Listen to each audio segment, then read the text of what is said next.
Ugh. All right.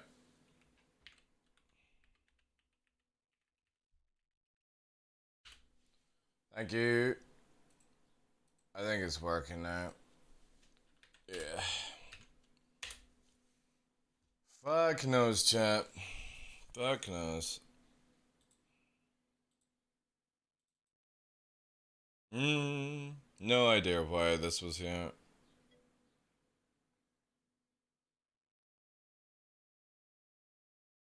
Thank you guys. Sorry about that.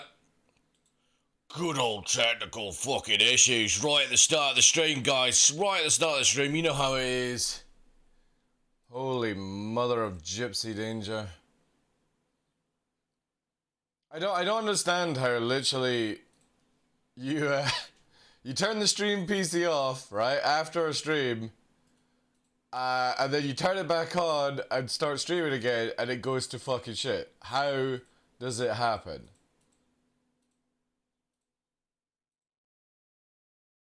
I bet you there's like somebody that comes into my bedroom at night when I'm asleep and fucking does something to it.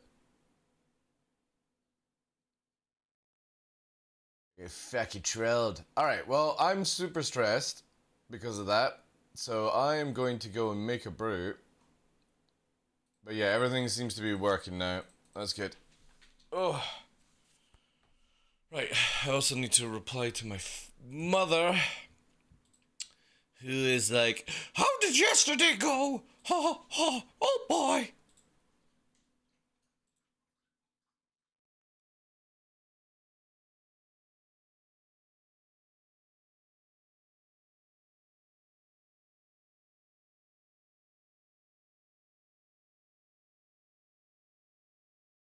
Oh, I think she actually, what the fuck? Uh...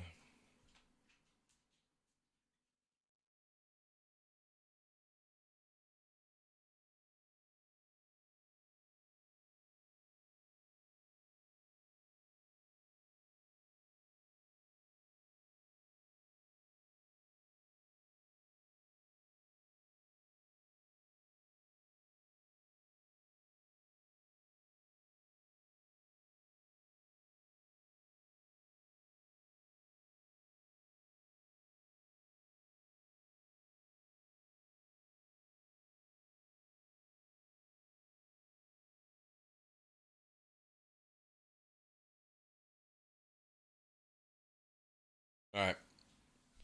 Let me go and make stuff.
Oh dear.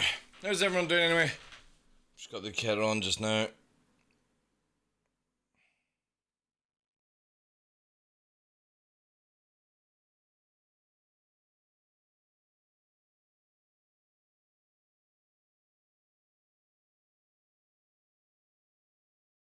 Oh man. Right. Do I have everything running? Yeah, we do. Stress, champ. Stress. I'll be with you as fast as I can. I'll put a wee timer up, but it might not be 100% accurate. Just so you guys know. Back in a sec.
Alright.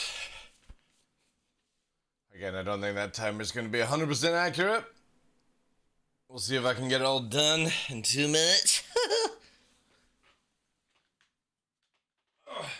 How's everyone doing today? So it's a bit of a chaotic start to the stream.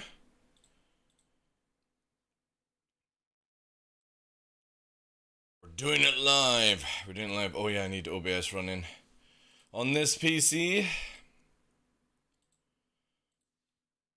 Yeah, there we go.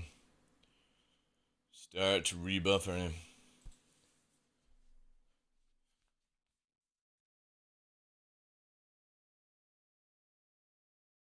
All right. All right, let's do this properly. Miss L, Hunky, Zayman, Mike, Space Marine, Glitchy K. Good day to you guys. Hope everyone's well. Ooh.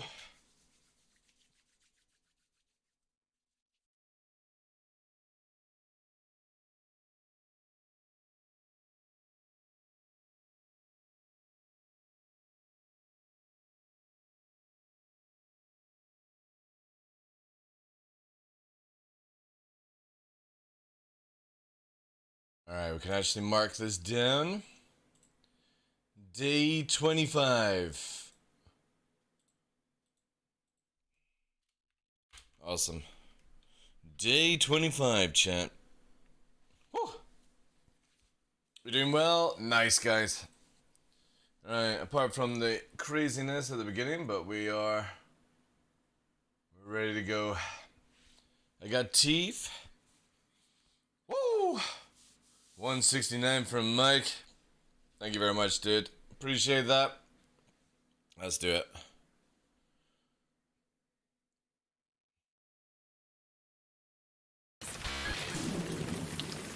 Hopefully this works. Oh, for fuck's sake. Good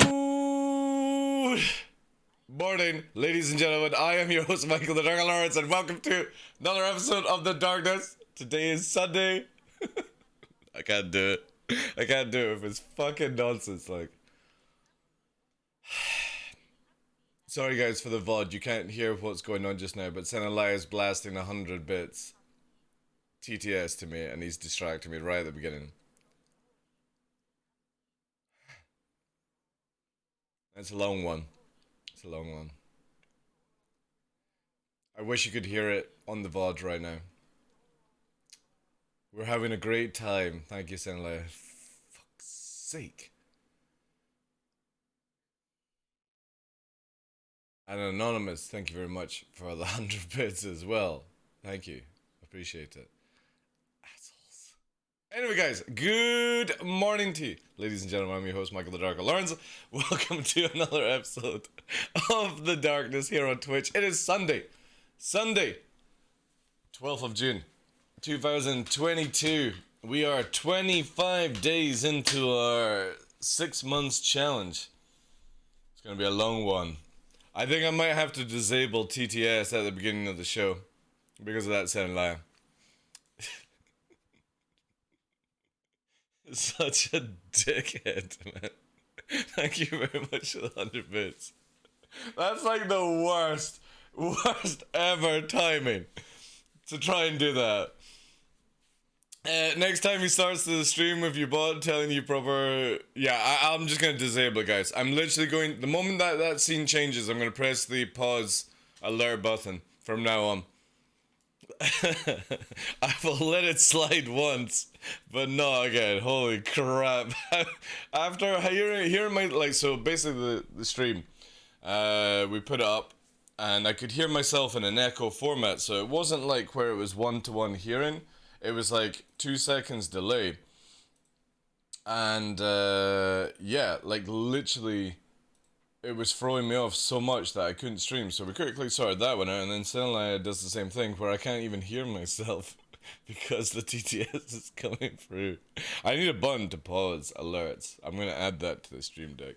But thank you very much to Mike for the 169, Senalion for the 100 bits, Anonymous for the 100 bits. We're on the hype train right now. We can get to level 1. We're through 23% through 0. But yeah, thank you very much for that, guys. Appreciate it. Hope everyone's doing well. Welcome in. Michelle, Glitch, Monkey Nuts, Villet, Anonymous, thank you. Senalaya, good day to you, sir. Mike, welcome. Space Marine, everyone.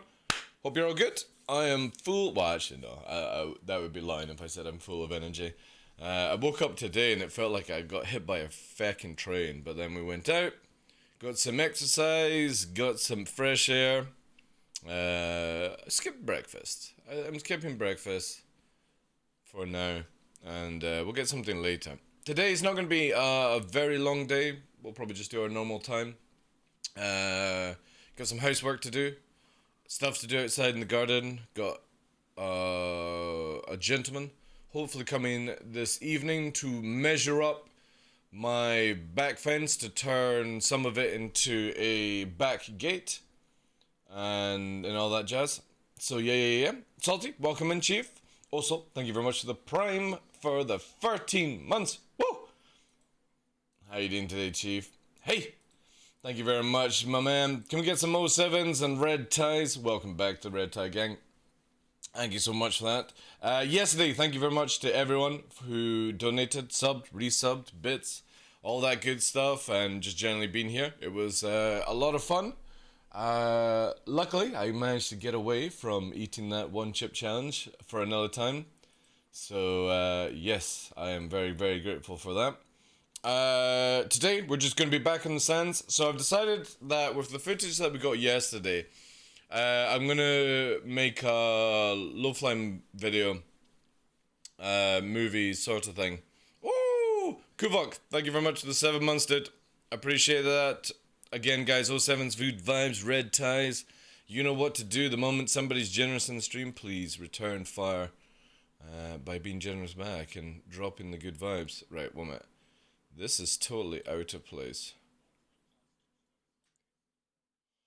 They're dropping a 5-bomb. For God's sake, guys. Like, jeez, what's wrong with you?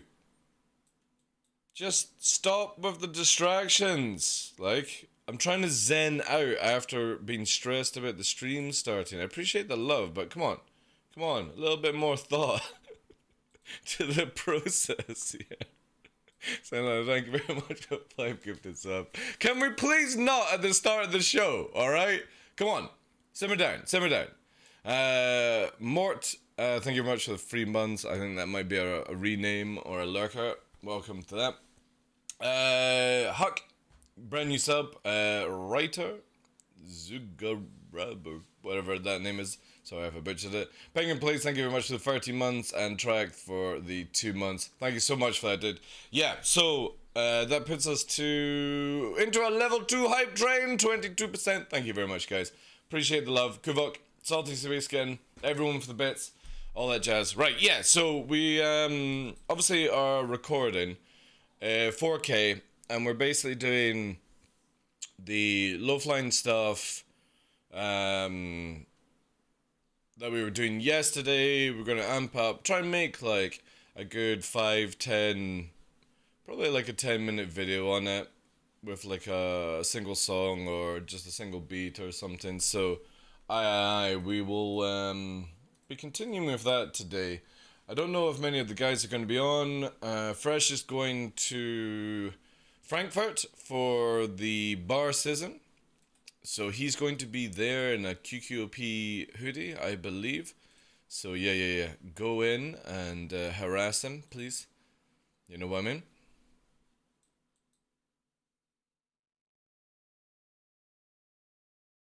And yeah.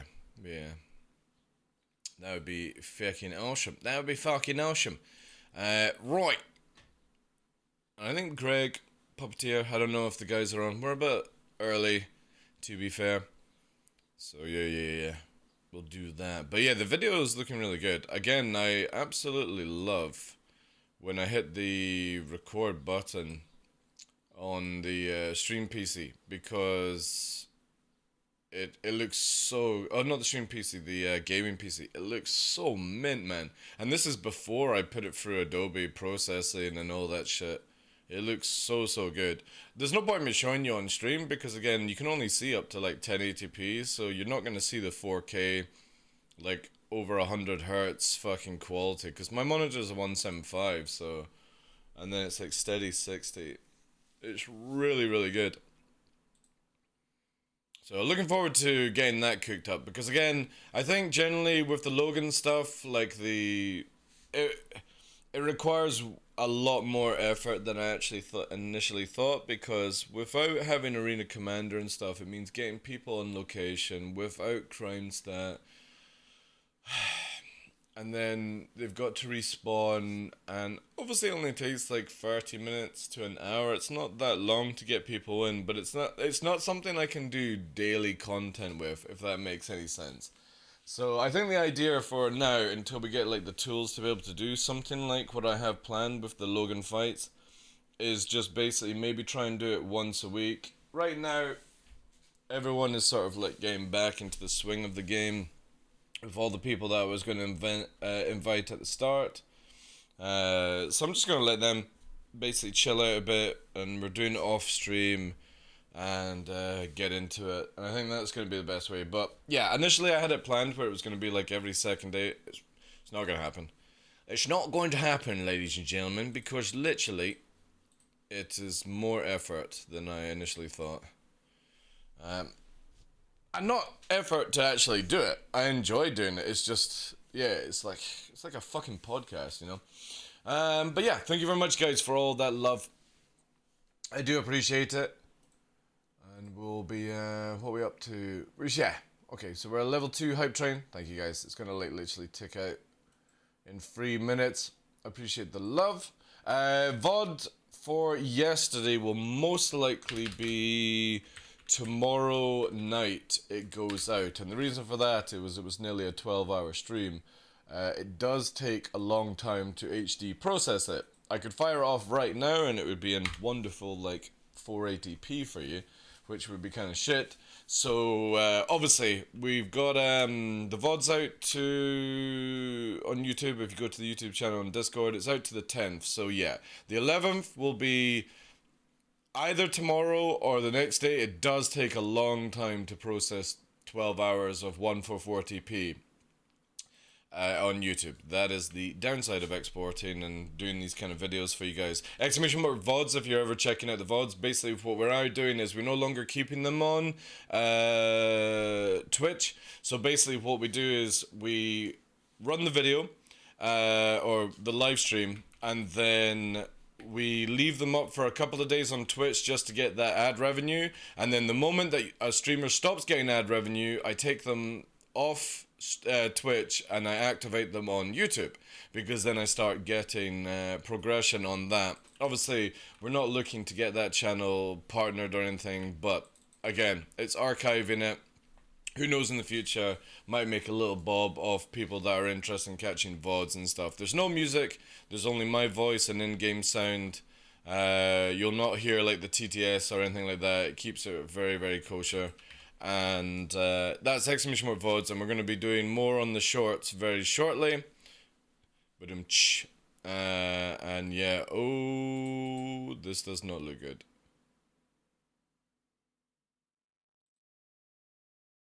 Ew. Hopefully this goes through for claim. Alright, 1 arrow. I need to claim it. Interesting. I think generally gonna have to make sure landing or something like that because of the memes right now. I definitely feel I'm gonna have to reset my account very, very shortly. Of course, again, the yeah.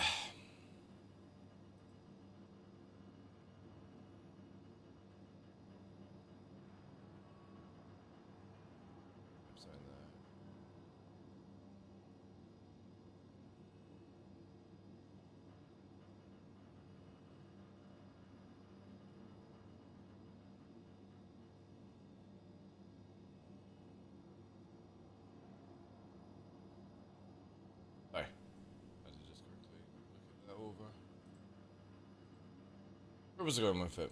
Oh yeah, gonna have to reset the account because one of my arrows is dead. Can't reclaim it. See, this is what happens. This is the wonderful patch of 3.17.1 where just for fuck's sake, CIG, wipe the database, please. This is what happens now.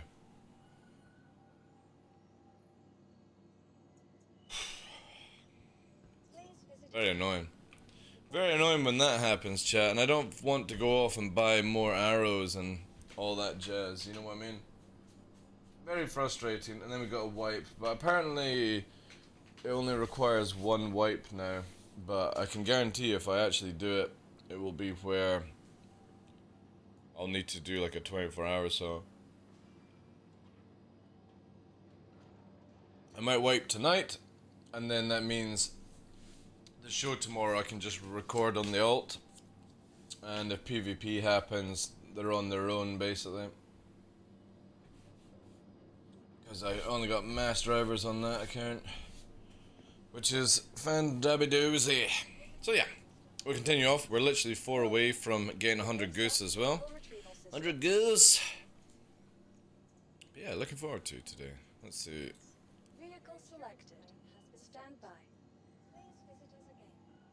This bug is kind of fun because you have to be creative. Creative in what way? Frustrated? Not wanting to play the game? Having to buy stuff that you don't need to buy? Having to reset your account? You know what I mean? Ooh! Trip! What the hell, dude? Are you still I was gonna say, are you still alive? Sorry, that sounded really bad. How many hours have you done, you crazy nut job? Welcome in, Chief. Thank you so much for that raid. I do apologize.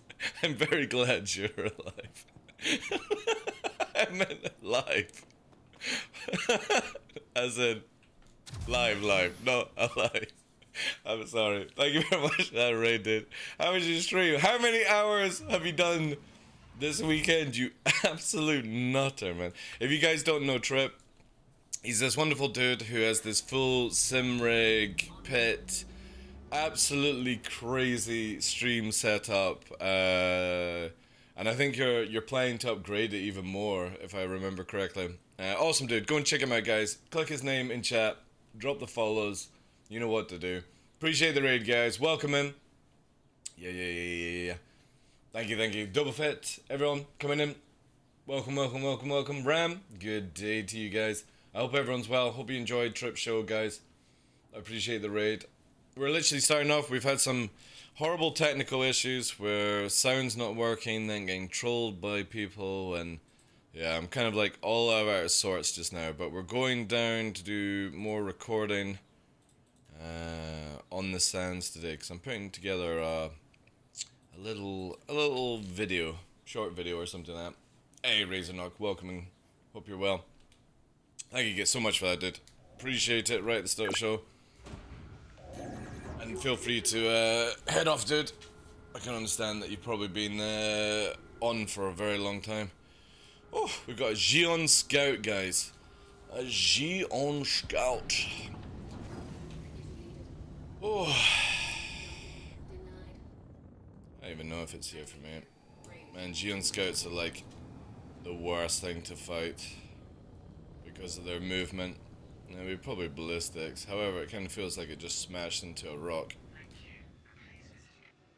No, it's still there. Oh. The memes. Working on flying sip cockpit construction, so I have no audio, so I'm going straight to lurk mode. No problem, dude. Completely understand. Thank you very much for the raid. Thank you. Take you guys there. Okay. No problems, dude. Thank you. You reinstall the stick angle again, or are you still flying it off? I'm still flying with both vertical joysticks.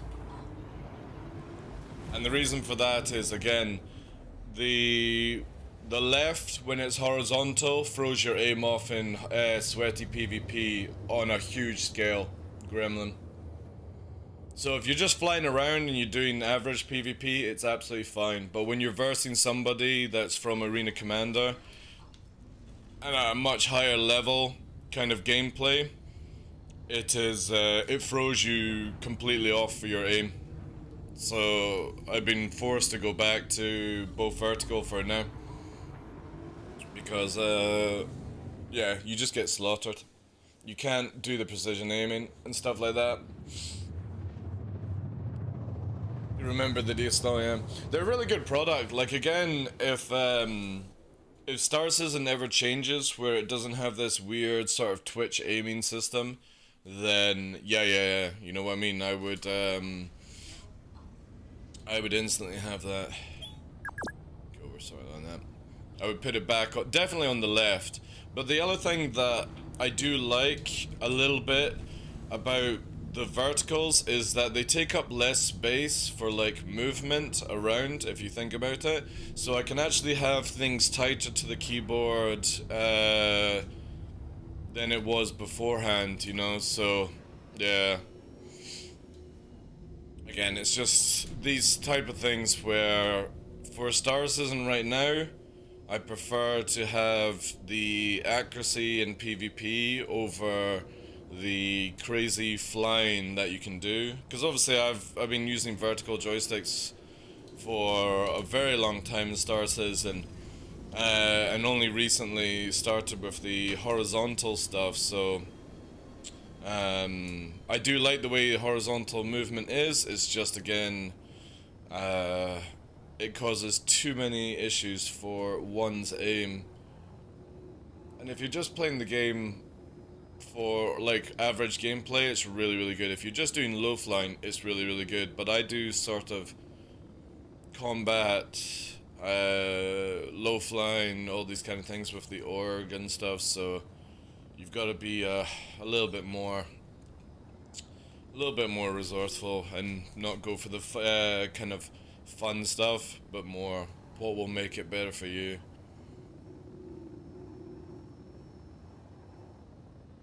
We're just gonna cruise around just now, guys. I'm waiting for light to go up. It looks like we've either got it late, or I'm waiting to see if this goes down, the sun goes down, or it goes up. If it goes up, I'll move to Prashad and start filming a little bit more. But if it's going down, then oh no, wait a minute. No, if it goes up, I need to wait a bit longer. If it goes down, that's actually more for our favor, because it's Prashad after Shubin to get it. Okay, so yeah, we just need to wait to see what we're at. If it goes up, we go to Prashad. If it goes down, we go to Prashad. Well, actually, no. I take that back. If it goes down, we go to Prashad. If it goes up, we need to wait a wee bit longer, because Prashad will be in the dark. So, we just need to see if it's going down or up in itself. How are you so zoomed out? I can't see all the, because, literally when, this is normal view, right? So when I engage head tracking, I lean back and tilt my head a bit, and that's what gives me that view. But this is standard view if I lock the camera. But you can adjust the FOV in XML file. I keep it at 72. I generally feel that if you go over 72, you're throwing off a lot of your perception. And I know a lot of people are in that 75 washout view and stuff like that, but you're actually gimping your systems doing it. Because you're not getting proper depth, you're just making it where more is on the screen, and it's not good for you. Just because you can see a player to your left without having to turn your head does not make it better for you. It's better off where you just get like a tracking system and then actually move your head and keep better quality. But it's good. A lot of people go for that washout view. And they can see you killing them, which is awesome.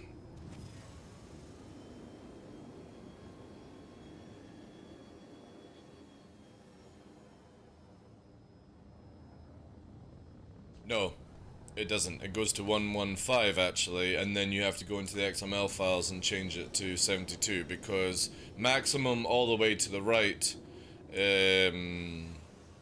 maximum to all the way to the right on the FOV slider in game is actually only to 58 point something or 56 in FOV. So you have to go XML if you want to actually true FOV on that. Also, sorry, I missed out on what Trip said. Not Trip. Where are you?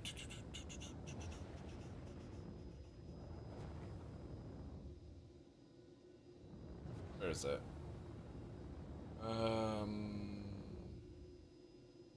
Where is it?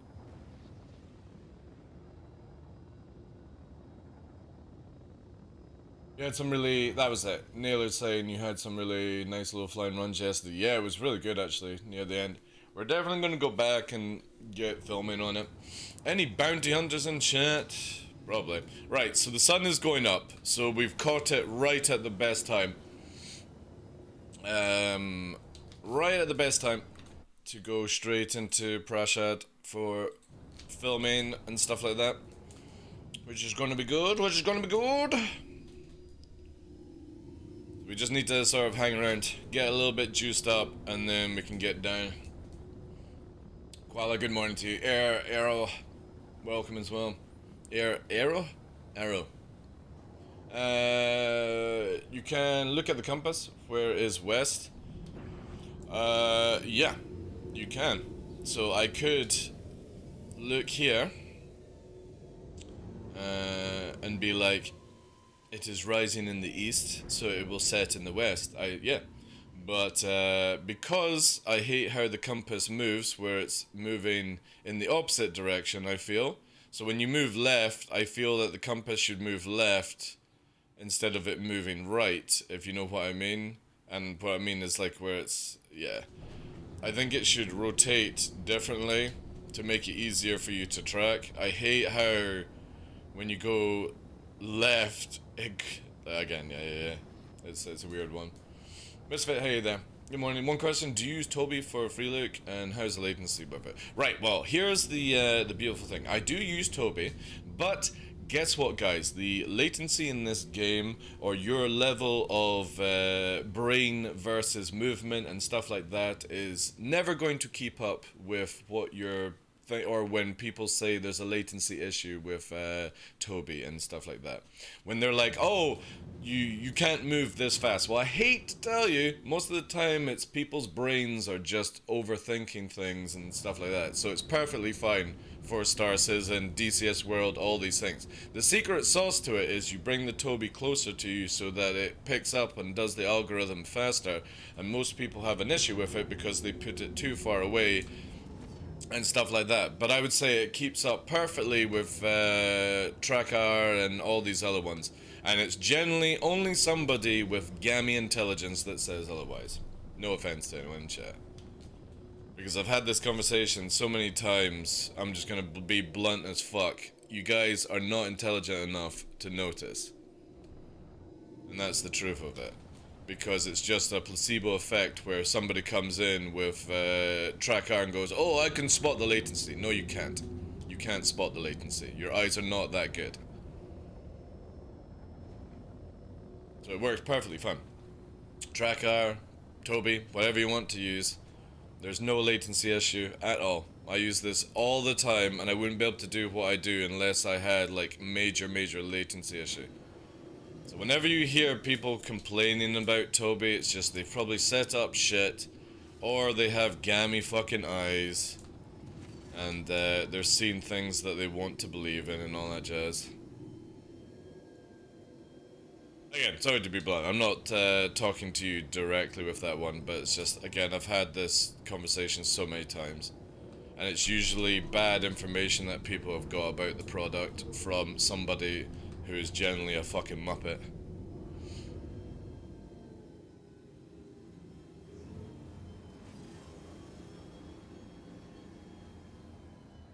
The only way to have like perfect latency would be if we had like a solid VR system. But Toby, eye tracker, whatever, it's all perfectly fine for Star Citizen. You're not moving your head around enough to care about literally milliseconds that your brain can't process anyway. I was using Tracker, but I don't like having something attached to my headset. There you go. But the benefit with Toby as well is that you can aim with your eyes. So I use Toby for the head movement, which is basically algorithms your head into its system and then it turns it around and does all that jazz. But you get the eye tracking system, which is really good for like basically picking up you know, in the future you might be able to change MFDs by looking at it, kind of stuff, if they implement it into Star Citizen. But I love the idea that I can just target somebody with my eyes and then press a button to lock, and it's really good. But I was one of the first Star Citizen streamers, content creators, to use the Toby. I beta tested it for everyone, courtesy of CIG and Toby, and I have 10 years plus experience with Tracker and motion, and I've not used Tracker since.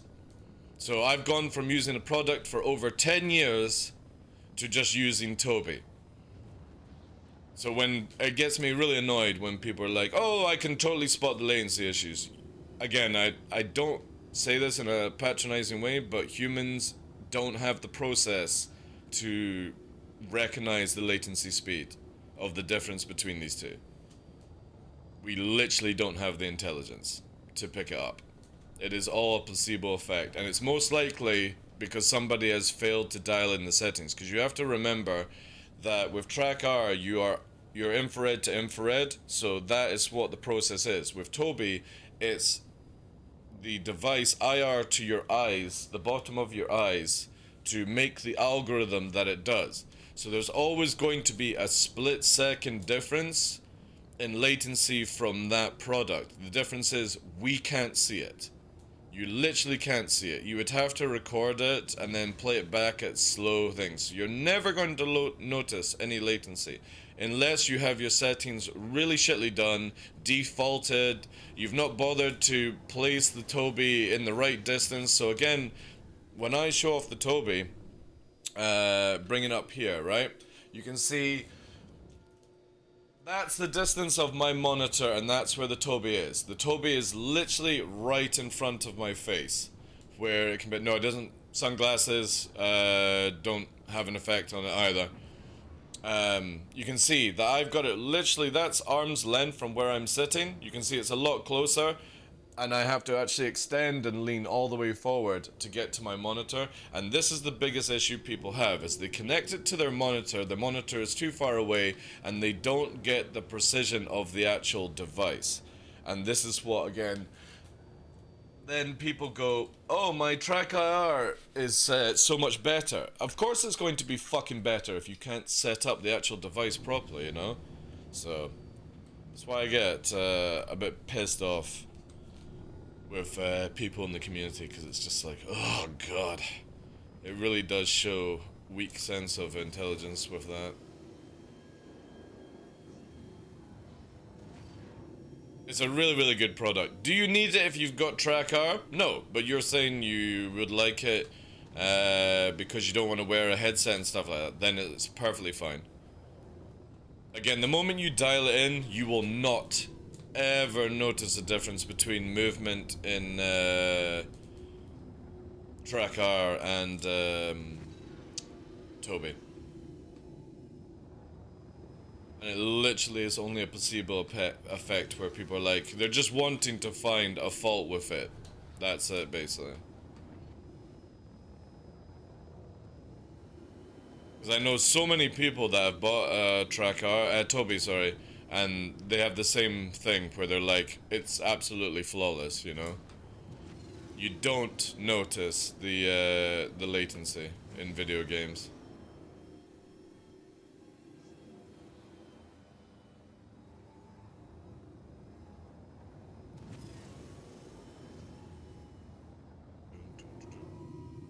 It's so easy, like, you can set it up in the box, like, literally unbox it, and it's, ready to go.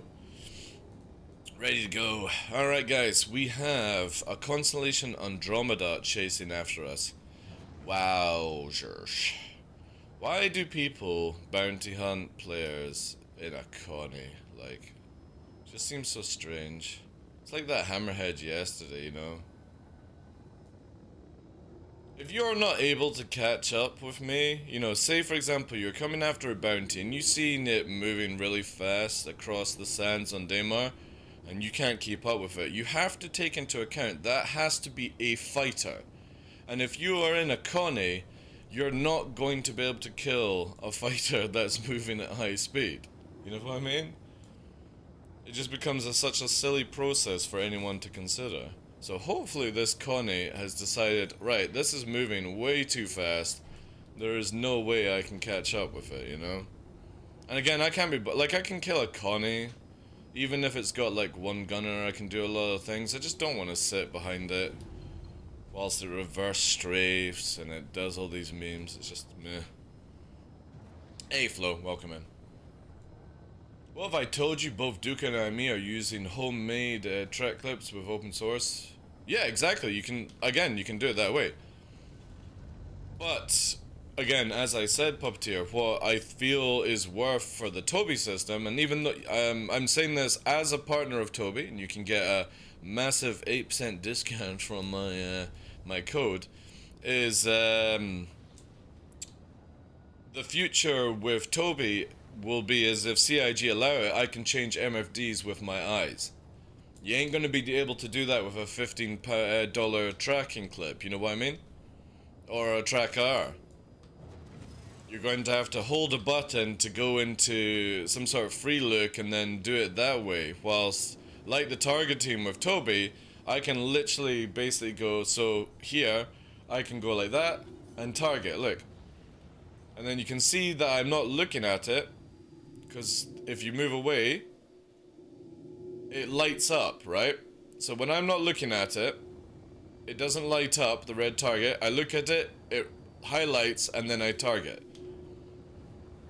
That is where Toby and Star Citizen can go a little bit crazier. If we already have targeting like that, it means that in future, when you can basically go here and it'll highlight around the MFD and you'll be able to press a button for interaction and change it. That on the fly will be insane if they actually do that.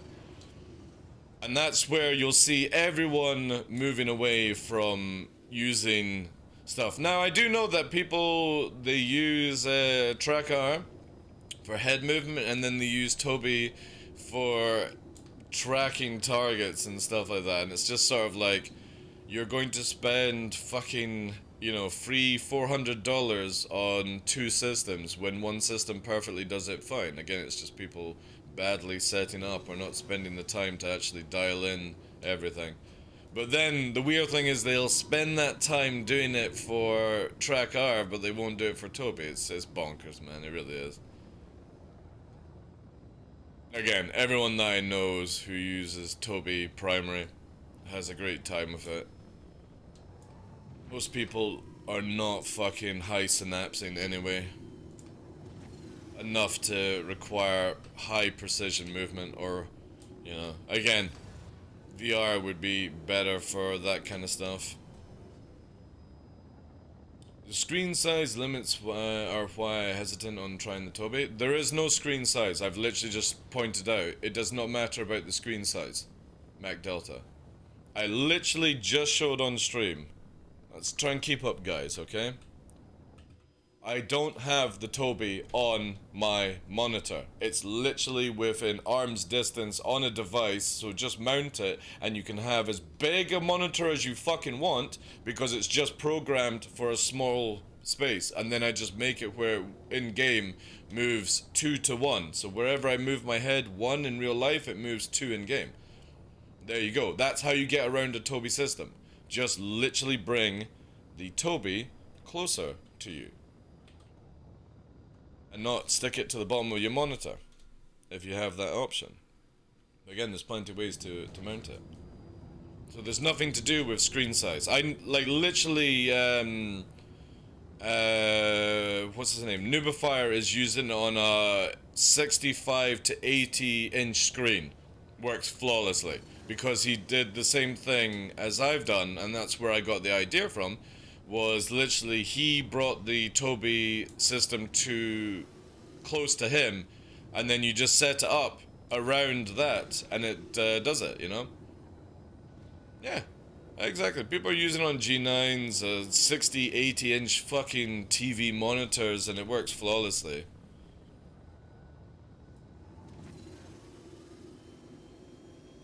The only thing that I would always back up people when they say it is I kind of feel like it's a little too expensive. But maybe one day when they bring out another model, they can make it cheaper. You know what I'm saying? And that would be really, really fucking cool. They can make it cheaper. Hopefully. And I say this because if you notice that ever since like COVID started, a lot of prices went up in general for a lot of peripheral product. Hopefully in maybe like 2 or 3 years, a lot of these products will also start lowering prices again, but we'll see. Hey McBroom, how's the little thing going? Good. We're not really getting into it just yet because I'm waiting for the sun to be up, and then we're moving to Prashad and then get into there. So I'm heading to Shubin just to get a refuel and move now. Any tips for new mouse and keyboard player? For what? Tips for what? Could you elaborate the question, please? Master roll. Tips for what? Typing skills, flying skills, FPS skills, monitoring your porn collection skills? For what?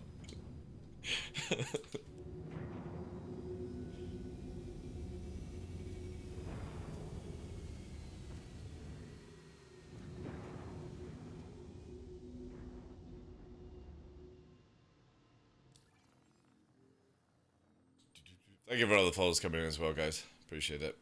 If you're new to the channel, buckle up, buckaroos. I am as blunt as fuck with people. I have no time to play games and ooh and all that shit. You'll get a very, very sharp, blunt response with me.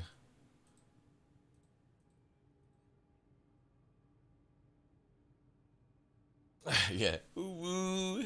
Fuck's sake, man.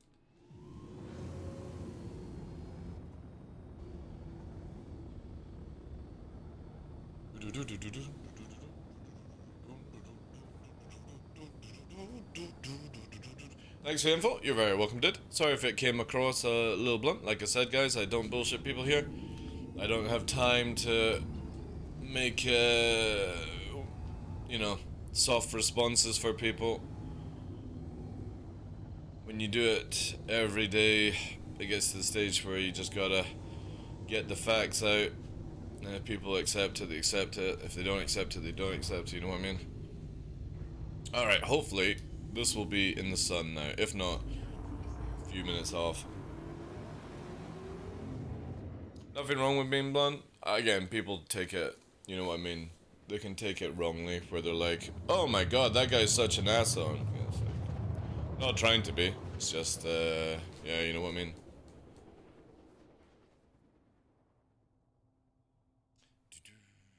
Right, so I think we've just caught it at the right time. Give or take 10 minutes. 5 or 10 minutes, which is fine. Right, so we're gonna line ourselves up. We've got Brio there. So it's roughly about 110 heading, and we'll push out and find the location. Oh, there's an AI. Oh, it's a mantis. Uh-oh. That's a hammerhead. I mean... This is another thing where I would love to see, like the AI respond a little bit differently to different level of threat. You know what I mean? Like if I'm in an arrow, would the Navy really send a hammerhead after me? Or would they not just send, you know, a squadron of fighters or something like that? It kind of feels like the Mantis should report it and then it updates, you know? That would be a cool way to make it interactive. A mantis spawns and jams you, and then it reports back it's an arrow, and then a fleet of fighters spawn in instead of a hammerhead that won't be able to do jack shit against me. I feel that would make way more sense for the that interaction, and then obviously it scales depending on what ship type you're in. Say for example you're in a Vanguard, maybe it brings more Vanguards or Cutlasses versus, instead of again just the default hammerhead, which is kind of like, ugh, you know. I thought the hammerhead was capital to take out fighters. In defensive, it is glitch. It's not meant to pursue fighters, if you understand where I'm going with it. A hammerhead is designed to protect a fleet from fighter attacks, but it is not designed to chase fighters. I just always, like, why would it do it, you know? Right, I think we're gonna be more here, I think. The ground is the good stuff. We are here. This is the, yeah. Wow, okay, cool. So I can always find it now. That is good. Even in the dark, I can find the prize. Look at this, guys. Look at this. Oof. Look at it. Beautiful. This place is heaven for a low flyer of my level. All the rocks you would ever need.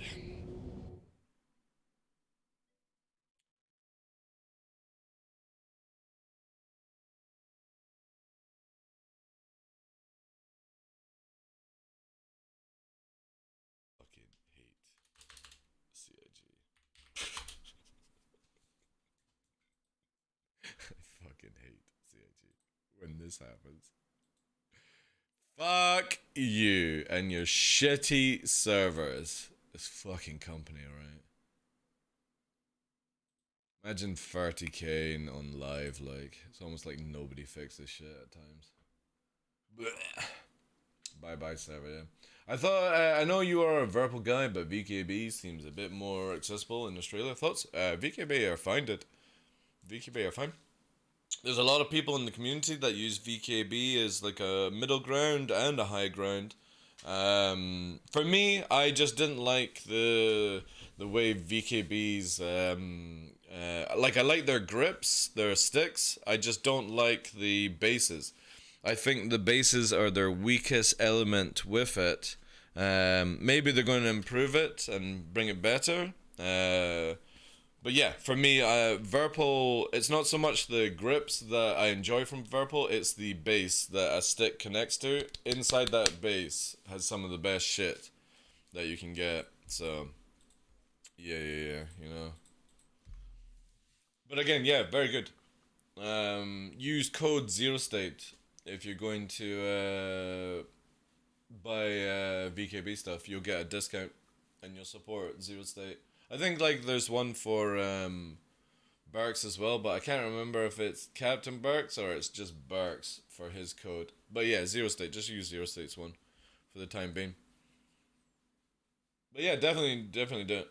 I will always go to Verpal because I've had more fun or more progress with Verpal products over VKB. And yeah, that's where my loyalty is just now. Because I've had a better experience with Verpal than I have with VKB. But everyone's different. A lot of people have like bad experiences with Verpal and they have great with VKB, and some have shit with both and then they go with Thrustmaster, you know what I mean? There's all these complications and stuff. Sir Pleb says, Dark, I just got a new PC, but SE still stuttering around. Do you have to change anything in the cache things? Remember seeing you're stuttering a bit when you got a new PC. If you've just got a new PC and you're moving around, you'll be caching in all these things like Grim Hex and stuff like that. It takes a little session to get it sorted. If you're constantly getting it after that, you'll need to give me a little bit more of your spec. If it's a high-end spec, it could be a driver issue. If it's a low-end spec, it could be that you just don't have the hardware to push it. Again, like, it all depends on the core element of what you have. Your CPU, do you have an SSD? Is it M3 kind of, or M2, sorry. 38. So you recently got that one. What made you go for that processor, by the way? If you don't mind me asking. Let's see if this now works. I doubt it will. I think it's gonna error again. Yeah. Blech. Vehicle selected. Stand by. And then where are the where are you getting the stutters and stuff like that?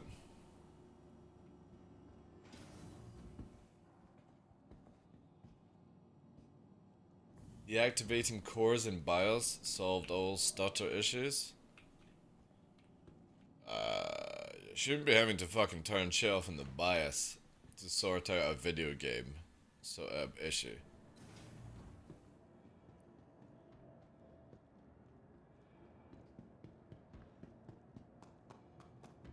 Oh, right. They're not supported by CIG. Okay. Well, there we go then. So, unfortunately, you have to go and do what people are recommending, because apparently... Yeah. It has low power cores? Really? Okay. This is where, like, I have been an Intel person for a long time, but no joke. When I moved to AMD for the new gaming rig on the 5900X, it has been really, really fucking good. That's what Fresh did to sort his intel out? Alright, okay. Like, no offense to people, Intel is really, really good, but I kind of feel like for gaming now, AMD is the way to go. Intel for, like, your other stuff, you know, rendering and all that shit, but if you're gaming for the price, I feel AMD is 100% the go-to now. It just seems a lot more stable for games.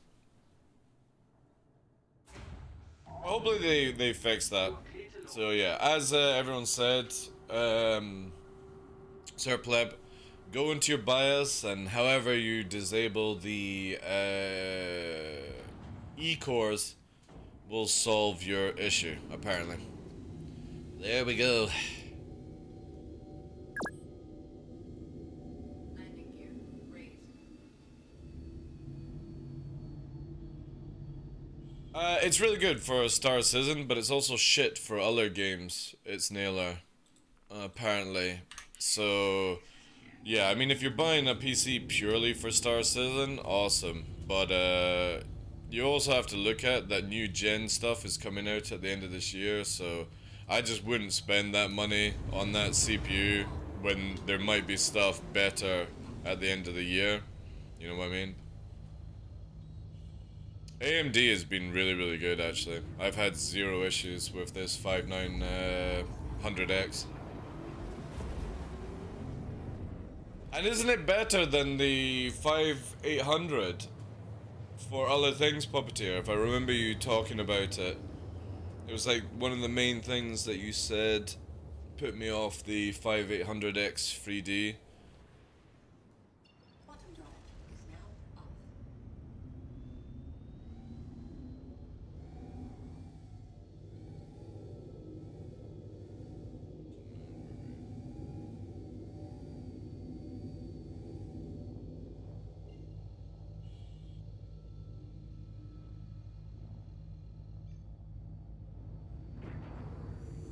Yeah, I probably, like, for me, I would always stay NVIDIA for GPU, but definitely I'm more into, for CPU now, AMD. Just because of the sort of zero issues that I've had, it's been working really, really well. And I've not even got it overclocked right now either. That's the crazy thing. I don't even have an overclock on just now, and it's running so well. And that's kind of why I'm not really even wanting to overclock, because of how stable it is right now.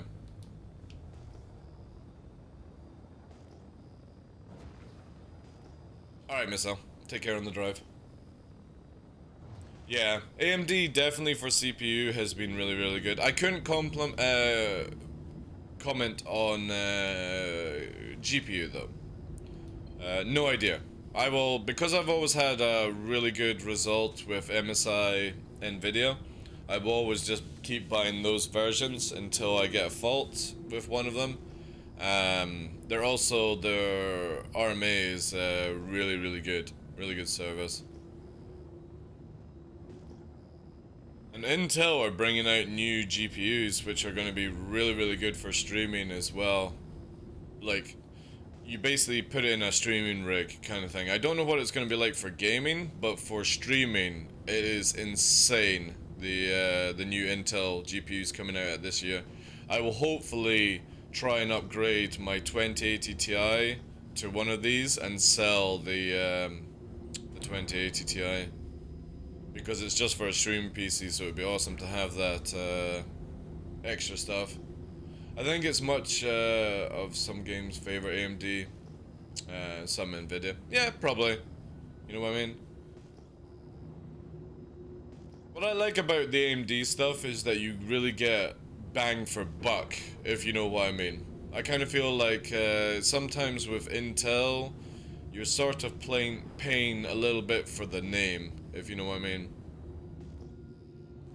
I really, really like the idea that you spend a little bit less for AMD and you seem to get that money's worth of performance, you know? It's a bit more like this way. Let's see. A bit more. I've been an AMD guy for a long time, so when they finally make something decent, I jump on it. Nice. Again, I've got AMD and I've got Nvidia. I've got Intel. It's not like I'm a fanboy. I always look at. I don't care the name of the brand. I care about the results. Acid Monkey. That's the biggest thing for me. So, like I said, I always buy MSI Nvidia graphics cards because I've not had any issues. Touch wood. And recently I've been having problems with Intel CPUs, so I was like, you know what? I don't have a lot of money right now. I'm going to grab myself an AMD and see how it goes, and it's been really, really good because of that. So, have enjoyed that one. Yeah, this is definitely an area. This is beautiful. You can see by the denseness here. Like, look at that. This is literally heaven for me when it comes to low flying. These big canyons with sharp rocks everywhere, but not the other stuff, you know. It'd be really nice if CIG would just make, what's it called? The ping a toggle in game instead of us having to make macros and stuff, but yeah. Anyway, guys, make sure if you are following the channel, subbed, all that good stuff, and you're not part of the monthly giveaway, !mark anniversary in chat, get involved. Obviously, secret code went out yesterday. I'm not going to be going over it again. That was a privilege for people that were actually part of the anniversary show yesterday. But yeah. Go and get involved because there's like, what, a couple of more weeks we've got. Canyon Run gameplay loop. It is insane here. It's really, really good. It's really good. However, it is very, very dangerous. Even for somebody like me who low flies a lot, there's huge technicality to some of these areas, especially the canyons, because look, it's not a normal flat canyon you go through. It is high, dense rock faces. So you have to be very, very sharp with your turns. So going down that canyon run there, and again, I don't know this off by heart, but you can imagine that you're going down at high speed and you're going to go through here. You do not want to fuck up your turns. This is not a learning area. Further near Prashad definitely is a learning place, but here is very much sharp turns, and if you're coming in at speed, and you've got it gets tighter and tighter and tighter. Here's a little bit more where I say like it opens up and it's easier for people to learn low flying because you've got that nice open sand, less rocks to worry about, and still the kind of moving around. But then you can see that you get a little break and then it's into the dense rocks, and one misjudgment of wing and you're going out. And again, I don't know the exact area. We need to wait for the light to come up. But once it does, obviously, we will be able to find some of the stuff that we were cruising around yesterday at.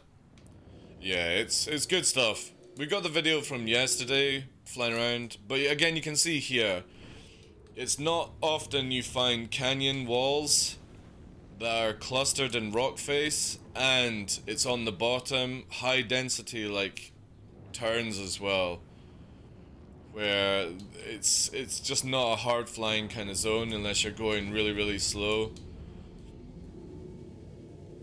But for speedsters, you know what I mean, it is a real challenge to blast this, because you can see that it crisscrosses a lot where you can choose a path. It's very honeycomb, rocks everywhere. Like, going slow is not going to be good. And also, this amount of rocks here. This is actually mining rocks blocking the path. So you could actually make this path a little bit easier for people if you had somebody in a prospector come in and blow up these rocks and change the way it is. But yeah, look how dense the canyon is. And it's not very high canyon in some places, but yeah. It's gonna be really good. This is where I like to fly now, right now. Just because of how technical it is over other places. And yesterday with Puppeteer and Papa Freedom was awesome. drifting at high speed. Because again, look at this. You go in here, and there's a big giant rock sticking out, forcing you. So if you're coming down this way, and you take a turn too tight, you know what I mean? Like, you're coming down here at high speed, you might not notice that rock sticking out like that, and you've got to then adjust, which then throws you off for that position. When you're going slow, it's easy to make micro adjustments to get away from things. It's why, like, generally I don't like going slow, because I think it's just too easy. The best is when you are flying at high speed and you have to basically fly before you see something, which is awesome fun. But again, each their own on what they prefer to do. Still got a little bit more to go. Soon the sun will rise. Rise in the east. And this is, yeah, east. This looks like a good place. So, I wish I could just basically put down a beacon right now, and then anyone in my group could see the beacon, and we always have a warp to it exactly. I'm just gonna cruise down whilst we're waiting for the sun to come up. And then we can blast the tunes and get some practice in. It is very, very dusty right now, so we do have a bit of windstorm, a little bit of turbulence wind. If people don't know, when you're flying decouple, sometimes wind can be strong enough to actually push you a few meters a second in a different direction, which at high speed can throw you off massively. I actually want CIG to make more turbulence, where you are having, if you went through like air pockets and stuff, it would be fantastic to be just like sort of thrown around and jazz. But you know, we're about to get the sunrise moment here. Look at that. Beautiful. Yeah, we got a good zone right now. Good time. This is definitely a good place to be, and we're kind of like now, we're a good 100 out. So it just shows you that you literally have 30 kilometers of track to play with. And that's nuts, man. Absolutely nuts for anyone.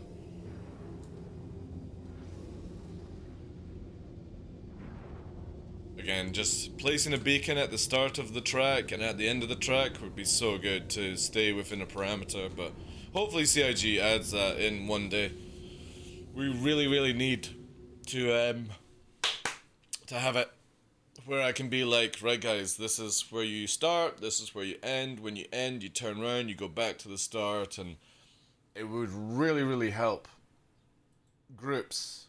And not just for low flying, but also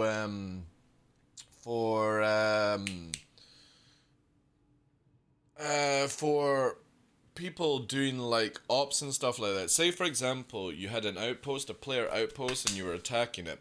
You could have all your group maybe meet up at a location 100 kilometers away or 200 kilometers away in sort of no man's land, and basically you put down an org or a squad beacon, and that just gives them the ability to warp into it. This would be really, really cool. Or maybe not warp into it, but a guaranteed location. You know what I mean? Because if people are coming from different directions, the compass kind of means nothing. You know what I mean? It would be so cool to just allow us... And again, you can do it right now. You can go to here, for example, and you can create a beacon. I don't understand why CIG didn't make a squad beacon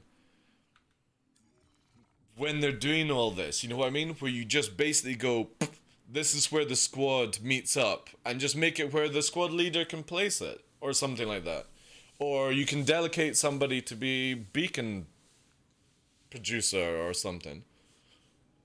It would help everyone in this game. It's the same for like mining, right? Imagine this. I could go out and find like the best mining spots for somebody to mine in safely. I put a beacon down, they can then warp to it, and then they make their own group, basically, and they always are able to come back to it and stuff like that, you know? It'd be so dope. Hey! Whatever, X, thank you very much, dude. Woo. Whoop, whoop, whoop. you very much, dude. Can we get some red ties, 07s, good vibes, and chat, whatever you want to throw down, guys. Thank you so much, Wyverx, for the 35 months support. I appreciate that, my man. Welcome in. So yeah, and again, it would help like salvaging and medical or something like that. You know, you could have a right, guys. All the low flyers go to this location. This is where a Vulcan and a Starfarer will be ready to repair you and get you back on the track, kind of thing. For Daymar Rally, they could actually set up proper beacon checkpoints, kind of thing. You know, it'd be really, really cool if they added in some of these things. They definitely need to do more with beacons, and I think it would just be very easy for me to just come down here and I'd just go F1 into here where they have the beacons and just go create beacon, and then beacon type would be squad beacon, and it would just be where you don't even do the destination thing, it just marks you where you're at. And it just literally creates a marker for people to head towards, and they can see it. And I feel that's the most easiest thing for CIG to build right now, personally. Yeah. Because, again, what they could do is maybe limit it depending on however it works on the server. Let's not get ahead of ourselves and allow people to, like, place 100. But I think 5 beacons that maybe only the people in the squad can see, which would make it less required to be server-side and more... It needs to go server-side for the people who are part of it just to sync up, and then it changes to client-side. Kind of stuff, you know what I mean? Then that would save resources on servers, if it is anything that actually drains and stuff. But it'd be amazing to mark a location like this down, and I could mark the start and the end, and it would just be beacon 1, and it would just literally say SQ1, SQ2, and then you can make check marks and stuff like that. It would be so cool, man. And it would give people the ability to make races, where they're like, you have to go past checkpoint 1, and somebody can just stand at checkpoint 1 and film it, you know? This would be so easy, I think, for CIG to implement, and I just don't understand why it's not in the game.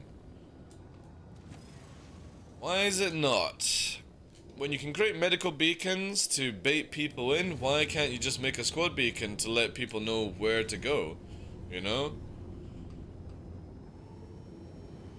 Oh, this place actually has some really nice pushes. I wonder... And we've got the fucking sun pushing us down as well. Alright, we're going back around. We're going back around. I'm gonna record. Whilst I've got the ability to get the sun and the shadow, let's quickly get that recording in. Right. We're gonna get the old ACDC mall.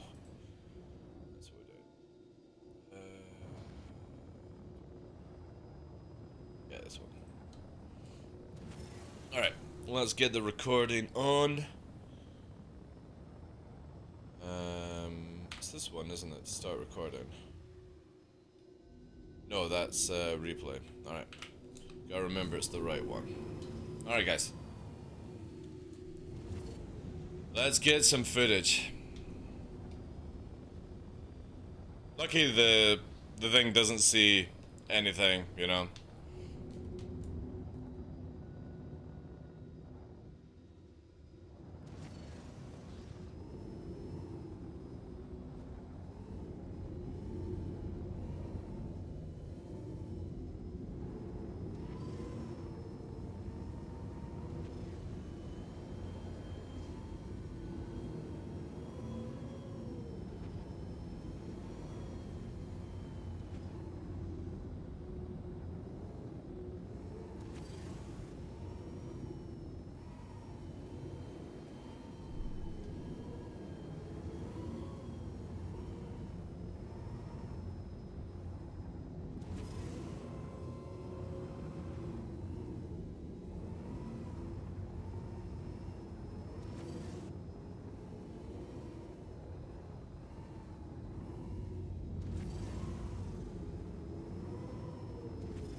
Alright, now we need to go back in.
Yes, yes, yes, yes. There you go. I'll do. That's a good start.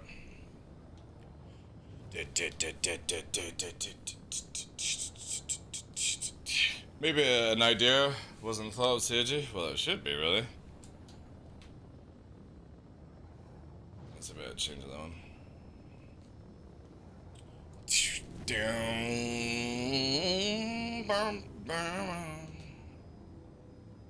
I kinda wish I had these rocks on the opposite side as well, you know?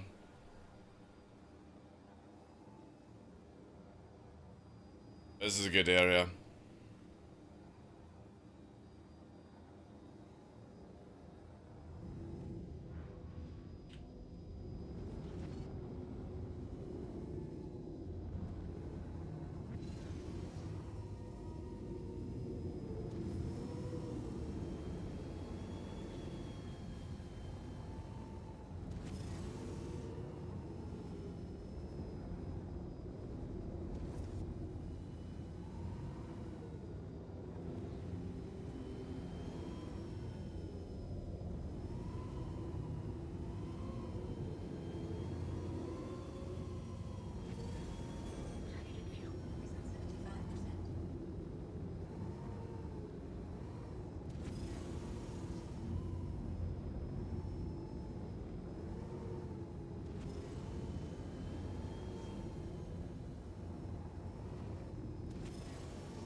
Oh shit. Oh, we managed to pull out that one. Holy fuck. I was not expecting a secondary.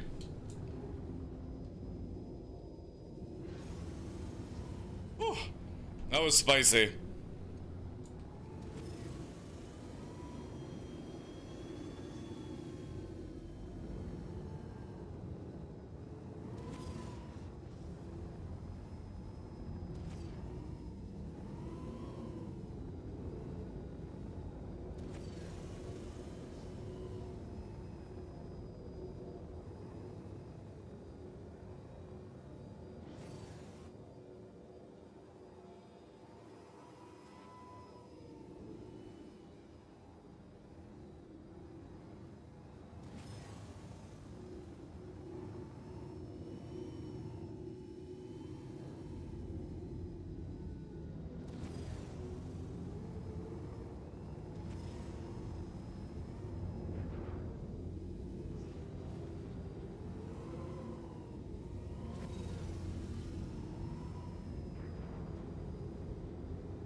Ooh, that was fast. Jesus.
Not bad, not bad. Stick, I'll bring it up for you guys.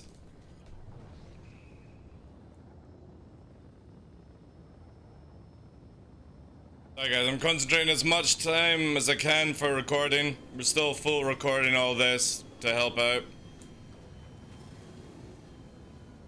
But dual joystick and pedals I use.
Alright.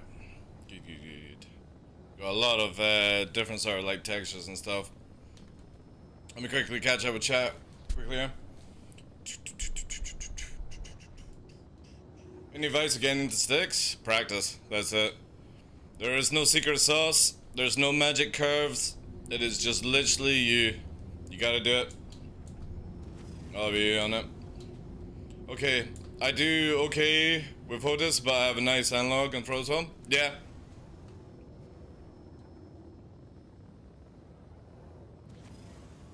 If there was more aerodynamics, HOTAS would be fine for stuff like this, but you really need the micro adjustment in strafes to be spot on for the tight turns.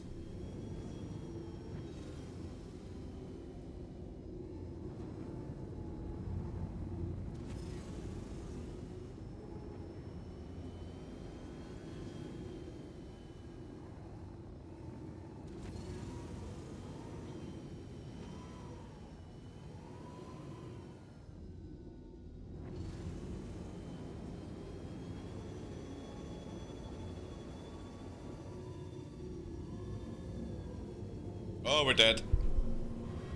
Yeah. Alright, coming out of that one. Literally, you can see there. The, what's the stall here?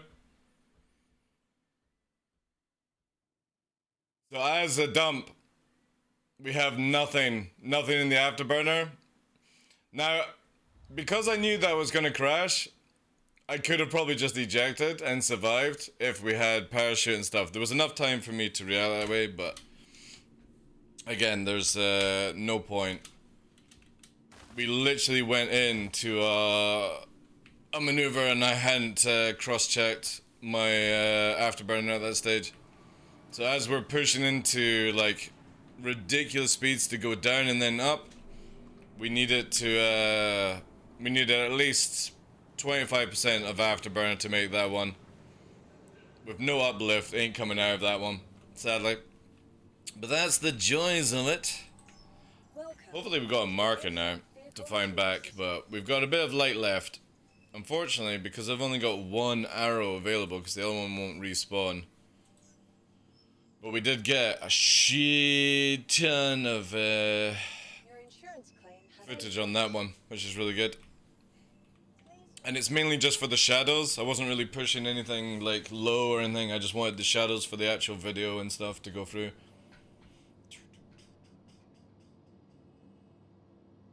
Feels like an opening sequence of Top Gun SE style.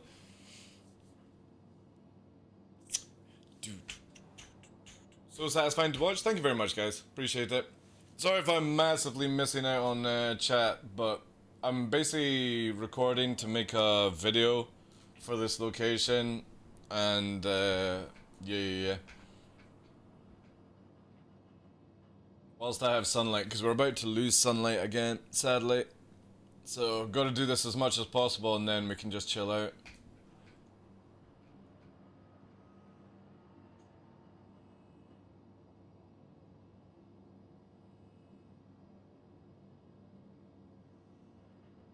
Can't park there, I know. Again, I had plenty time to eject. I could have pressed the button. Maybe I should have done that, actually. Maybe I should have actually showcased that I knew I was going to crash into a cliff, and I had at least a split second to react on the ejection.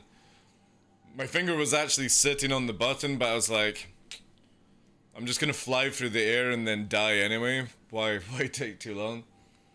Do you use other ships sometimes? Yeah, you can do a lot of stuff with a lot of ships, but whilst I'm doing probably the hardest place in the game to fly at high speed, I ain't using something that's gonna fail me on the job, you know what I mean? And the Arrow has the highest maneuvering power to do this. You could easily do it slower in a Gladius, you could do it in a 100 series, you could do it in an M50, you could do it in a Razor, just gotta drop the speeds down. But as we're booking around corners and inside canyons at 400 meters a second, I would never trust any other ship apart from the Arrow to be able to handle this sort of stuff. You could use a Talon is very, very movable. But again, we're talking about pushing into well above SEM speed for Daymar. And I only trust the arrow to be able to pull these things off at this speed. And even then, you can see what happens if we stall her out. Now, stalling in this game is very much where you you're out of afterburner and you're sort of free falling a little bit. Your main SEM speed will not carry you. Your main propulsion will not carry you. Without afterburner, it's pretty much a stall. And as you've seen, crash into it. Do it in the Terrapin. Sure, I could do it in the Terrapin, but we're going to be going literally 50 meters a second. What challenge is that, you know? This is where a lot of people will be like, oh, do it in a big ship. And it's like, you can't get into these canyons with a big ship. And even if I could, we're going to be going about 10, 20 meters a second because it's not like I'm going to be able to hard fucking turn around corners with a ship of that size, you know? Carthol is not good for low flying. I don't know why people use it, personally, for low flying. It just looks so shit. Because you have to literally fly sideways to make it actually look semi-decent. It is not a low flying ship because of its profile, sadly. It would be because of its movement. But yeah, you're just gonna fucking bounce off walls with that thing, and I just don't see the enjoyment in it. If the Carthol, say for example, Sketch, they made the Carthol with half the wing size, you know, the up and down, not the sides, but the up and down pit, and it's mainly the top. If they made it half on the top down, because it doesn't make any sense that it needs it that high, but if they took the top part down and dropped it by half, yeah, then you could do some batshit crazy shit with that ship. But it's the top part that fucks you up, because when you go inverted, you have to take into consideration you've got double the height than you do for your under part of it. I see you could have ejected out too. Yeah.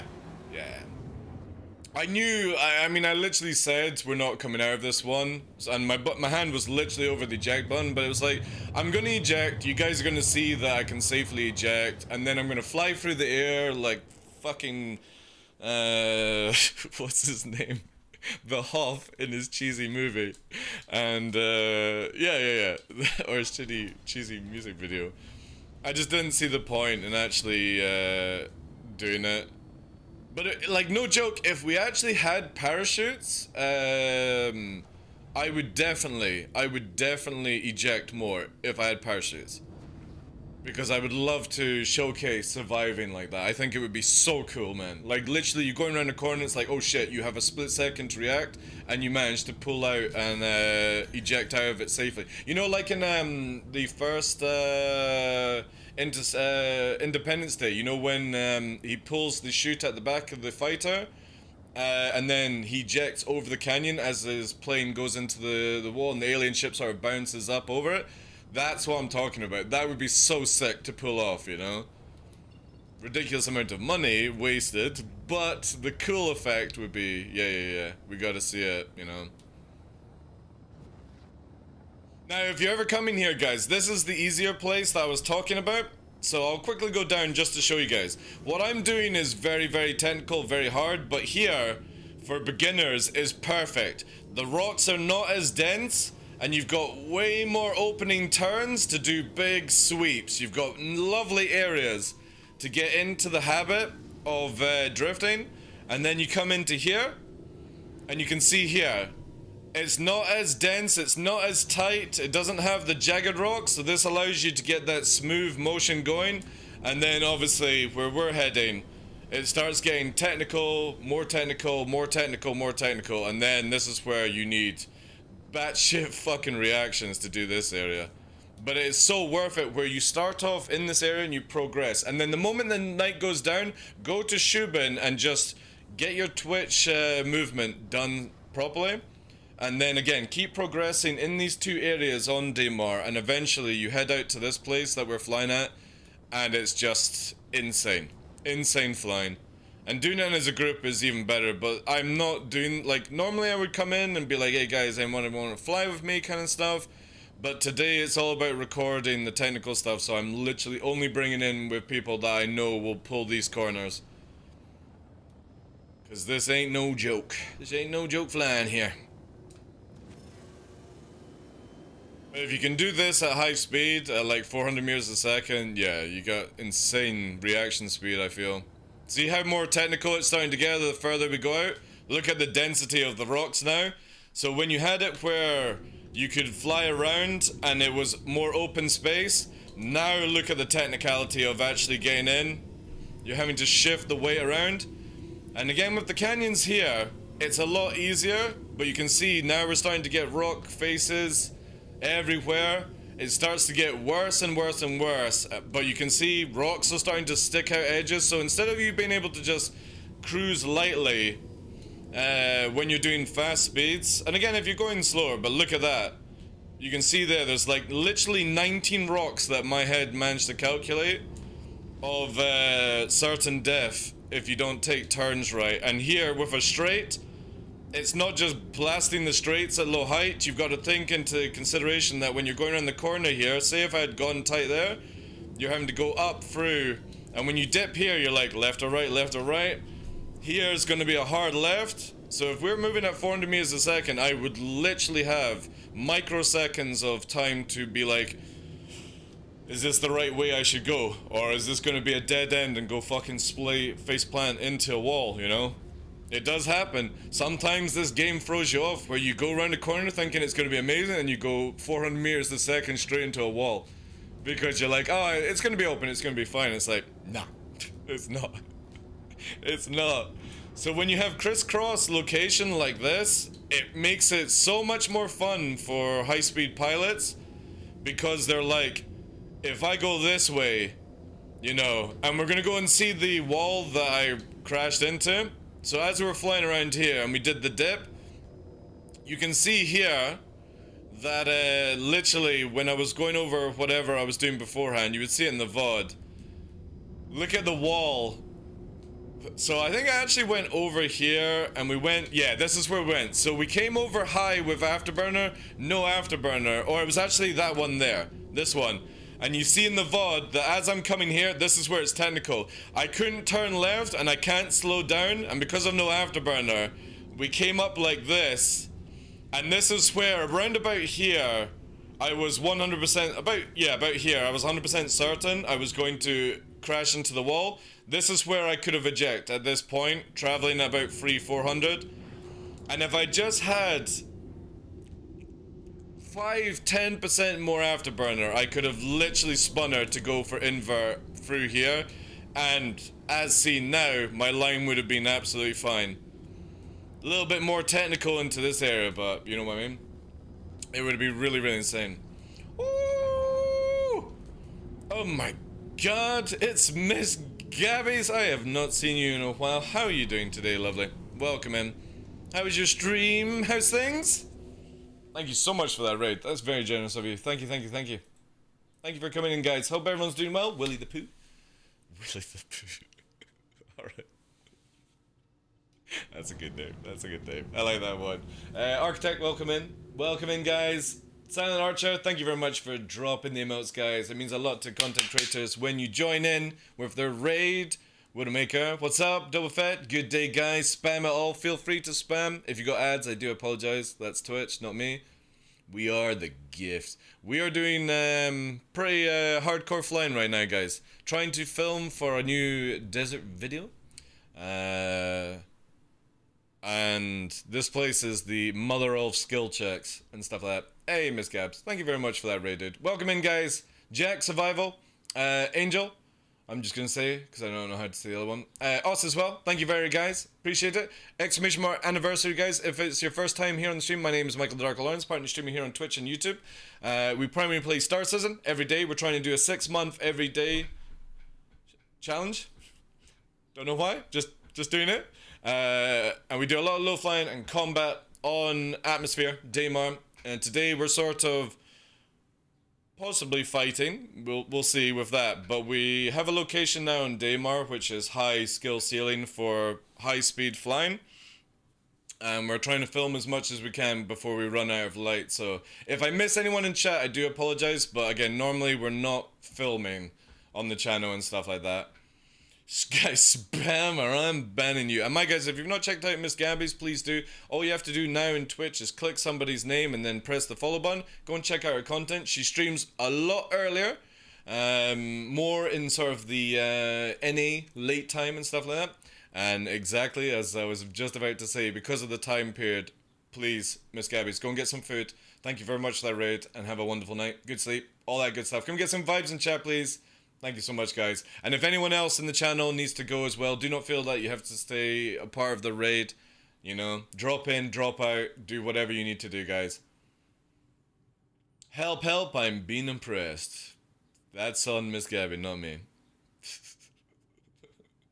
If she bans you on her channel, she can tell me to ban you on my channel. I'm cool with that. But yeah, welcome in, guys. Hope everyone's doing well.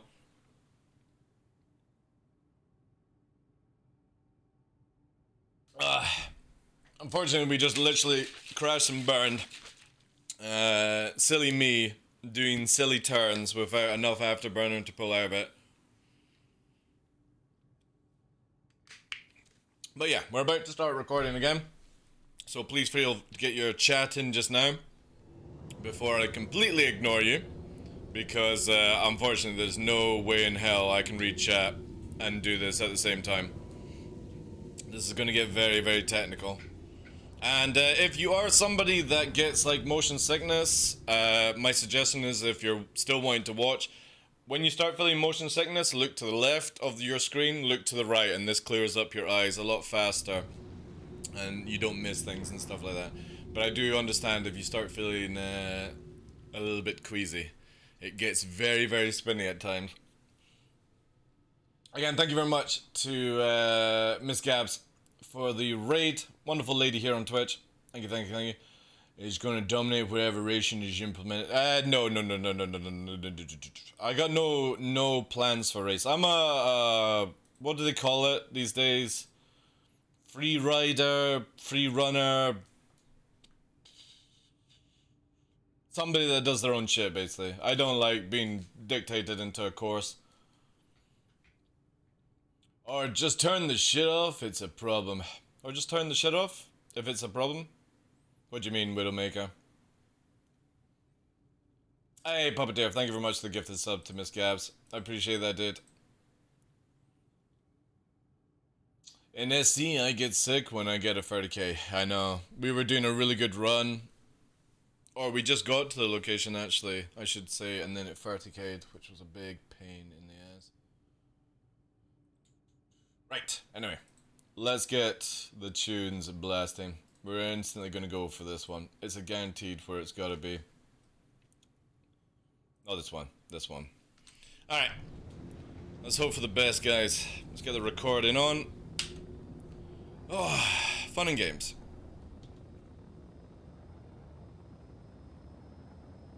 You gonna be joining in later, Puppeteer?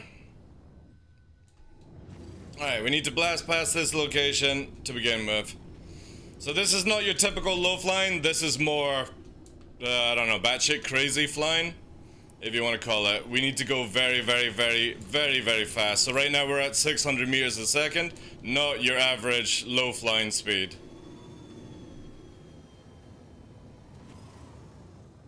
And then we're gonna get into the canyons very shortly.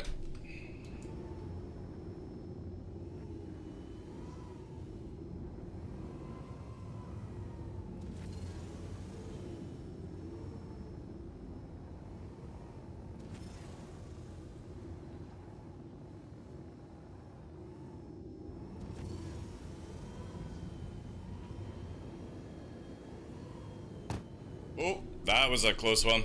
We lost the wing on that. We can ride it for a bit.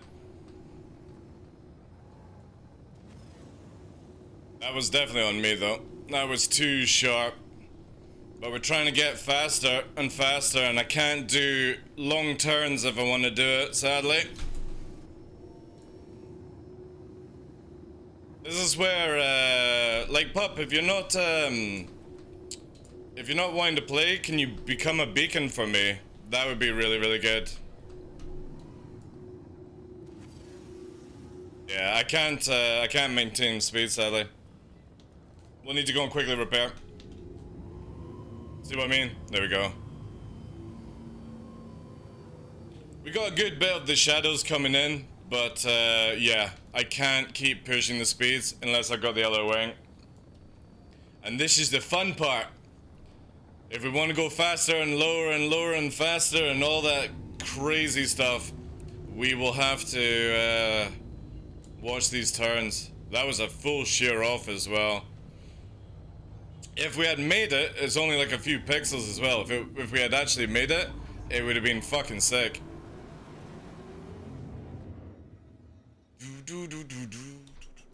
Lost the wing, yeah. Where are your Omnifrogs? I got rid of them, Cube. Well, not rid of them. If you know, they're there, down there. The problem is, I found with the horizontal stuff, was the moment you fight like a really sweaty player in PvP, it throws off your aim massively. And because I do quite a bit of PvP, not sweaty, but when you're versing somebody of that sort of level, it made a huge difference for me where I just couldn't aim. So I had to be like, what do I do more in this game? Do I just cruise around without a crime stat and low fly? And I was like, no, I don't really do that. So the idea now is just, if I'm ever like doing, if I was ever to go like on an alt and just do full blue recording, then that would be fine, you know what I mean? I would hook them back up for that kind of stuff, but for daily stuff, yeah.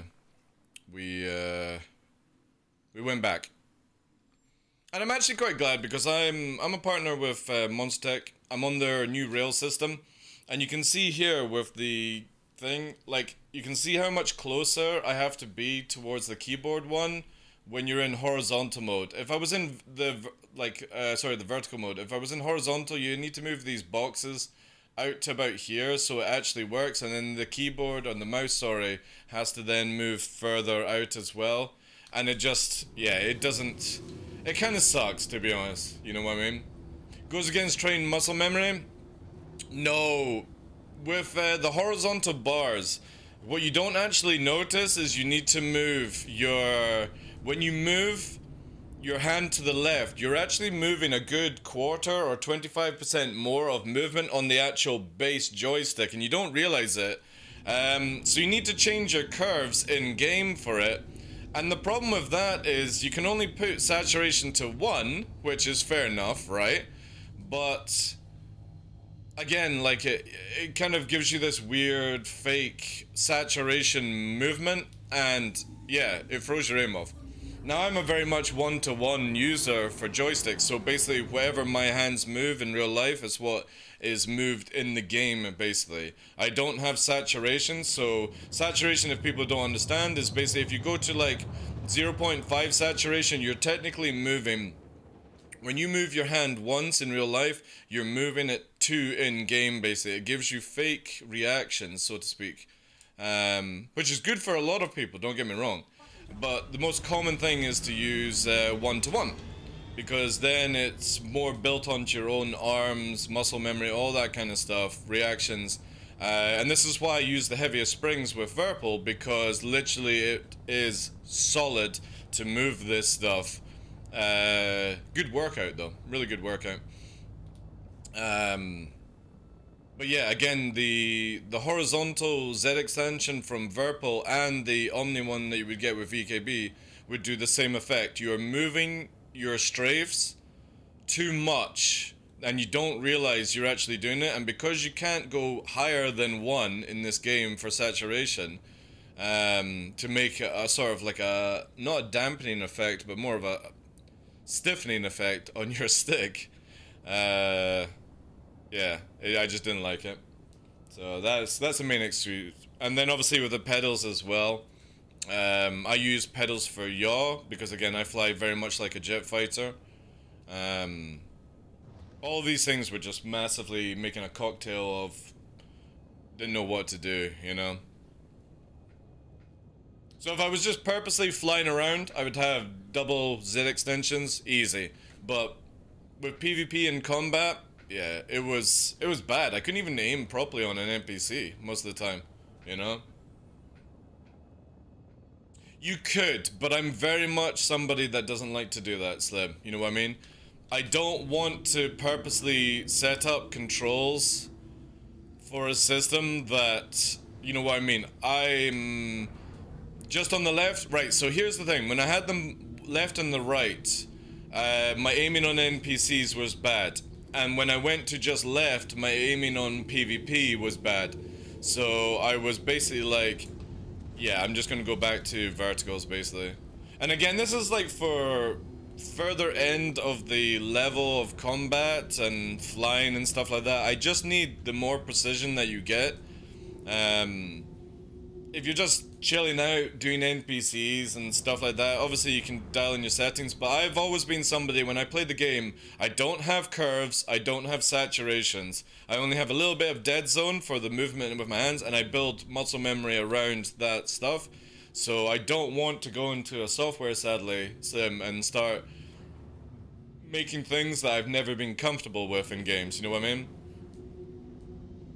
No, because if you actually get into a cockpit of a plane and stuff like that, obviously it's adjusting certain things, but most of the time it's kind of like, you know, you just gotta get used to it. And that's very much how I've always been, where I just prefer to just do and hope for the best, you know? Right, let's blast in again. Thank God for the dead body to give me a sort of like a check mark to where to start off with. So let's get the speeds up. And then we actually need to go left here.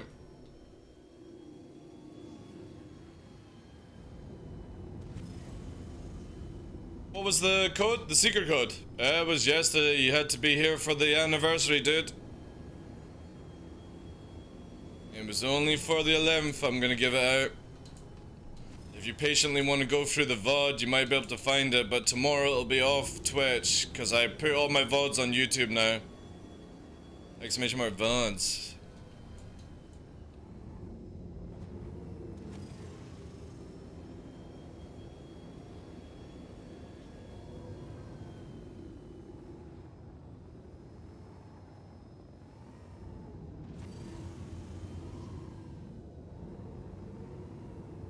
Alright, let's push a little bit harder now.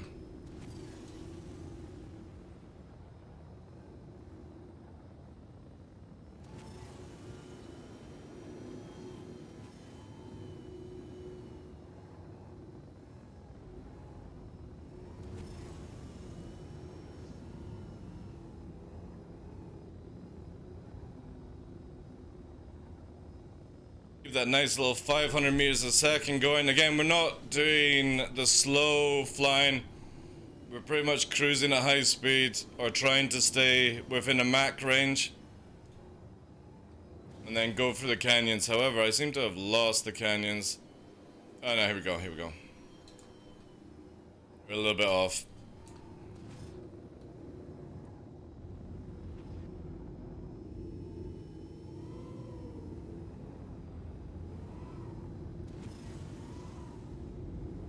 That was close. That was ridiculously fucking close, actually. That was silly.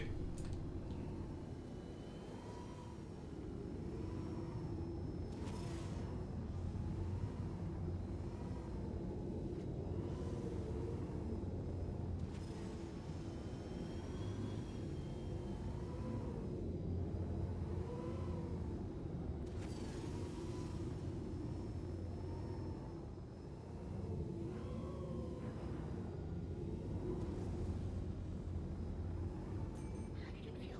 Is it 75%?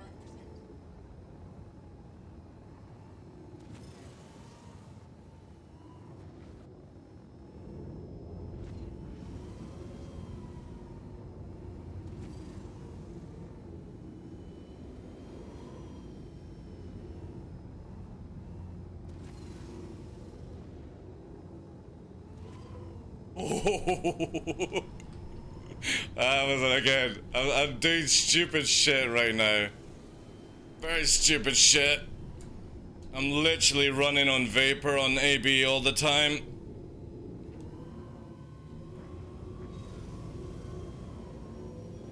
This will be a nice G-lock here.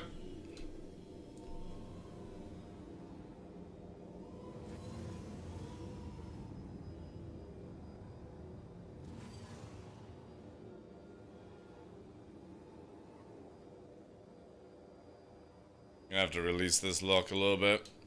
We're still holding 400 meters a second, so we're still Mach 1 right now.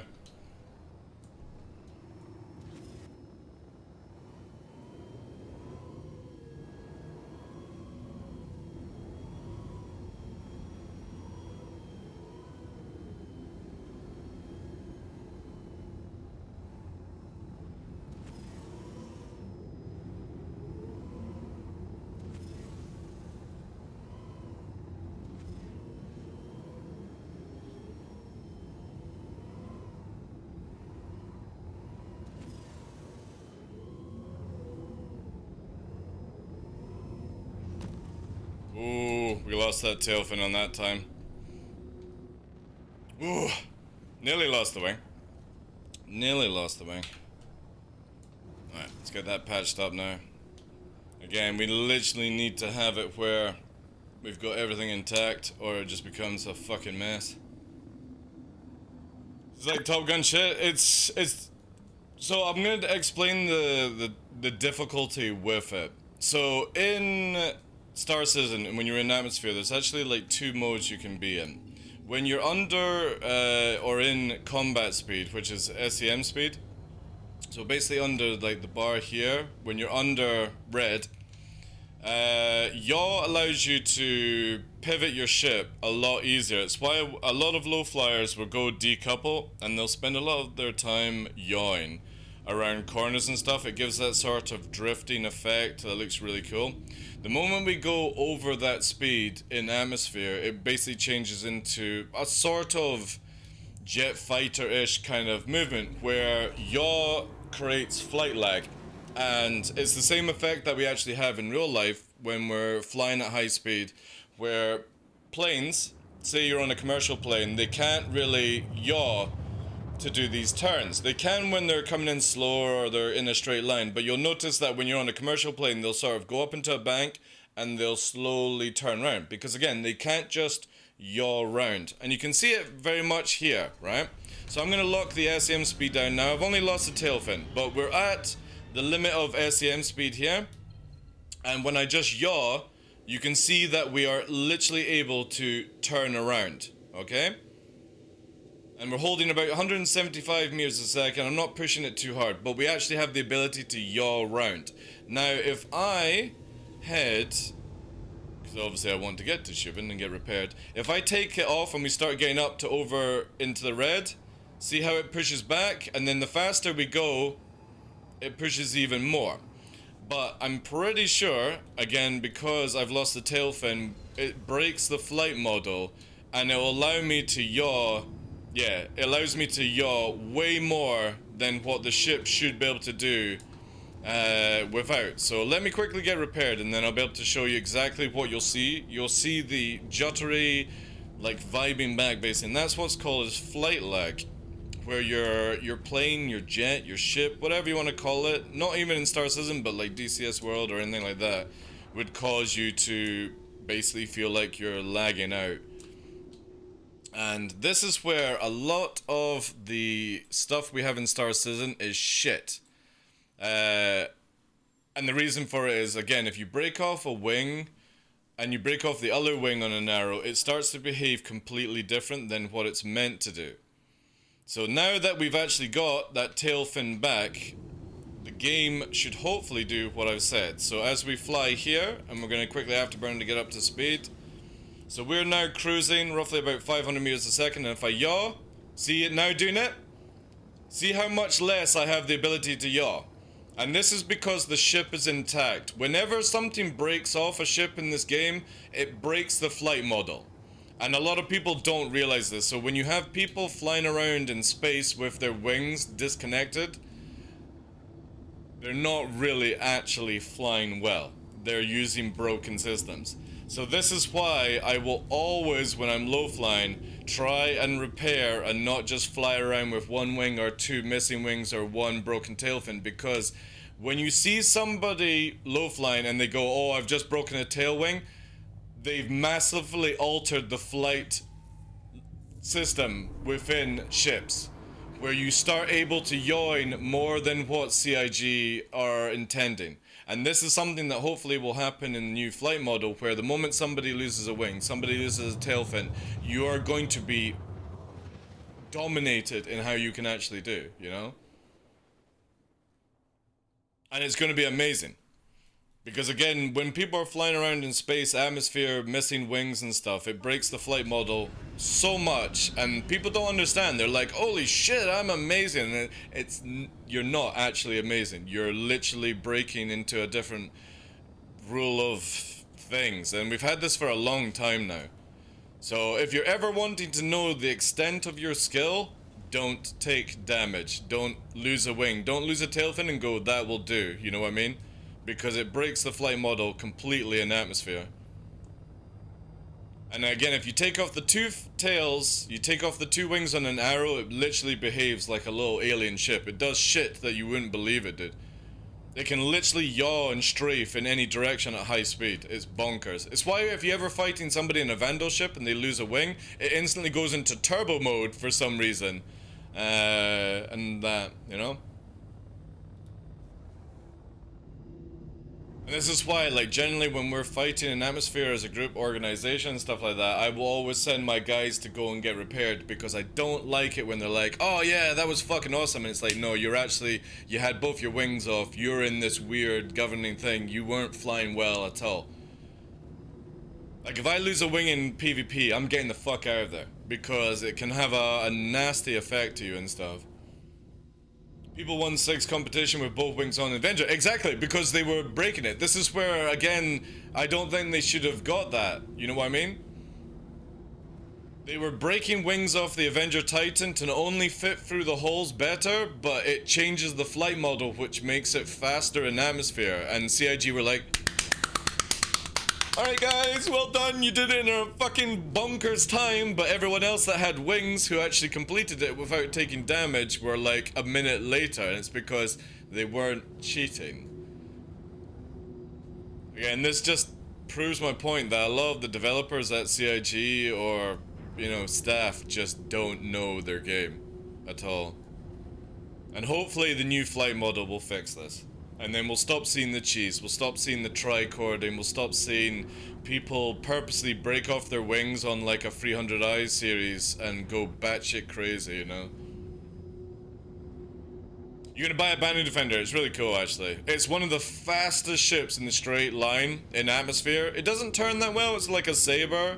But holy crap, if you ever want to troll arrow pilots and talons and everyone else coming after you, you come into atmosphere, stay a decent height so you don't break off, and then literally put the foot down and leave them in their wake. It's nuts, man. It's near, like if you've ever flown in the, what's it called? The Herald. It is batshit crazy in the Straits. I love it. But obviously you can't turn. The X Gaming, been debating getting this for ages, but still unsure, even though I see a lot play now. A lot of people do play, dude. Welcome into the chat, first time chatter. If you've got any questions, feel free to ask away. The game is only worth it as far as what your money is worth to you, as the easiest way. I always look at this way. If I'm gonna buy a video game, and say I'm gonna buy a AAA game, I would be like, if it's 60 bucks, I want 60 bucks worth of gameplay. Now, if it's going to be a short campaign for a single player game, like say it's 6-8 hours, I want high intensity gameplay. That's why, like, if you play Titanfall 2, the single player single player campaign game is about 6 to 8 hours. And it's really, really intense, and it's really well done. However, you can buy AAA games where you've got like 500 hours of walking around and doing stuff, and it gets very boring, Assassin's Creed basically kind of style. And I just don't see you ever getting your money's worth out of that. It's more wasting time. So Star Citizen is 45 bucks to get in. You can use my referral code !ref, and that will give you some in-game currency to start off with. It's not a lot. It's not hyped up about, but obviously it does help out the channel here. And if you just buy a $45 pack, dude, You can literally farm up most of the ships in the game and get your honeymoon period where you're like, oh, this is amazing, this game is amazing, you know, and you get enjoy it, and then you start seeing the bugs. You start remembering that it is literally a developing game. It's an early alpha, access, whatever the hell you want to call it, whatever CIG you want to call it, you know what I mean? It's very much buggy. But I have been streaming this game for like 3 years. We're on day 25 in a row of streaming, and I'm putting like 4 or 5 hours in worth, and we see the bugs. We've already had a 30k today, but I'm cruising the sands, making recording. Yesterday we had huge amount of combat, which me, Greg, Puppeteer and stuff were having a lot of fun with.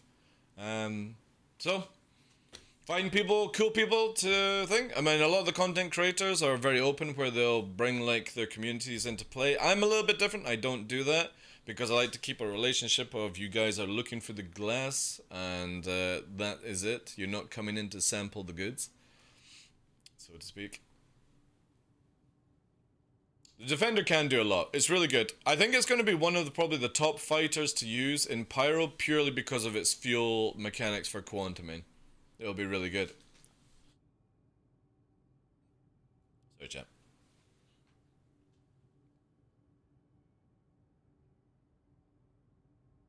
Yeah, can you imagine an Atlas on a Banu Defender for Pyro sketch? Because if anybody knows about Pyro, which is a solar system we're about to get this year, next year, whenever year, it's so big that your average Aurora with an Atlas won't be able to cross it. That's the difference between Pyro and Stanton. You'll have to go to multiple truck stops to get across, or you'll have to either get a lift in a bigger ship or carry it and stuff like that.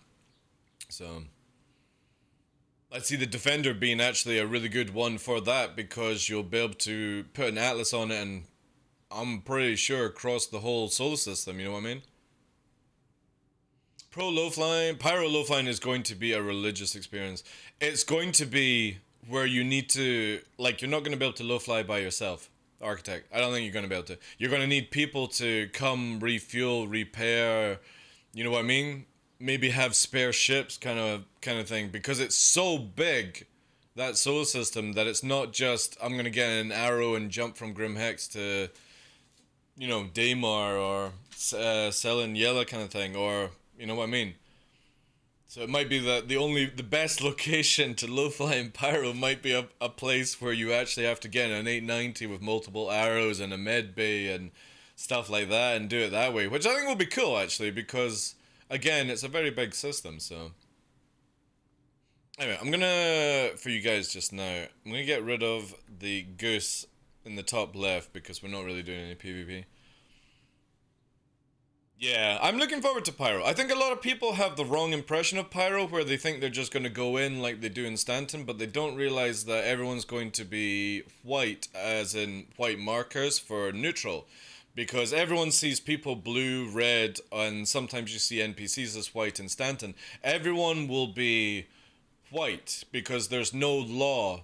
There's no criminals in Pyro. It's a lawless space, so it is kill or be killed solar system, which is going to be a lot. Obviously there will be criminal organizations and reputations and stuff like that that you can get along with, but you know what I mean. Everyone, there will be where you go through as a blue player and you will show as white to everyone when you go through, because you'll be classed as a neutral player. Your standing in Stanton does not take an effect, and that's going to be where it'll throw a lot of people off and like, why am I getting shot by somebody? We went through the gate together as blue buddies and now you're shooting at me. It's like, yeah, well, brah, there's no law here.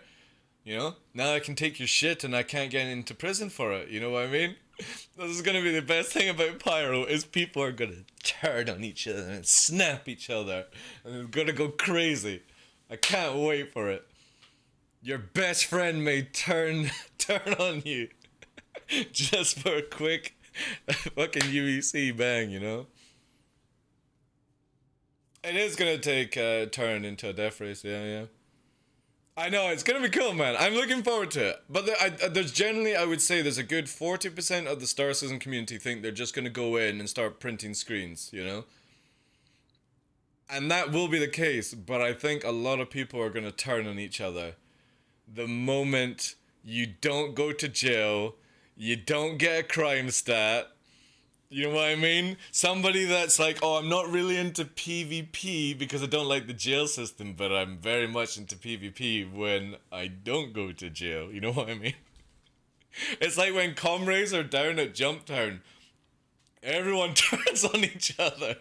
It's like, oh, the comms have gone down. Then everyone's like, alright, everyone on the fucking ground. I'm taking all the drugs for myself.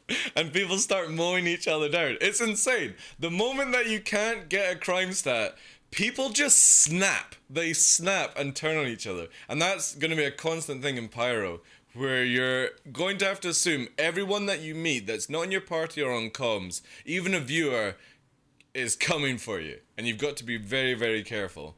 I can't wait for it, man. It's going to be so much fun. So there will be like 5 people from 50 all the time. Well, if they do the server meshing stuff correctly, Fedorka, they can make it where, again, looking at how the servers will be, they can make it where every moon has the ability to have 50 people on it. You know what I mean? Every location has 50 people. So it's not going to go down to 5 people. They're not releasing Pyro until server meshing is out. And server meshing literally allows you to create servers of areas. Not just one dedicated server that we've got just now, but 50-man server for Daymar, 50-man server for Daymar 2, because there's over 50 people on Daymar, so we need to create Daymar 2 instance. Daymar 3 gets cooked up because there's now 150 people in the EU region on Daymar. You know what I mean? This is how server meshing works, guys. So eventually down the line, you are going to see more and more people in each area. And then they just be like, alright, there's an organization of like 30 people here, let's create another instance, kind of thing. That's how it will be for Star Citizen. The forum bears and care dads will be up in arms with their moles. Well, no, they'll just have to work with other players, you know what I mean? Like, you just generally be like, hey, I'm going into Pyro, do you want to team up together? And somebody goes, yeah, I know these guys that are great pilots, let's get them on board and we'll go mining, they can roam the area and stuff like that, and let us know if there's anyone coming and make a lot of money, you know? You start doing stuff like that, that's when you start progressing in the game, with interaction. And we just don't have that right now, there's no need for it. Pyro, I think there will be, because it's a lot bigger, a lot more dangerous than Stanton. Do you know if server meshing will apply multiple servers to an area or something to carry a load? I have no idea, Leaf. I would imagine so. But it depends on the numbers they allow, how many people get on a shard, a server blade, whatever they're using, phasing, I don't know, like, again, they've only sort of given us the technical jib of everything that they're doing, but we'll just have to see how it goes when it actually comes out, you know? It might be where they've made it so good by the end of next year where there's 500 people in a server before they need to use another server to offload the weight and stuff. Who knows? No idea. No idea. We don't know any of those numbers. It's never been released. That's all down to tweaking and time and adjustments and all these things, you know? Yeah, exactly. The people that will cry the hardest are the people that don't want to play team or teamwork stuff. So my reaction to that, Slim, is then stay in Stanton and have a wicked time. And they're like, oh, but I want to go to Pyro. Then you need to step your game up. You know what I mean? It's like, say for example, let's take North Korea as an example. Not all of us can just walk straight into North Korea. I would imagine that would be like what it would be going into Pyro. You might not get attacked, but you also might get locked up for life. You know what I mean? There's these possibilities. That's how you should look at Pyro. It might be fluffy and amazing for you one day, and then it could be absolutely, yeah, Dennis Rodman can, yeah. But it might be just absolute hell where you've done nothing and you're in jail for life or something, you know? Not that you would be in jail for life in game, but you know what I mean? I'm using that experience of, North Korea is not a place that you can actually go into. It looks a lovely place, mind you. but it could be where you go in and your Dennis Rodman allowance, and then there's where, oh, we don't know who you are, you know, we don't care kind of thing. And I think that's the only sort of place on Earth that has that sort of situation, you know. Obviously, we've got a lot of places that have, you know, nasty areas. Everyone has that kind of stuff in their regions, but that's the kind of one where I could only explain Pyro on, where it has its own like laws kind of stuff. Welcome to North Korea. No, I don't think I would have it, you know, been that. Again, I'm not trying to be offensive towards people in North Korea, but you know what I mean. It's the only place that I can think of on Earth right now where it can either be very, very good for you or it can be very, very bad, depending on your status, you know, and sex, you know. And that's the only way I could describe Pyro for anyone.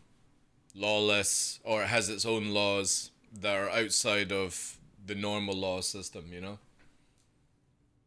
Like I said, I don't mean it as an offensive way towards North Korea. It's just the only place I can think of that has this system to explain it. I think that's gonna be cool about Pyro. And then I would imagine that when we get Nyx has the like the most amount of criminal sort of stuff. You may see big syndicates and crazier stuff there, you know.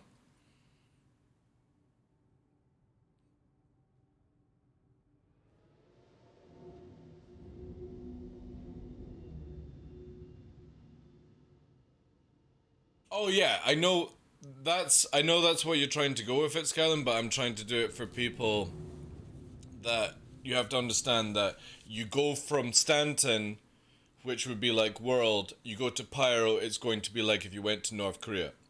Sometimes it might be great for you, maybe it's not, you know what I mean. Pyro definitely has zero rules, but it's the only way I could describe it, where you go into Pyro and you have to expect that it's not going to be fun for you. Comlink Jumptown XL equals Pyro. Yeah, exactly, yeah. Corps will make their own rules. I hope so, yeah. I really hope so. I really hope so. Hey, yeah boy, Troy. Welcome in, Chief. Alright, we're losing light right now, so no more distractions. You cheeky people, alright? Oh, I don't know what to play whilst doing it. Oof.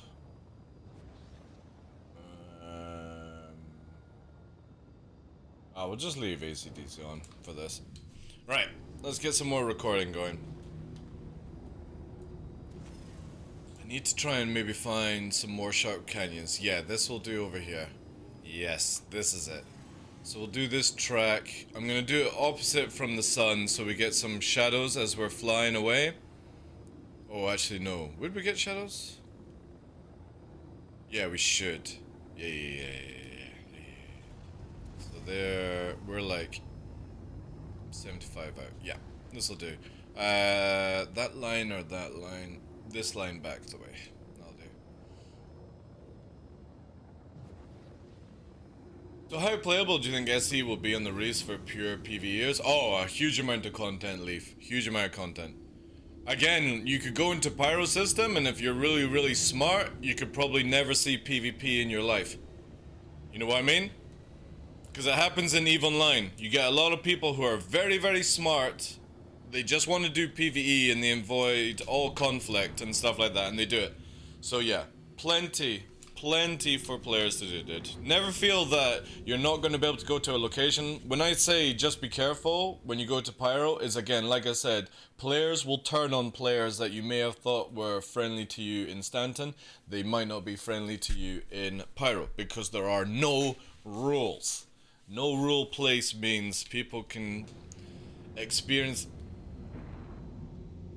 their inner demons, you know what I mean? It does happen in games, so I can't wait for it. Alright. Let's get the recording on. Oh, fuck's sake. Instant missile. Alright. What do we have here? We got an Avenger Titan. God damn it, dude. Just when I was starting. Alright, we're going in here. Lock, tone, Fox free.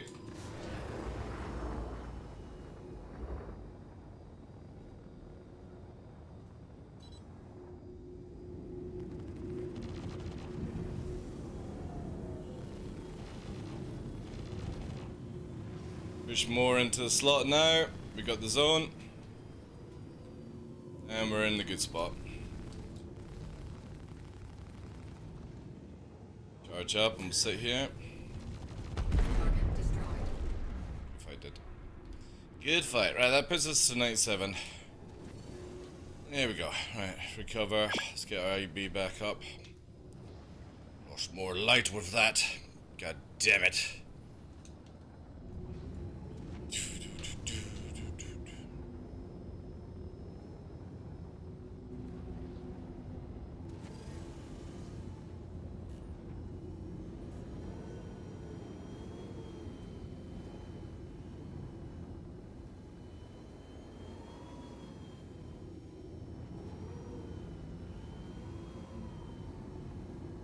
Get some of these shadows.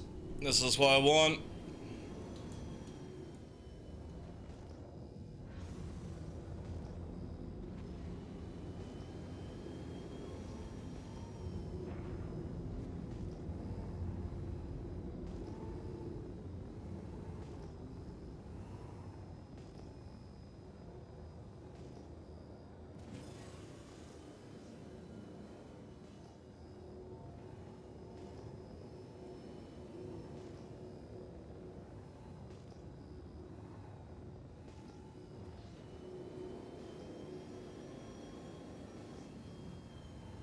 Bit of flight lag as we come here. We'll cruise this way so we get the sun.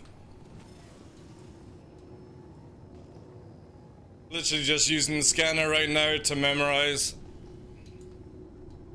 So we can keep fast, keep high, or keep low whilst the sun's doing weird stuff. We're out of time, unfortunately, so we can move to Shubin.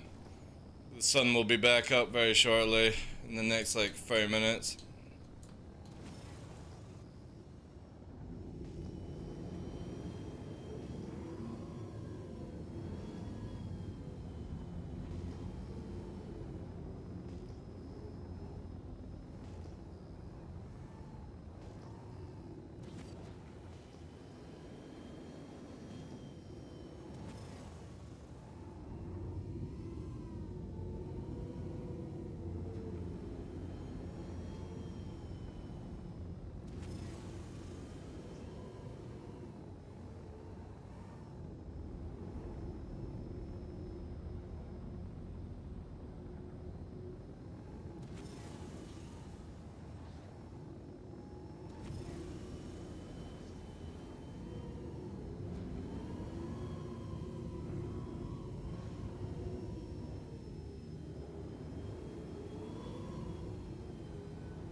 That'll do.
This run should be a little bit easier, and then we'll go to Shubin for more light.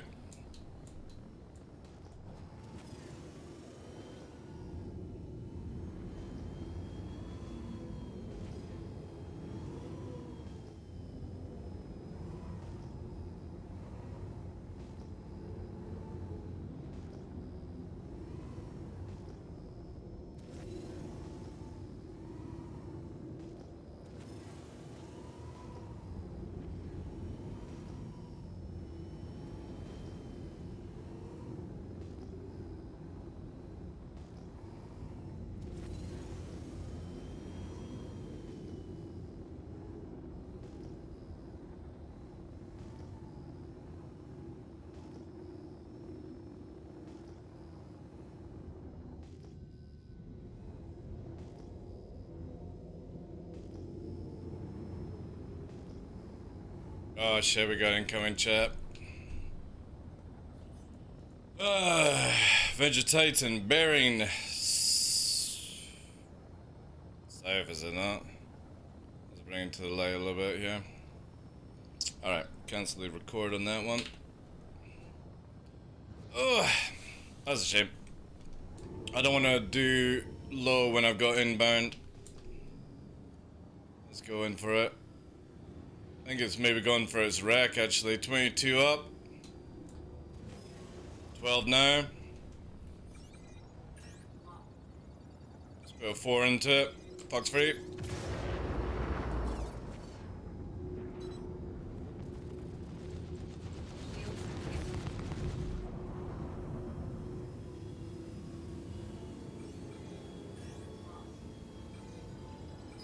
Fox free.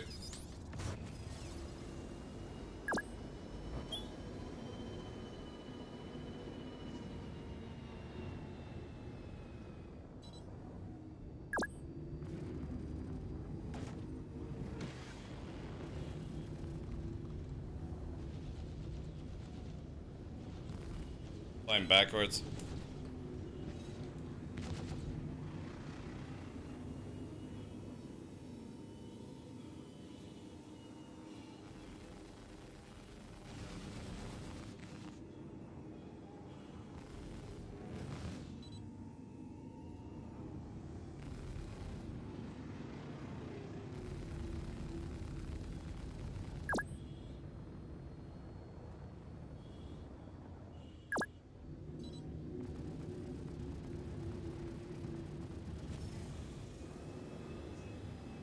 It's got a cutout engine. Engine's gone on the left. If I did.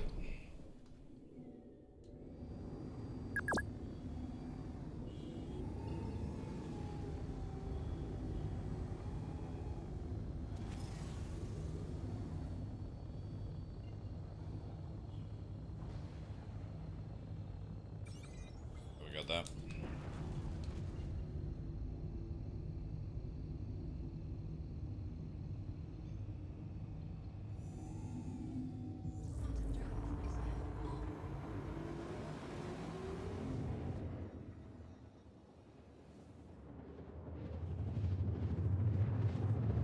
Balloon turning? Yeah.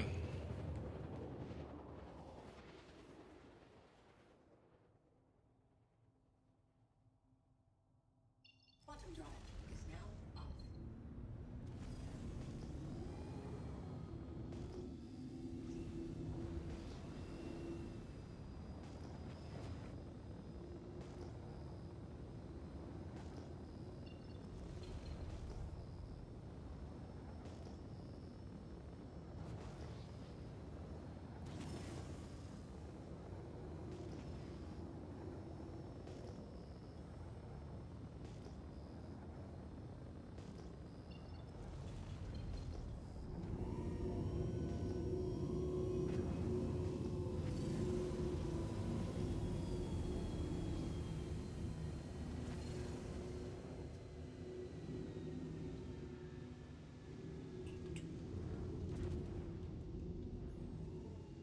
Little bang.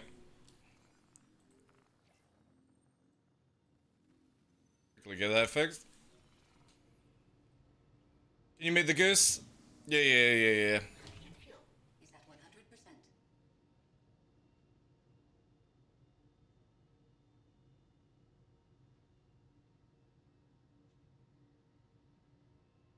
I used my track IR the other day, default settings. It's so funny how you can put your head next to the window and peek down. Oh, I've used the other way. Yeah, I don't use X-axis for head tracking because it actually has a problem with it right now, which can throw off everything.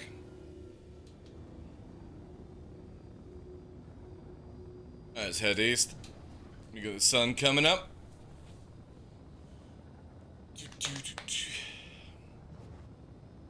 You have awesome eyesight, flying in a dark canyon at night, having thousands of candles in your face for... Yeah, I know. My eyes are very, very good. It's why, like, again, myself and the Huskies go, like, walks at night when it's just pitch black, Skyrim. And a lot of people are like, oh, can you just turn the camera and stuff on? And it's like, no, because it will massively affect my eyes, where I can't see myself walking through the forest and there'll just be a fucking tree branch will smack me in the head. I've got to fully dilate my eyes to be able to see. So yeah. For something like this is fine, you know. But the active ping massively helps because it allows me to record in my head, basically, you know, a few potentials of death.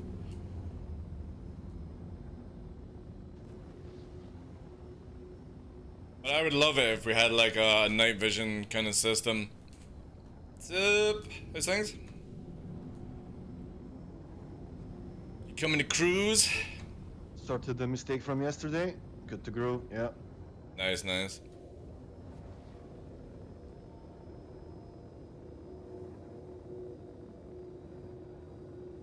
I'm just down on Shubin just now. Need to wait for the full time to go.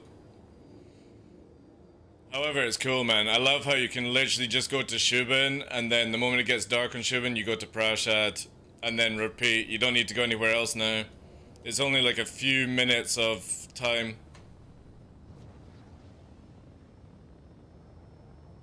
It also has, what they have is the white texture rocks, white hand, and that is not good for low flying at high speed. Because they've got weird hitboxes. So I avoid anywhere that has white rocks like the plague, because they're bad, you know?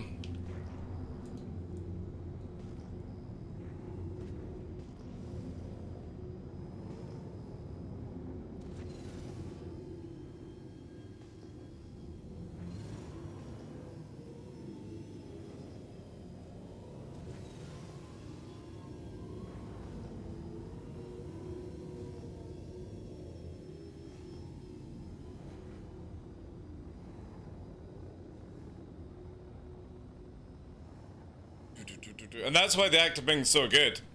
So good, man. It allows you to literally blueprint out where you're going. It's like... cool.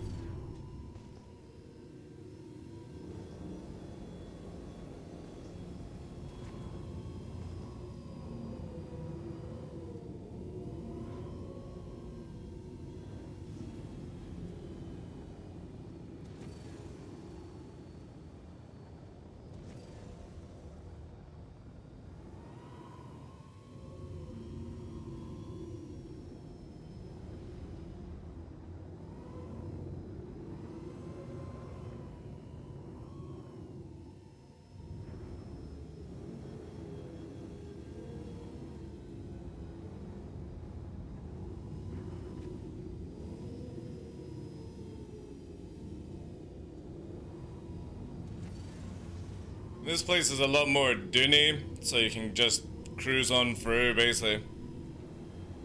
A lot better to learn how to do this kind of stuff. A lot less jagged rocks, flat terrain, curves.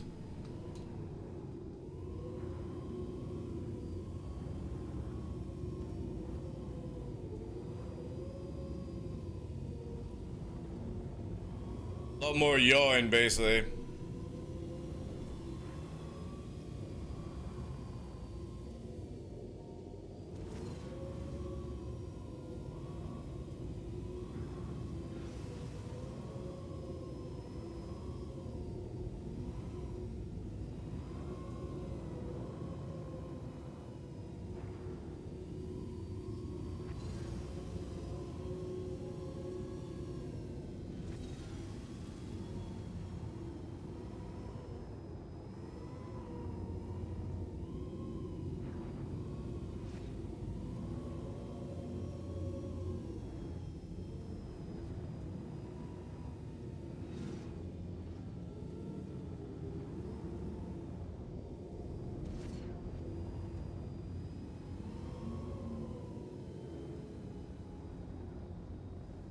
save all the recording for when we get back to Prasad.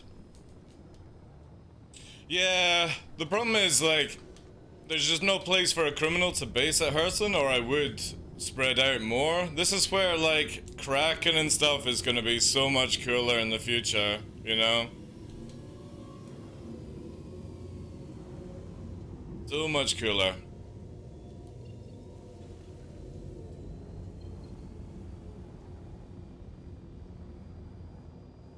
So, used to roll, then pitch. It's hard to get my brain to learn how to not hit the ground if I'm flying at an angle. I can't explain that one. That's a on you kind of thing. I don't know any way of looking about it. Whenever I'm doing flight, I sort of have, like, you know, everything sort of like planned out in my head before I ever do it. Become a chess player, maybe? I don't know.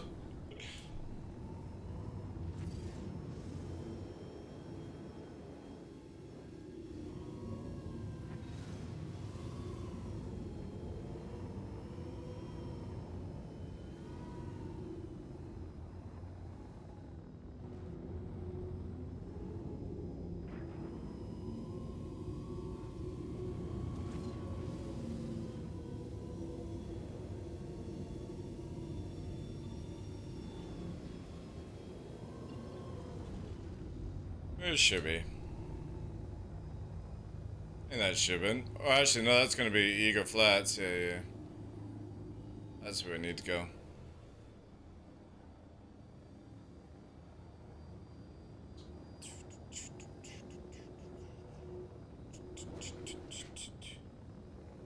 Yeah, I did scout them, yeah. I did.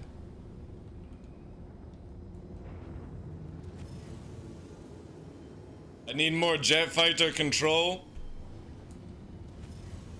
for what I want to do, so for the future, and I kind of feel it throws off my playstyle a little bit more.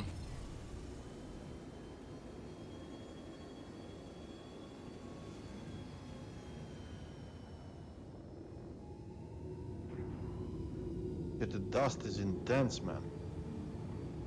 Yeah, it is. I'll cruise in behind you.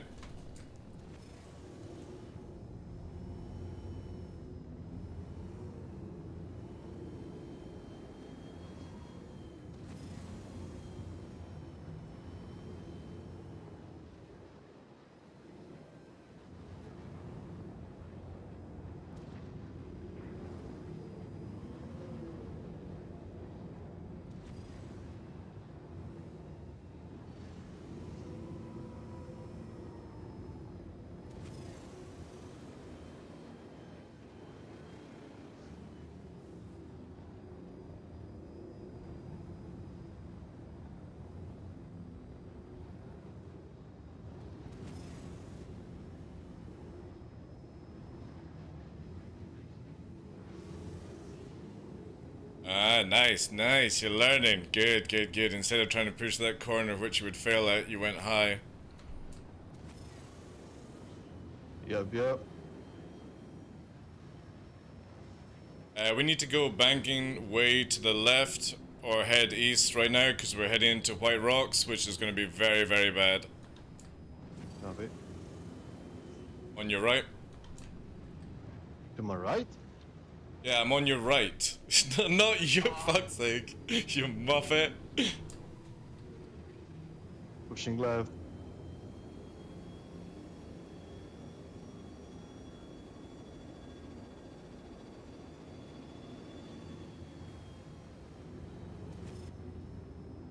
Yeah, keep heading that way.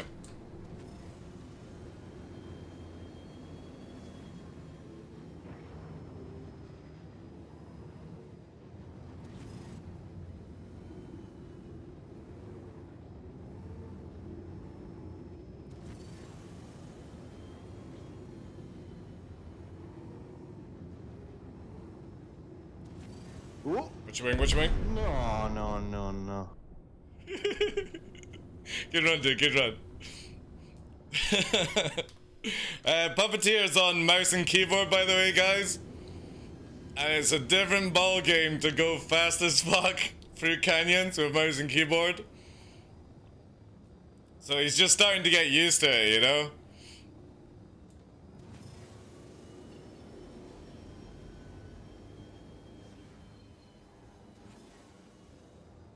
I definitely see joysticks and pedals being bought in your life very shortly.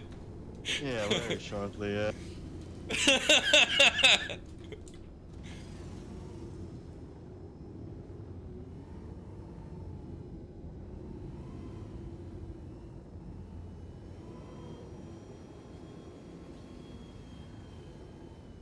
Oh fuck, I got burnt under me. It's been slowing me down when I played first. Yeah, I got Scorpios on me. Copy that.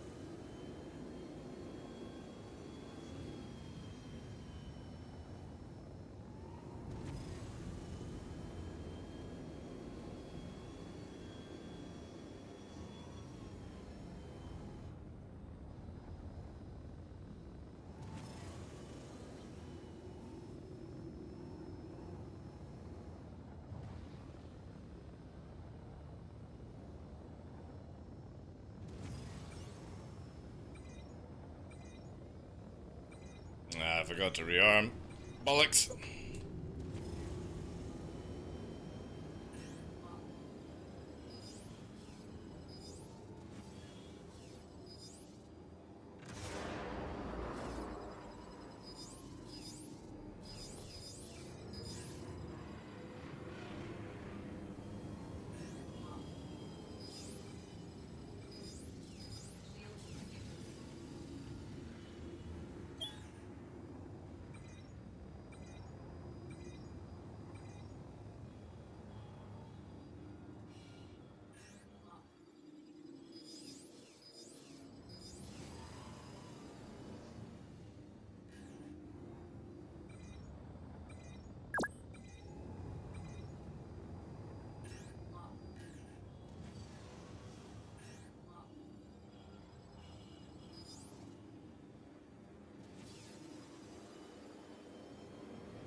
Yeah, missile system's not firing now.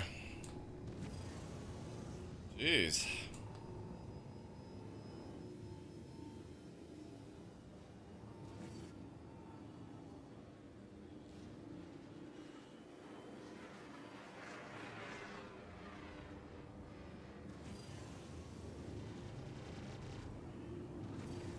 Seconds claim.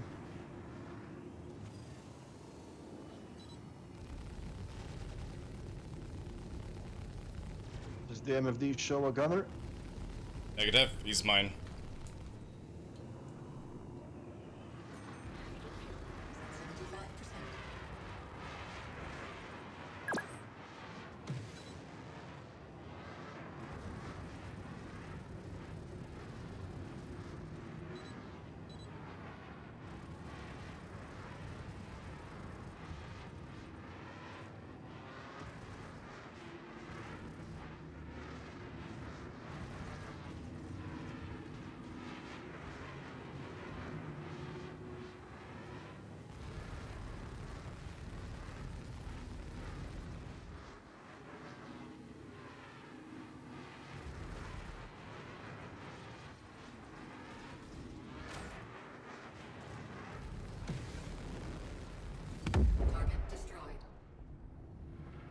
Gunner.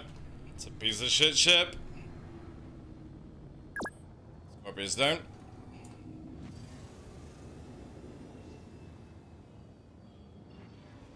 You don't go in that ship without R2D2. No bathrobe is gonna save you in that one.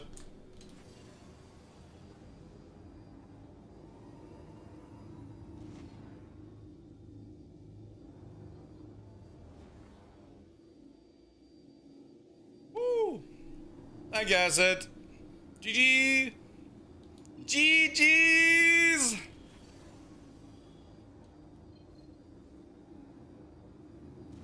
Doggy dog.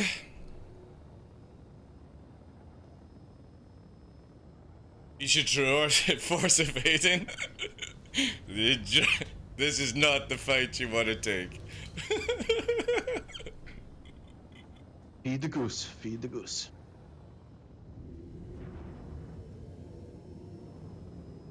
One more goose to go.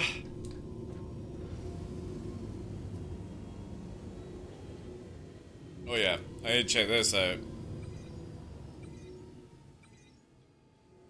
Yeah, look. Missile systems malfunctioned. I literally can't fire. Yeah. Full missile system is broken. That's a shame.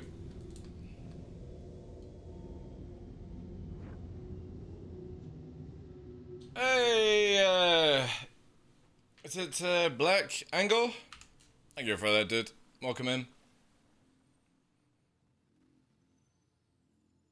No, using the targeting sensors is very sophisticated weapon.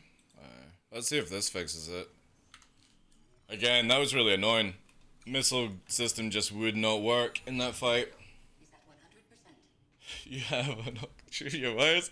It felt like it. I had to do a pass a couple of times just to.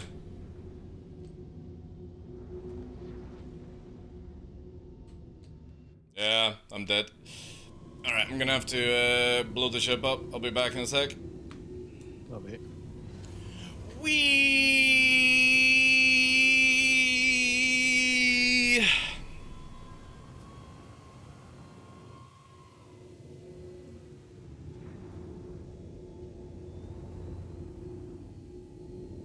Self-destruct protocol accepted. Alright. Apparently going Mach 1 into the ground faceplant doesn't kill it. There's always one way to get rid of it. I don't know what's going on with it. I think it's just screwed. Thank you again, Acid, for the bits, dude. Return the key. No, I managed to self-destruct. I think. For some reason, just not. Yeah, it could be actually. Yeah, it could be a 30k inbound. I had one already today, you know.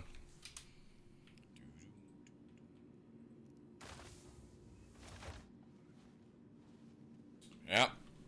That's definitely an annoying thing for me, where I fucking ram the ground, make some noises, and it just bounces off like it's nothing.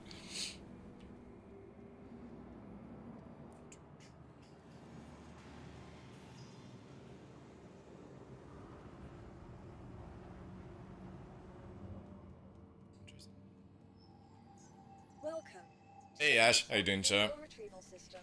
What's this claim, guys? Because this arrow, the one unknown, has been where like I can't claim anymore. So most likely I'll probably do a account wipe tonight to get this sorted, because I'm only down to one arrow, which is really frustrating. So yeah, I will take this as a bio break moment, and then we'll get down on the sands. Let's go into my hidey place. Oh. Now nobody knows I'm here. Alright. By the way, Ash. This is where we were trolling you that night. We're like, we were standing around you. And then you said on stream, who are all these guys? And we all dived into here, which is broken. And I was standing here going, Terry. Like this. And you were looking around and you couldn't see us, so we're hiding here. It was so funny, man. Anyway, I'll be back in a sec, guys.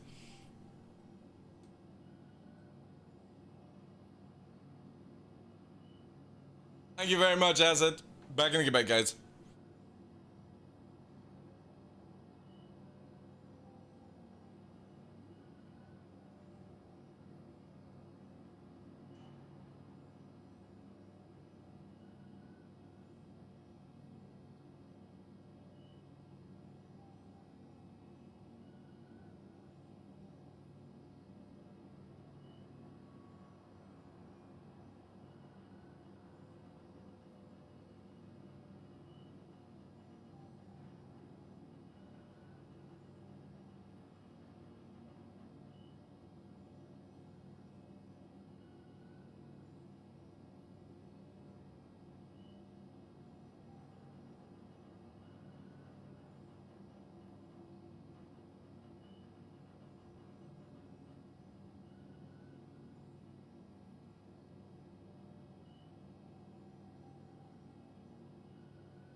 Ooh. Alright, that's better. I thought you were the guy running around. Yeah, that was me. But initially we were talking from the walls on you. Welcome to the ASOP vehicle retrieval system. Vehicle selected. Stand by. Your vehicle has been delivered to the following location.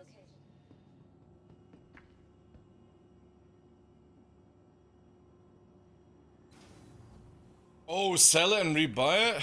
What do you mean?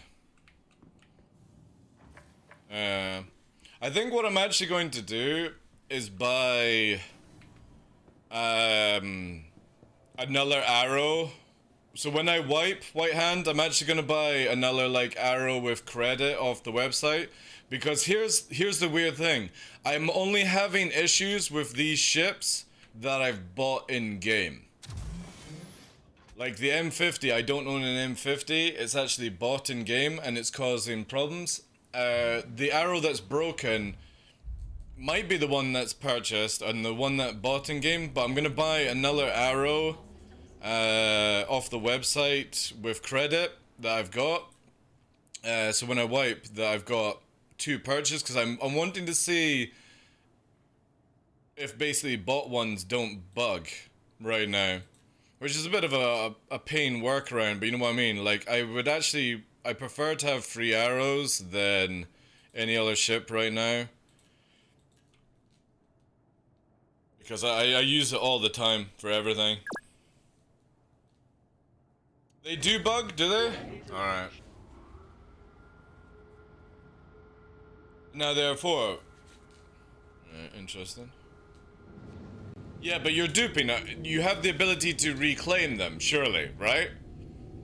Or are they full lockdown where you can't use them? Because right now, all the ones that I've bought in game bug, and the ones that I buy with real money dupe. And I can claim them if they dupe. I don't care about duping. I care about the other arrow. I literally can't reclaim anymore. It won't work. And that's the annoyance part of it. So, even if it goes from 2 to 4, I'm cool with that, you know what I mean? Because if you put the fit on, you always have the fit, you know? Even from a dupe. It's the fact that I just can't claim it, which sucks.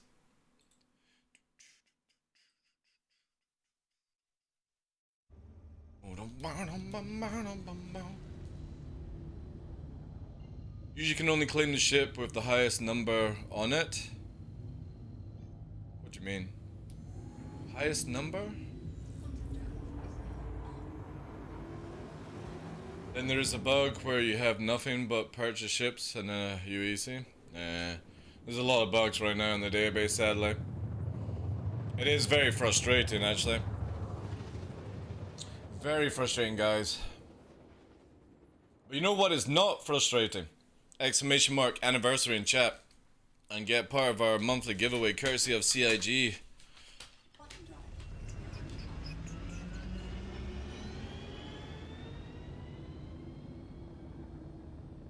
Yeah, it's annoying, like, I'm literally, I probably will, I'll lose my Crime 5, but I'll wipe my account tonight, and hope that it all works. If not, we'll just have to cruise around on the alt tomorrow, no PvP basically, or anything like that, you know. If I have to do like a 24-hour wait kind of one, you know. Again, I'm really... There's not many problems in SC that affect me. Database is a huge one. I don't really care about 30Ks. This is another one. The fucking party marker teleporting literally in the opposite direction. You know. These are the things that really start to get me. You're lucky, VR. You're lucky. If you typed that completely wrong, or completely right, I should say, you would have, you'd have fed the wrath of the boot. But yeah, database is a big killer for me. It's very depressing because even though we've got a buggy game to play, it's nothing worse than having to reset your account to try and sort out not being able to spawn ships and stuff, so yeah.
They're lost. You're lost. Yeah. Oh, you're heading back to Shubin.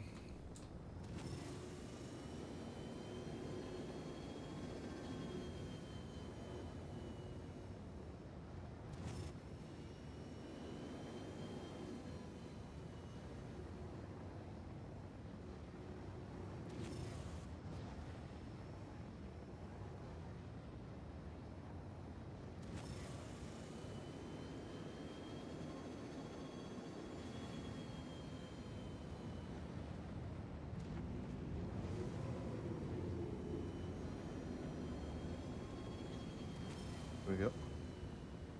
Falling leaf.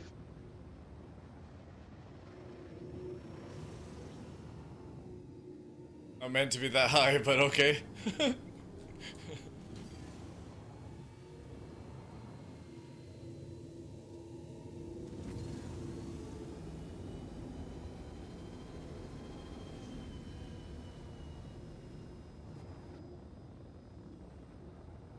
Mm-hmm.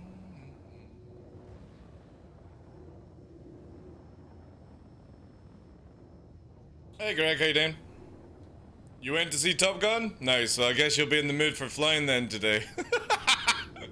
Everyone that watches it fucking wants to just burn rubber afterwards.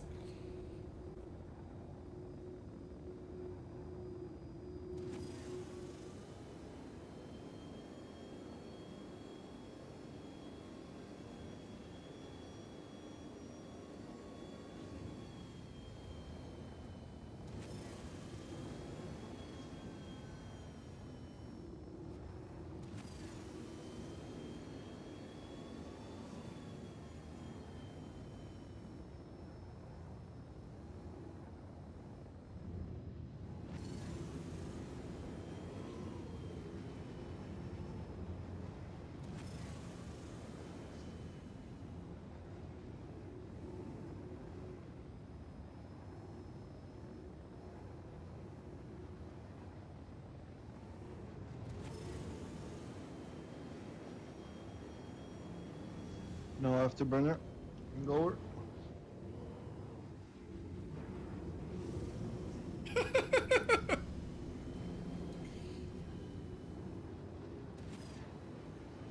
You flying in decouple? Yes, sir. Alright, cool. Sometimes you don't have an afterburner, just pull back and then feather the upstrafe and you can just point the nose and curve it around a bit better. Saves on having to use too much afterburner for these processes.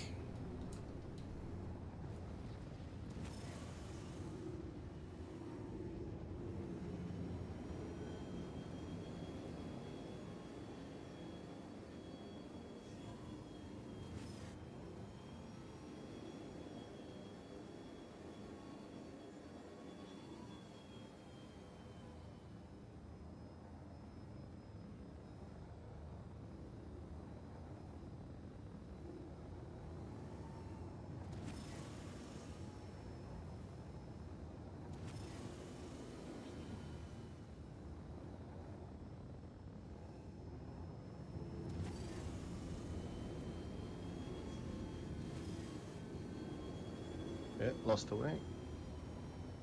Just blasting off to space again. To the pad.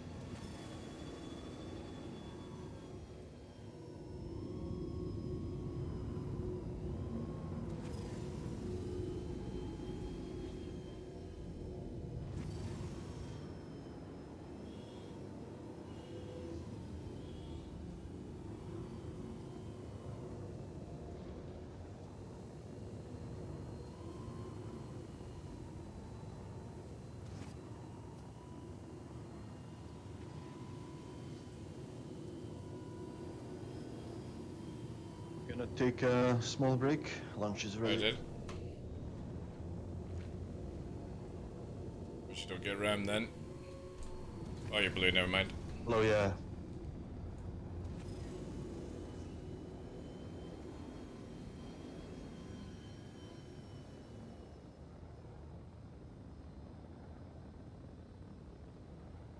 Film does its job then? Yeah.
As long as Tom Cruise is happy.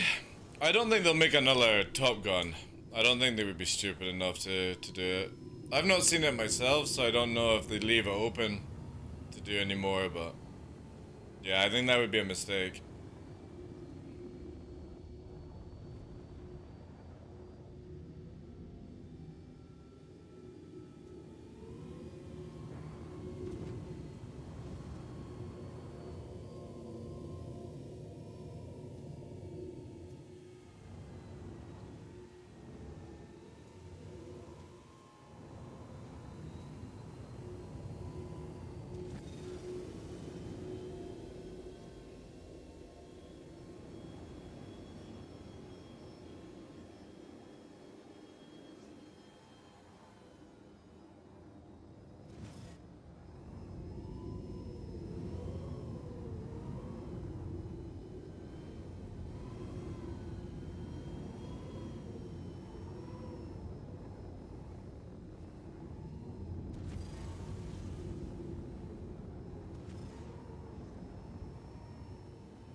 Oh no no no no no no.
We definitely need more afterburner for shit like that.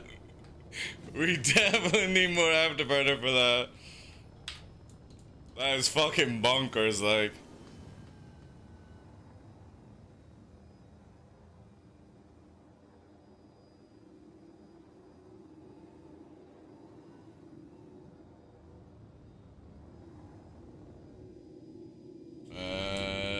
Law? What was I? What? They have detail about filming? What do you mean?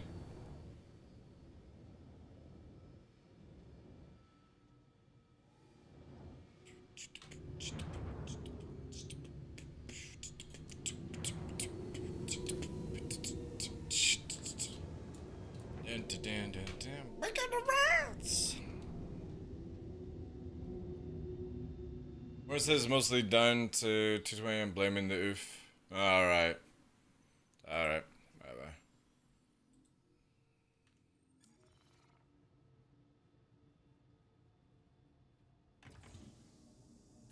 I'm definitely gonna, like, I need to see the movie, because I hear really good things about it, but, yeah, you know what I mean. I don't have the luxury of just being able to go to a cinema whenever I want, sadly. I'm back in black.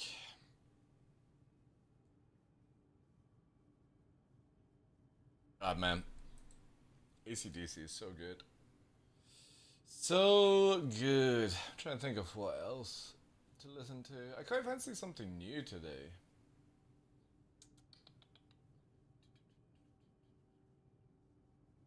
See what we've got on our... I got Rick Ashley. What the fuck? What the fuck? Black and black. Metalized? Oh, look.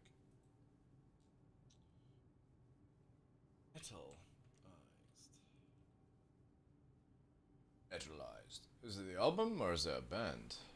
The oh, Metalized by the Sword. Let's have a listen to it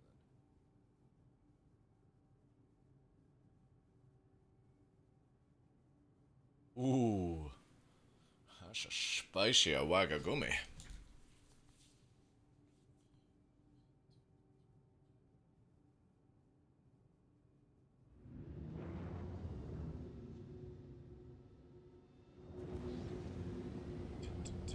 Oh, nice. It's got a horse beat.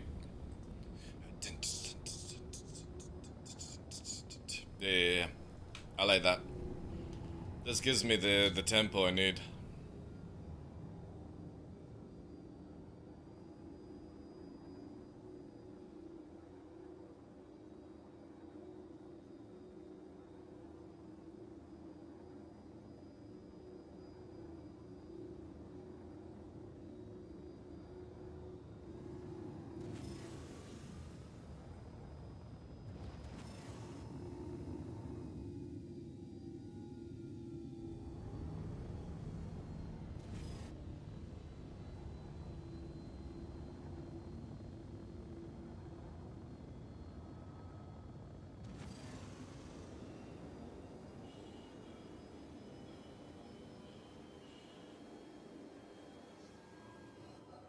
Oh no.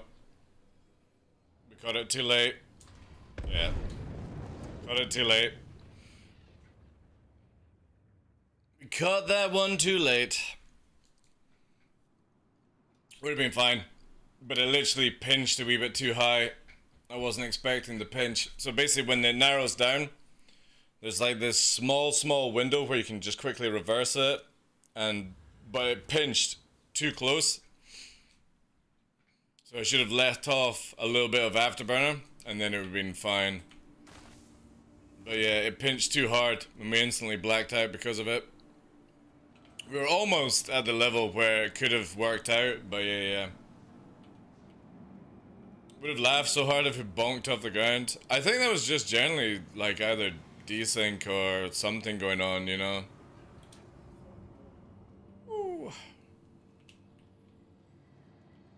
This is where I need my second arrow back. I'm gonna start doing the stuff.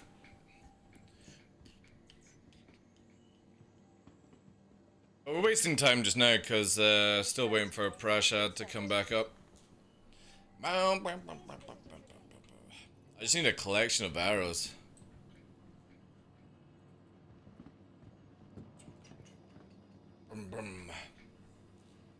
Oh, but I love those fucking... those G-locks, man. Again, it needs to be way more severe, I feel. So when we're doing even harder turns and stuff, ooh, excuse me, guy. You know what I mean? You can maybe like do a hick maneuver and breathe out of it. Something like that, anyway.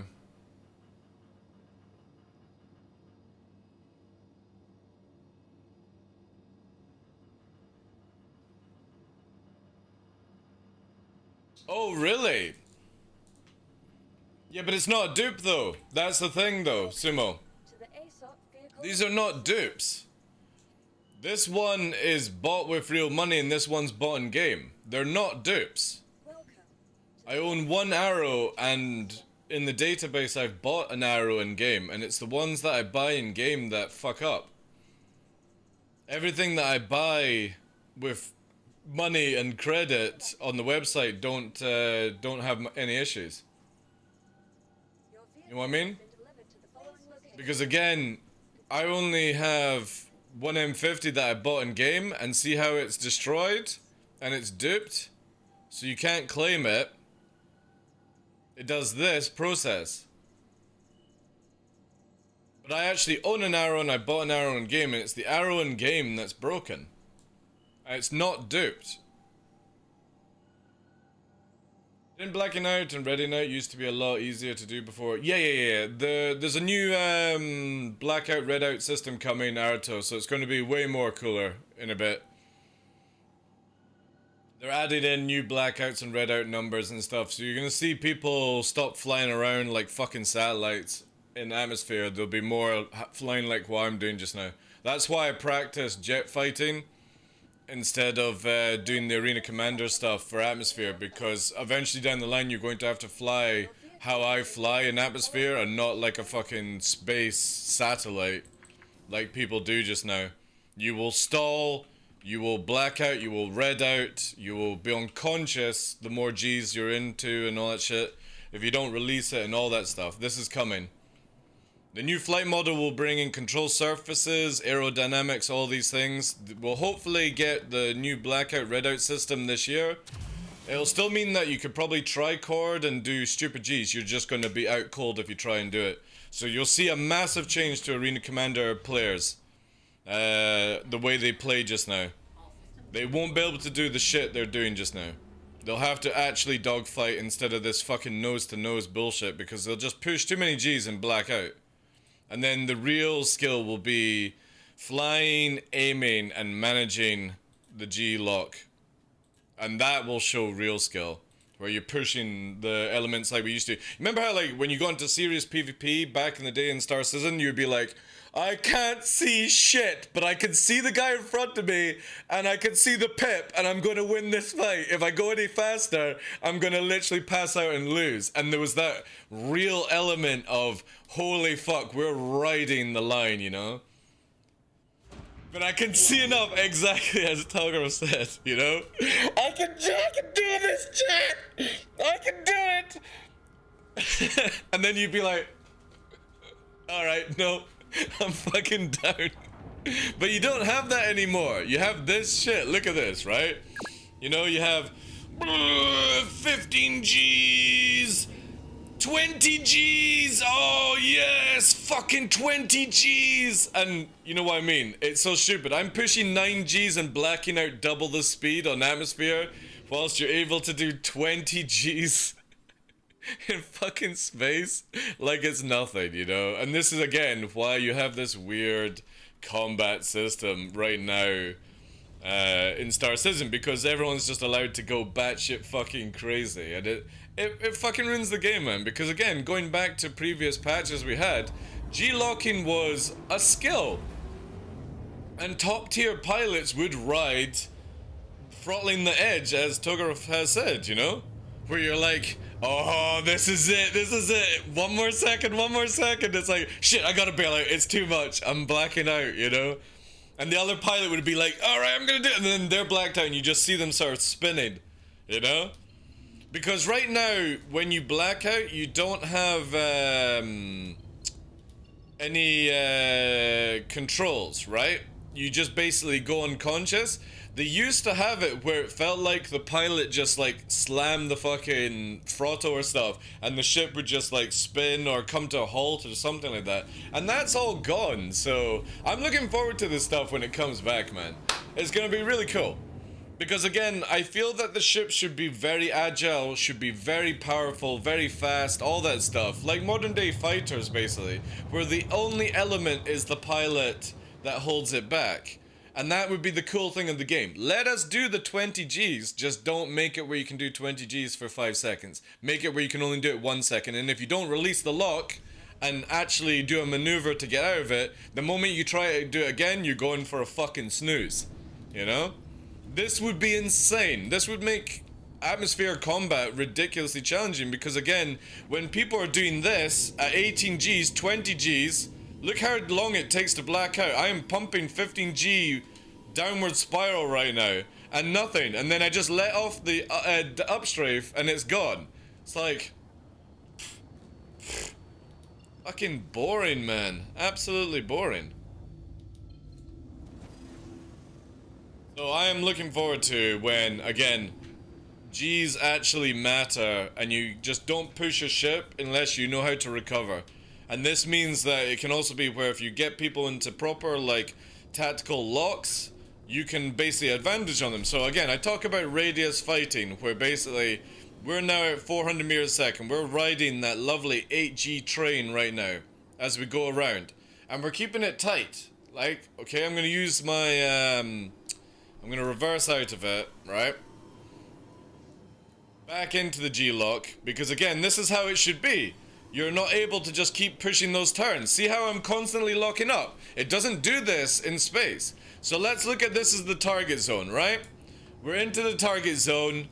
We're wanting to then radius the target.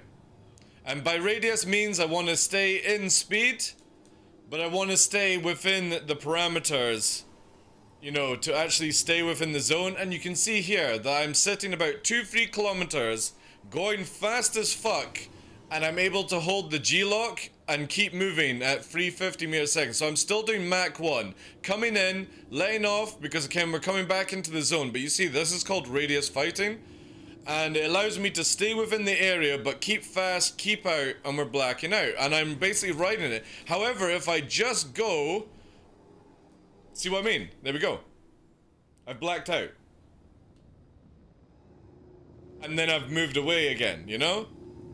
But you don't get this when people are tricording.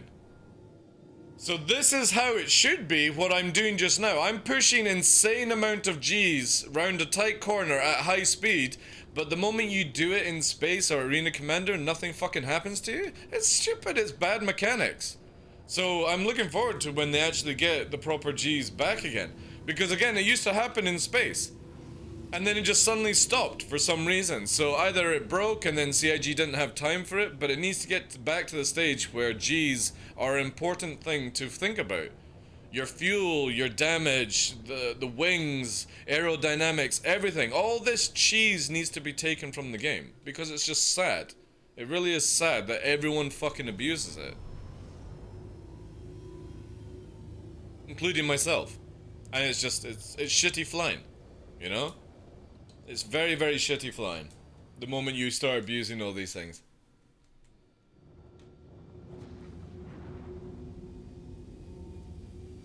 Unpopular opinion, but I would love the initial flight model rework where you could hover too. That's coming back! Aruto, it's coming back. And you're actually getting... Yeah, that all that stuff you're talking about is coming back. And if people don't like it, tough shit, it's coming back. Because again, you're not meant to be able to do this. And G recovery and tiredness, yeah, exactly. You can't just keep locking yourself up or you know, that's it. So you will have to disengage and do jousting. Because it's a way to release the G's. So yeah, you're not going to be able to do this. You're going to overheat as well. We've shown off on the channel many times. Like if you look at your missions here. Let me go to a bit easier where you can read it, right? See this is your heat, or heat emission that you're producing. So I just smacked my microphone. And you see here, after burning in a straight line. It's doing nothing, right? There's no heat off your engines whatsoever. This is gonna hopefully change, because IR missiles don't work. Because you're producing no heat. People will have to come in and hover like this. This is why I keep telling people who low fly like this, you're going to not be able to do this shit in the future. The game will be like, I'm just gonna fucking face plant you in the ground, you know? You see low flyers going like this and like, hey, fucking spin around and all that shit, you know? You won't be able to do that unless you're on like fucking 0G moon or something like that. But anywhere that has any sort of atmosphere, you'll just face plant if you do that. Because your main thrust will be flying you, not your maneuvering thrusters very shortly. So again, I would have to be like where I come down here and, you know, do it this way. Gregory. And this is how I'll have to AFK, because you're just not going to be able to sit and do these things, you know? Landing gear raised.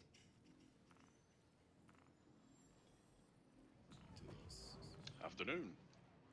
Good afternoon. Puppeteer, I think, has been disconnected for AFK-ness. So, he'll be back.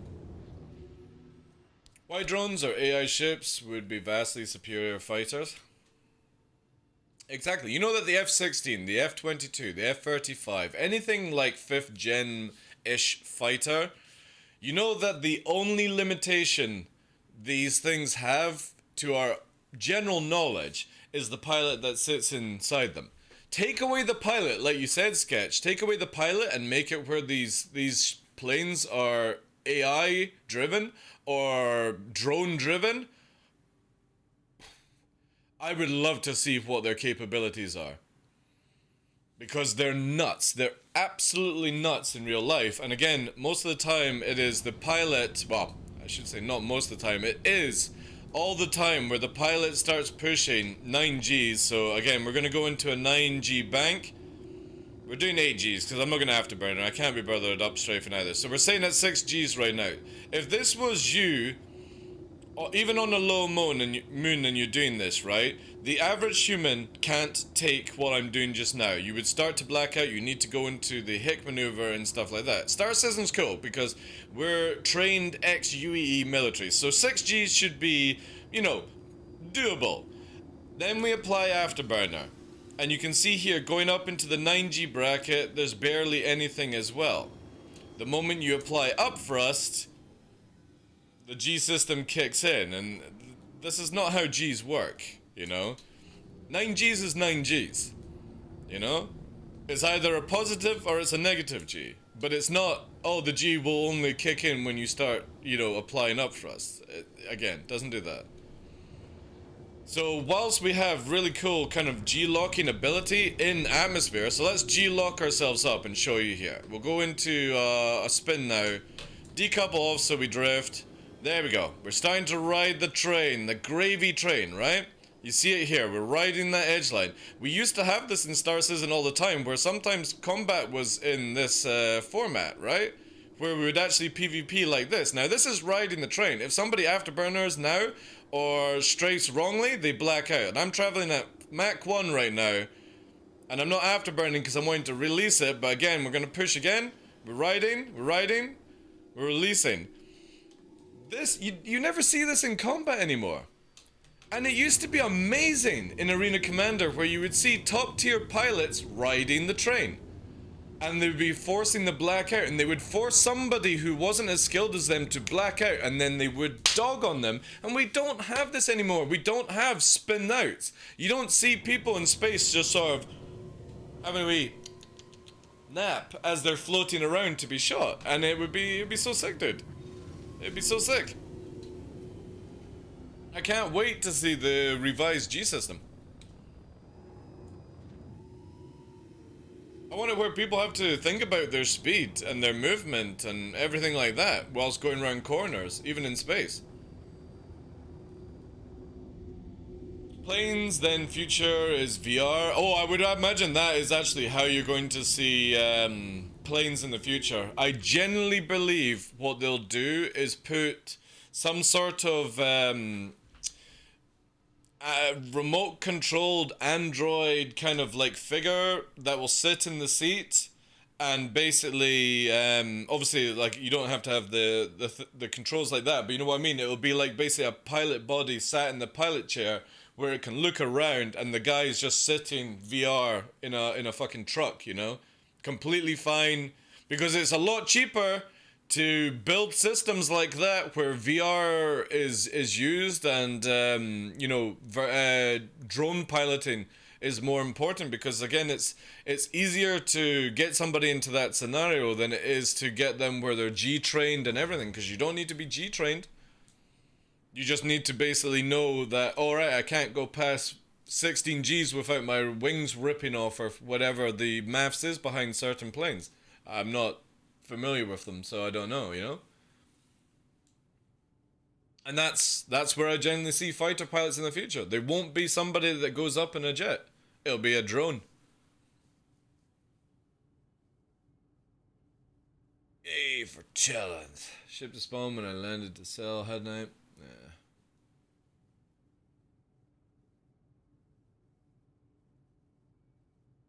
Drone swarms. She's scared. Tom Cruise. Oh yeah. Yeah. Because again, it's funny enough, it's a lot cheaper to put up a drone than it is to put up a you know, $1 billion fucking plane. Because drones are like, what's the Predator drone? It's like 20 to 50 million or something like that, or maybe it's just short of $1 billion. I can't remember the exact number on a Predator drone, but yeah.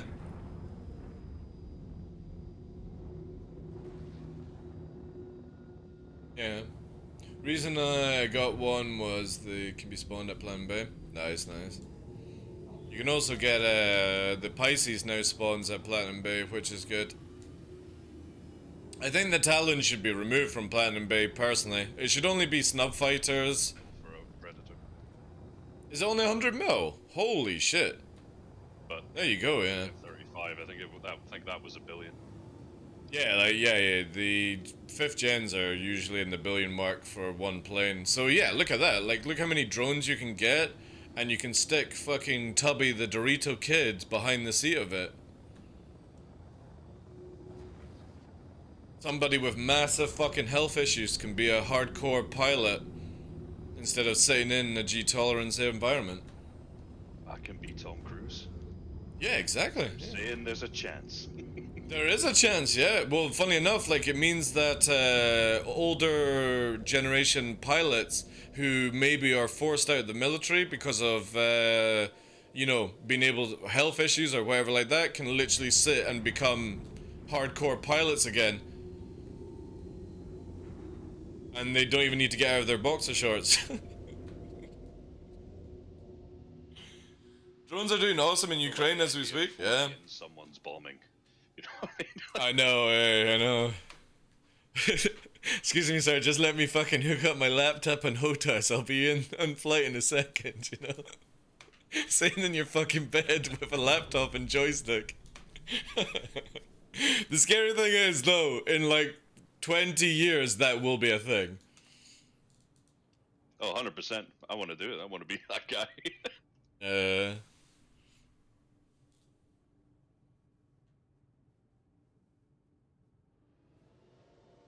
It's not going to make for a great movie, though. You know what I mean? Just a bunch of fat aging guys.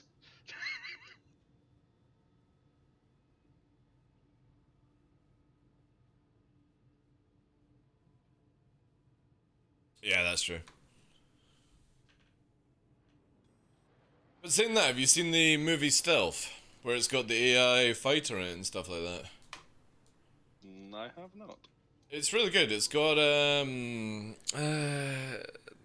black guy that's in Django Unchained, Jamie Foxx. Yeah. I can't remember what the other two actor names. One's a female, pretty gorgeous, but I can't remember what else she's in or what her name is. It's really good because it's like it's about these planes, super planes that literally can go Mach 4 in atmosphere, which is just fucking bonkers, right? They go really, really fucking hypersonic. And the AI is with them, and the AI sort of, you know, malfunctions. That's all I'm going to say for the story.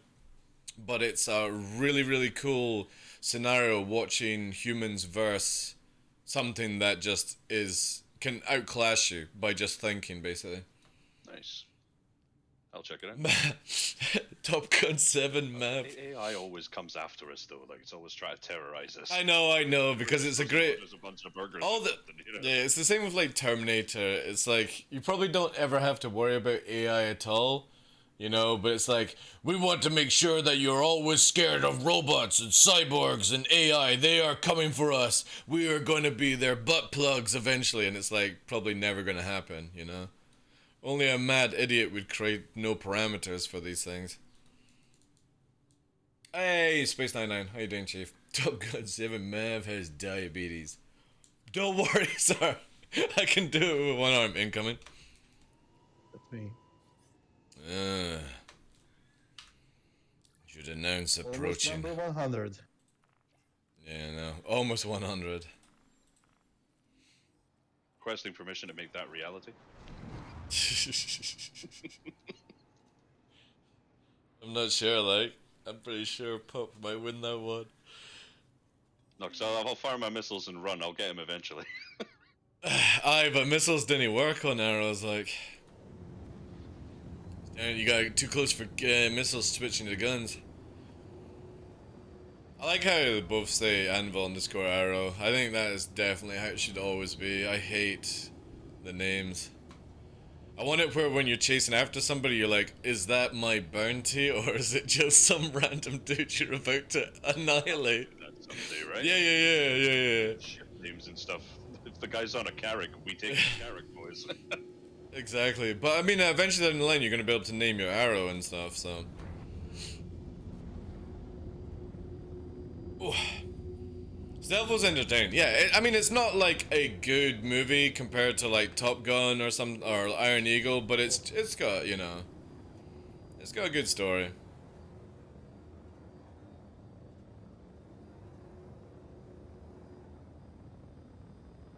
bit more and we'll be able to go to Prashad.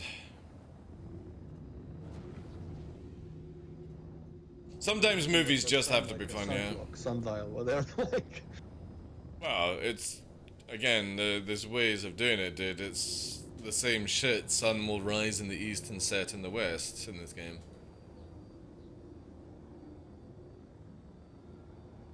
You can tell by the sun height it's about midday.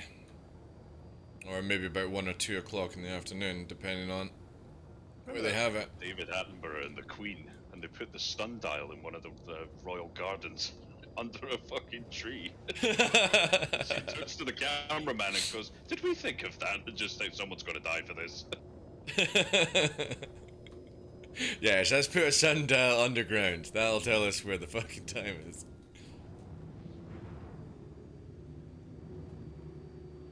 Hi Gustav, how you doing today, Chief? Welcome in. Hope everyone's having a good Sunday.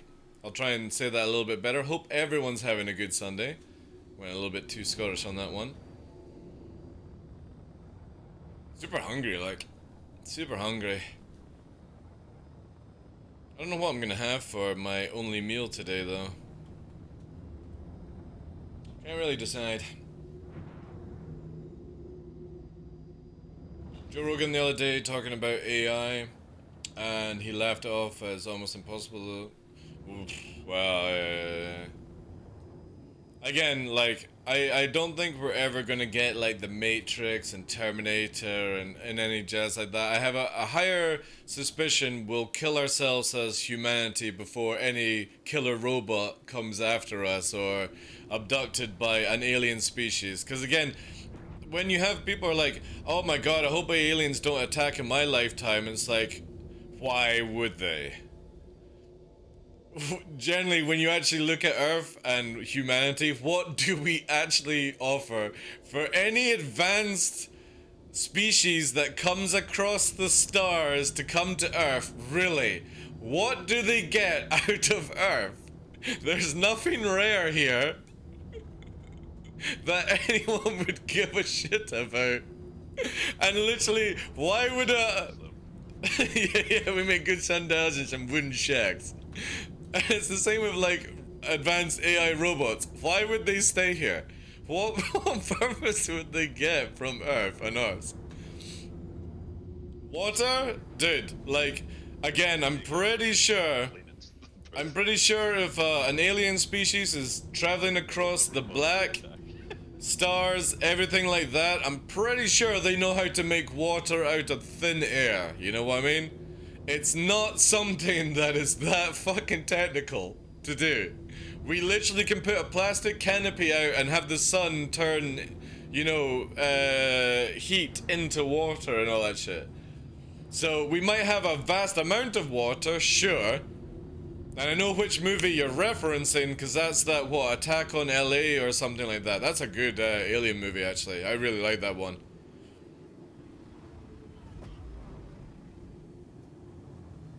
But it's like, why would they bother, you know? If you were after water and you're able to travel the stars, why wouldn't you just go for a planet that's all water, you know? Oh my god, Puppeteer's leaving smoke everywhere on the ground, trails, as he inverts across the fucking sand. I hope they come soon. So about Titan. What do you mean about Titan? Energy is the galaxy's currency? Well, again, why would... Again, I'm not even going to get into a topic about it. There's just nothing of value on Earth. Hate to tell humanity that one, but there's nothing. You know that there's more wealth in the Mars asteroid belt? Why do you think we're going to fucking Mars than there is in Earth right now? You know?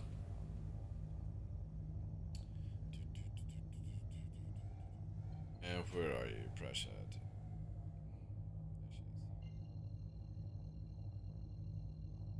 You're not constantly popping flares, are you? Oh. Me? No. Yeah, that's what it sounds like. Oh, it's stuck. I think it'll be like Star Trek. The aliens are watching us and they know we are nuts, so they don't come close. You know what I think is? I can't remember what it was, where aliens come to Earth and it's like a joke kind of thing. Go and check out this this numpty place. Prash adds up. I'm moving to location. You know what I mean? I'm pretty sure like an advanced race would come to Earth just to laugh at us. You know what I mean? That's how I feel it would be. What the utter fuck? I just teleported backwards at 700 meters a second. Top Gun, Gary, Top Gun. Holy shit. Alien tinfoil hat guys say they want our gold to see their atmosphere. Yeah. So yeah, I'm never worried about robots, killer AI, aliens coming to dominate. We've got a higher chance of a super volcano going off and killing all of us in one go than we do an advanced alien or advanced robot fucking doing anything to us, like.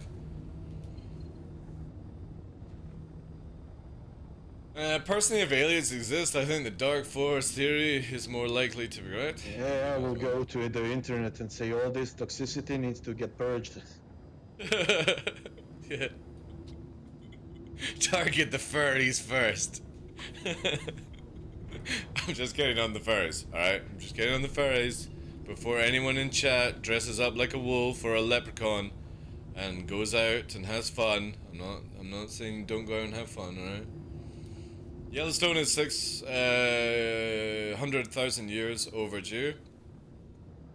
Wasn't that thing with super volcanoes where if it goes off it kind of causes a whole chain effect on all the super volcanoes around the planet or something like that? If I remember it. Which I think is kind of cool, like they're all connected in network or something like that, and something to do with pressure. If one goes, they all go. They all pop. Which I think is incredible. Like, when you think of landmass and the ocean and stuff like that, like, humans is so boring. Aliens is so boring. All this stuff is way cooler, man. Like, in the center of the planet and all the networks and cores and all that jazz. It's really, really cool stuff. I can get quite nerdy with that. Here we go. The Promised Land. I'd love to see you fighting Geiger's alien, though. You're boring, okay? Derivative, boring.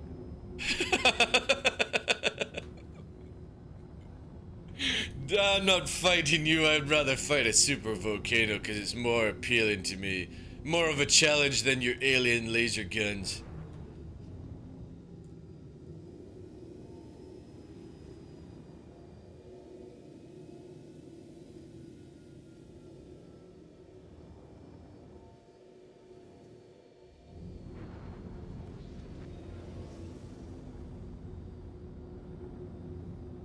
Let's not get political, Skylum. Alright? Again, like, you have to remember, guys, nuke threats, and this is going to be the end of the talk pick, but nuke threats should mean nothing to anyone. Because if it kicks off in that scenario, we all lose. We all lose. Humanity loses the moment we start doing shit like that, you know? So it might be where it's used as a scare tactic, or it is actually used, but at the end of the day, none of us should ever give a shit about it, because the moment that it does happen, it doesn't matter where it goes, what happens, and we all lose. Humans just literally go down the crapper the moment it happens. You know what I mean? There'll be loss, there'll be so many problems in every single country, nobody will trust each other ever again, and yeah. Anyway, we don't need to go into that topic because I'm pretty sure even the craziest of people on this planet know that it's just a matter of everyone loses when it happens. Yellowstone is a small super volcano compared to the others we have. Yeah, which is the biggest one if anyone remembers? Isn't it, it's in the India, or near the Indian Ocean if I remember correctly.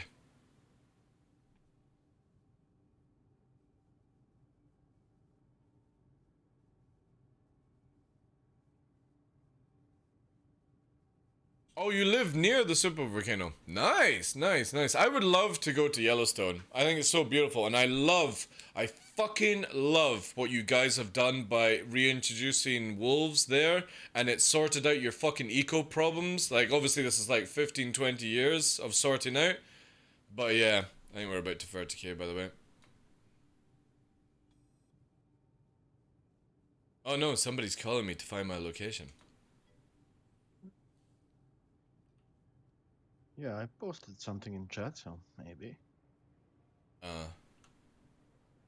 No, nobody's call didn't go through. They must have hanged up. They're actually a problem now? Alright, okay.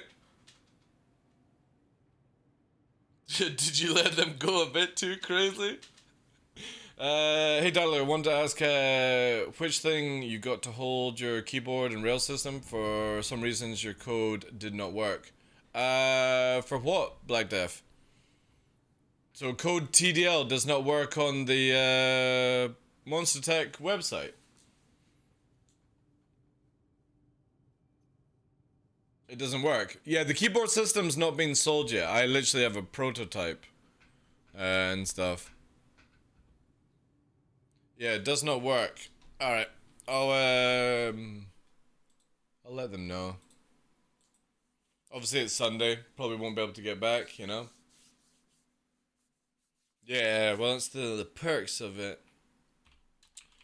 Do-do-do.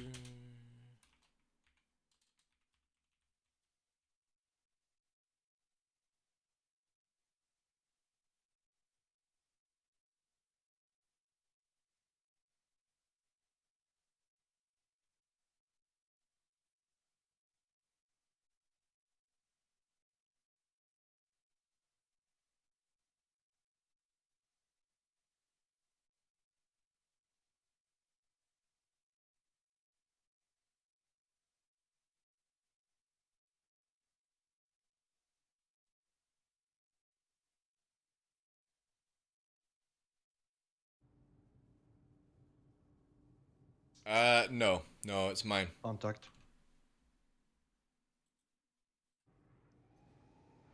Two to Oh, yeah. five.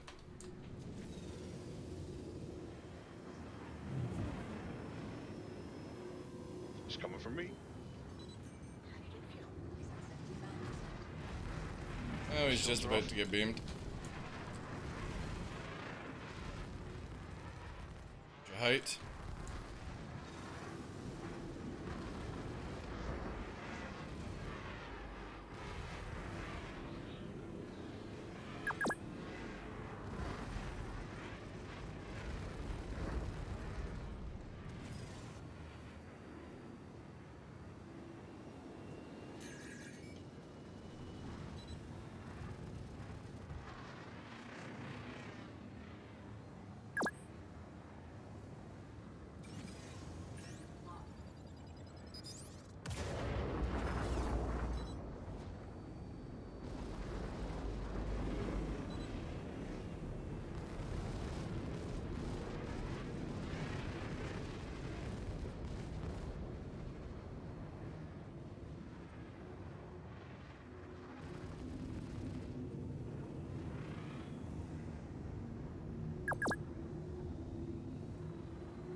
Remember to guys, when you're playing this, slow down and just be more defensively and talk what you're doing. Don't go fucking silent, please.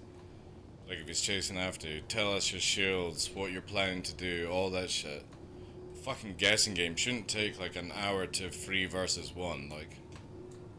And stop spamming missiles. Your missiles ain't gonna do shit against fighters. Like, it's just a waste of resources right there. You fire 1 or 2 to just add them to the pool, not fucking flak everything off. Does not work.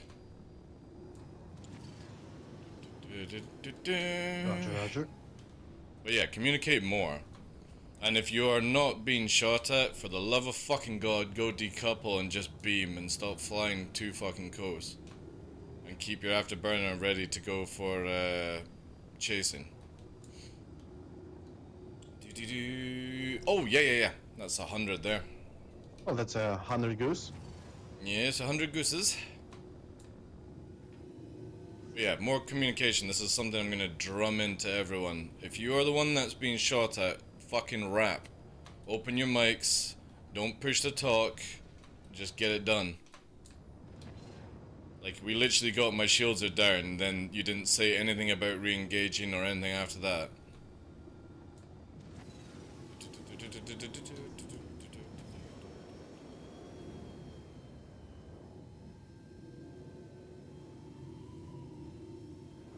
I will drum this organization, chat. Yep, I was trying to smoke a cigarette. My bad.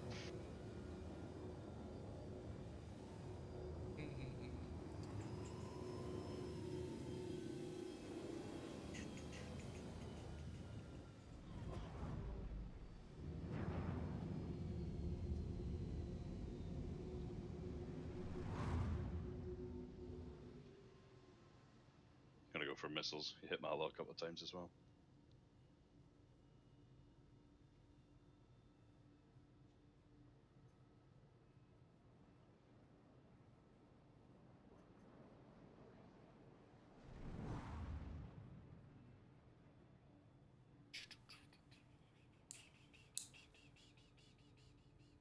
It's a nice arena over here, yeah.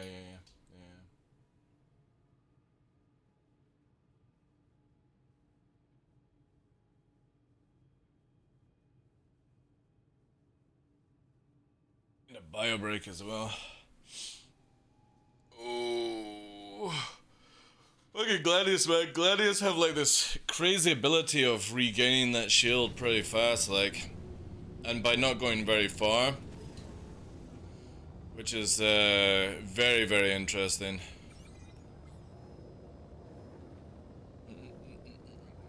And this is again where like IR missiles need to be a thing in this game, because they are just so useless right now. Absolutely useless.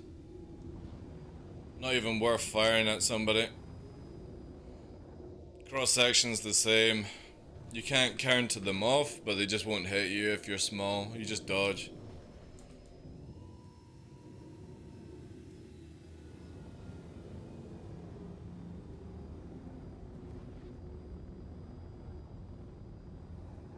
Gladius has 2 size 1 shields, regens like 1. Tell that to that guy then, Zeman. Because his shield was bouncing up and down like fucking crazy. It would go down and then literally back up again. And I always see this with Gladiuses. What does the sound countermeasures do? What does the sound? What do you mean sound? Are you talking about noise? Noise does nothing. It's actually just a chaff. But CIG wanted to be edgy and call them decoy and noise. Even though that when you are depleted, it says countermeasures depleted or chaff depleted, flares depleted. Like, it's so silly. They literally have sound files that say the old things, but then somebody at CIG wanted to be edgy and call them decoy and noise. It's just flares and chaff. Nobody cares about that shit. Incoming, or is that you flaring over hills? Me Oh, shit. flaring. Yeah, stop fucking around then, please, dude.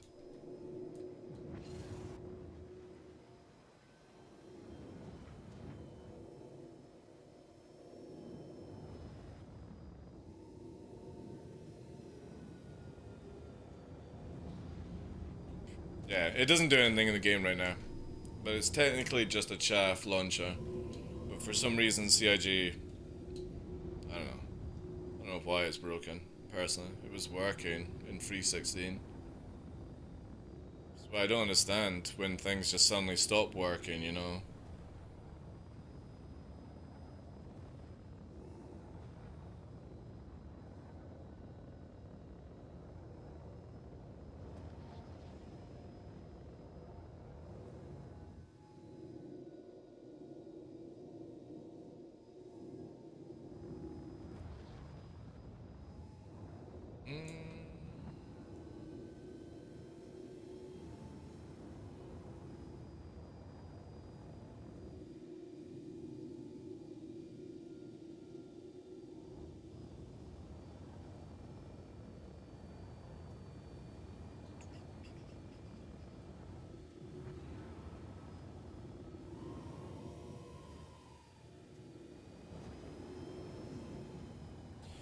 Oh, I wish it was point markers. It's so annoying. Like I see, like on radar, but then the moment like I'm 180 on you puppeteer, it just makes a brand new flash. Like there's a new blue coming in basically.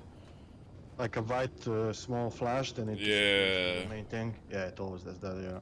It's so shit, like, because I can see you in the corner of my eye right now, you know, moving, but then it'll make the flash like it's brand new and be like, oh, cool, here we go. I heard you gave your opinion on the threat of nuke, then it went to an advert. Alright, basically the thing, why I will never get into like a discussion about, obviously, certain people in the certain worlds, our world, basically, threatening to nuke places.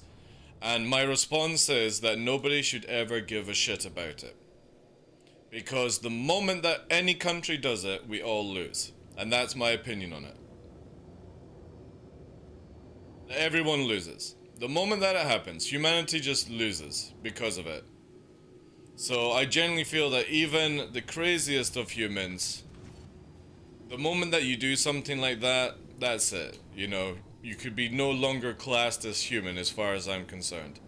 Because not only will you obviously wipe out a lot of humans in the process, but you destroy a lot of infrastructure at the same time. Not just for your country, every country, you know? So, you know what I mean? It's one of these things where it either happens or it doesn't happen. It shouldn't be like, oh, I'm so worried about nuclear threat. Who fucking cares? We all lose the moment it happens anyway, so what's the point in stressing about these things, you know? That was my response.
I assume if somebody asks that question, somebody has made a threat. If more threats have been made, it doesn't make any difference because the moment...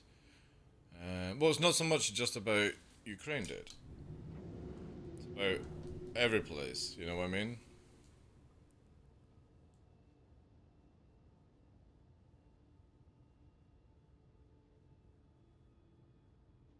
Can you do that in third person?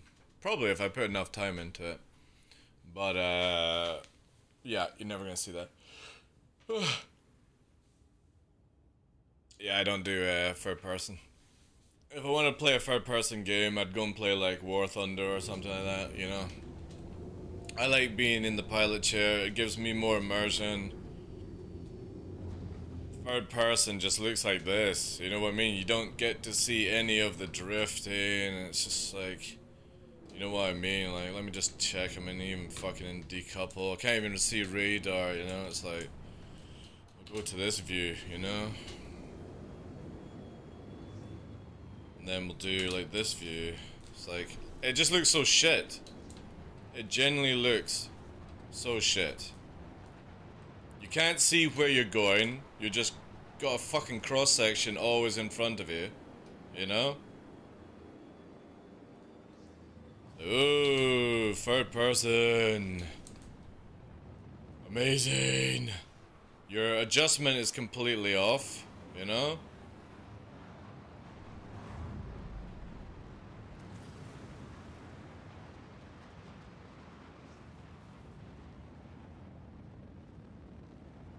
And then I can't fucking see what I'm pressing, you know?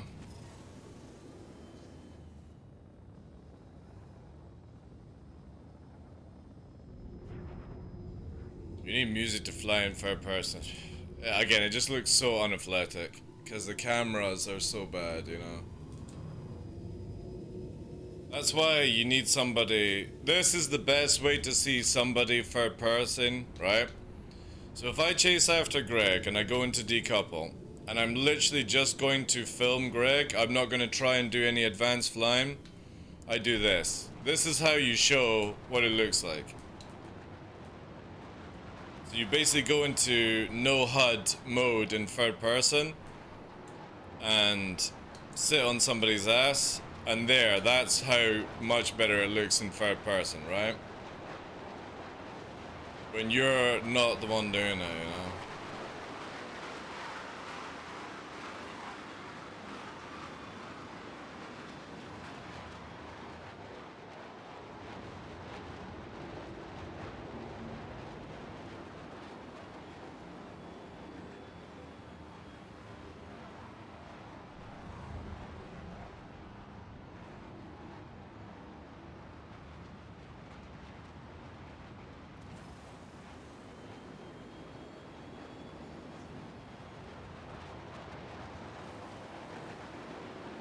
If I wanted to do this better, I would use it in a Talon, because then I can be faster, long as they don't go in the straights. I can actually yaw much faster.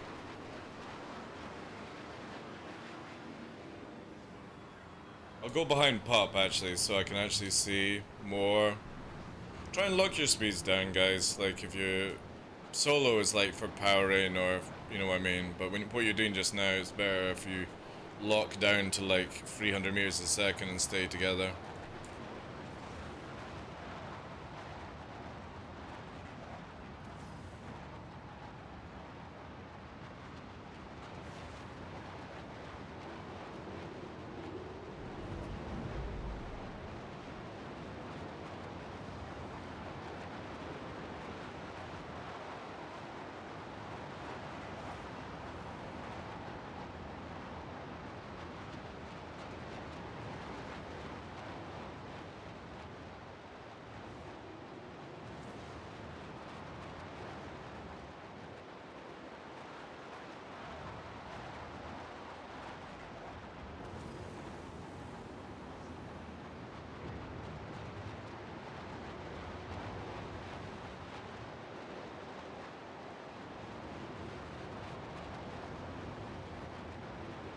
Yeah, and if I wanted to do more of this...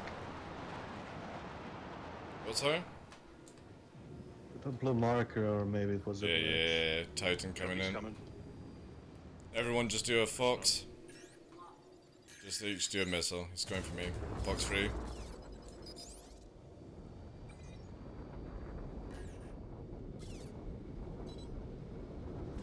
There we go.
down and dirty, boys. It's just too high.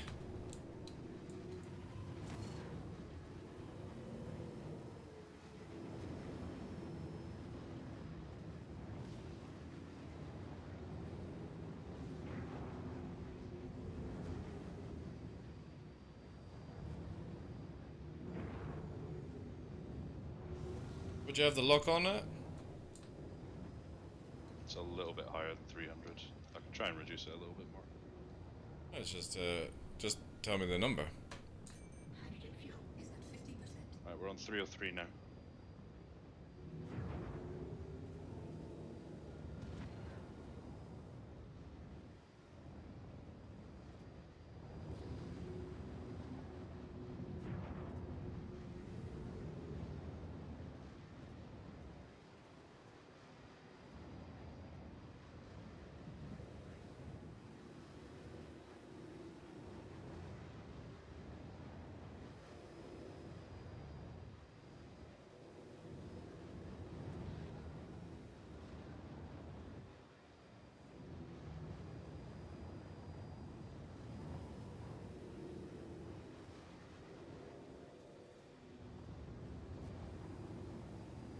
Ah.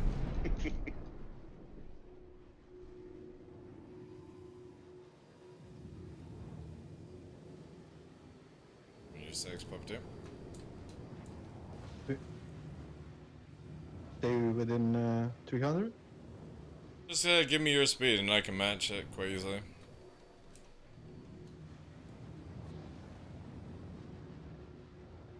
Stay 500.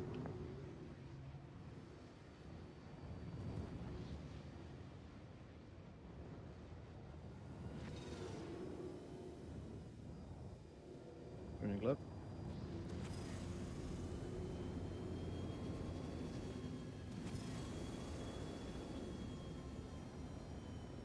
You say 500 or 300? 500. Alright.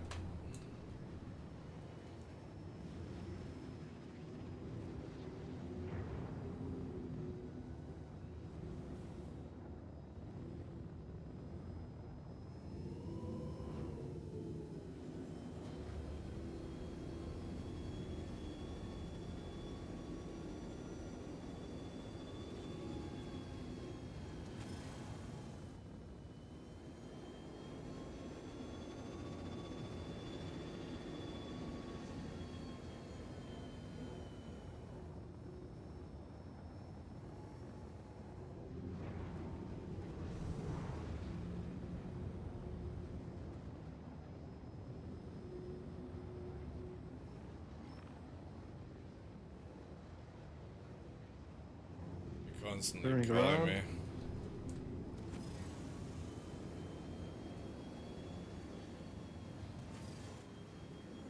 Okay, lost something, yeah.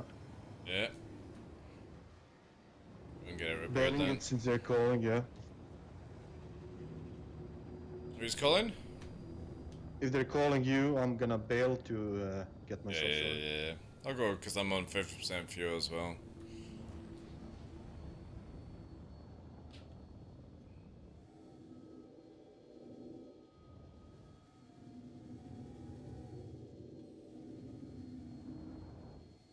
Well, Hold, waiting for you. again, you can look at it, Kiss, you know? A lot of the time, and this is the problem with people when they engage in PvP, is they're only looking at the name they're chasing after, right? So you say, I don't know, I would have played dumb and flown off. Yeah, that's what you would have done. But most people just go, oh look, there's my target, let me shoot at it. Oh, there's two other people shooting as well. I wasn't expecting that, you know what I mean? That's what happens in this game. Everyone thinks it's just always going to be a 1v1 or like a 3v3 or something like that, you know what I mean? It's just, it all depends. All depends on certain things.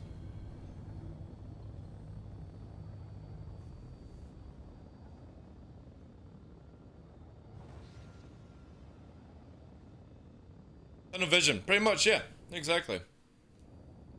Tunnel vision. And that's generally just the issue. It's not that they are stupid or they should play a different tactic or something. It's just generally they look at, there's that name, the Darklaw, I need to kill it. That's what my mission is. I don't give a shit about the other two people beside me, you know? That's just generally Star Citizen for you.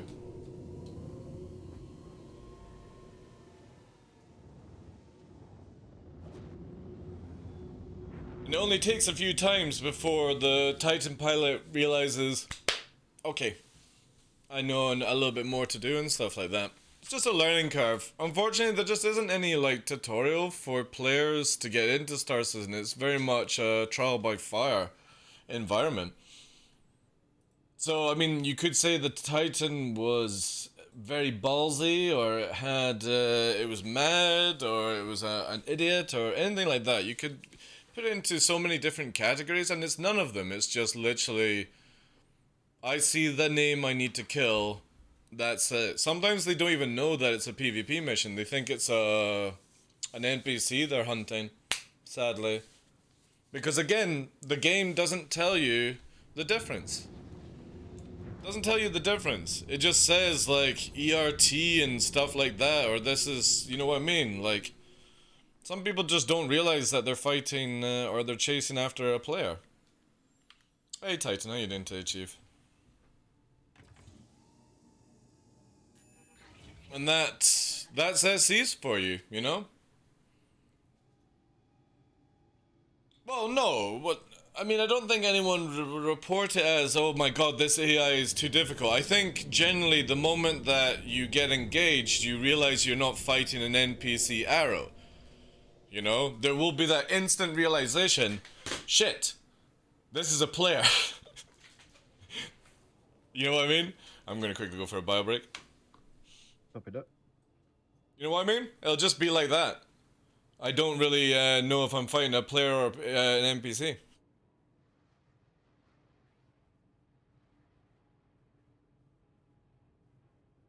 Game crashed on takeoff. We'll be back in a minute.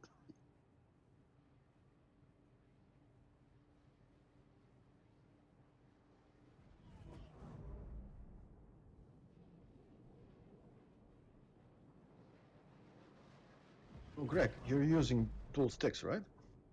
Yeah, yep. T16,000s. Nice. Yeah, I'm definitely gonna. I love them. I love playing Hosas, but I definitely need to replace these with something better.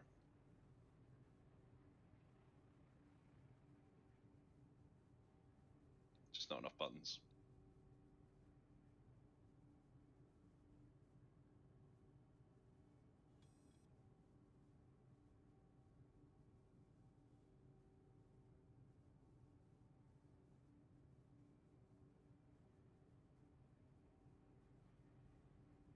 Oh, I would go for like the VKB then. You don't have to spend too much money on that, because it's like, for the price of one high-end Verpo is the price of 2 sticks from VKB. Yeah. Yeah, I think that's definitely the next step. Yep. Especially as you can buy the sticks from VKB, and then down the line you can spend more money and get the better bases with the clutches and stuff. Or you just go full throttle douche bottle and you get Verpal.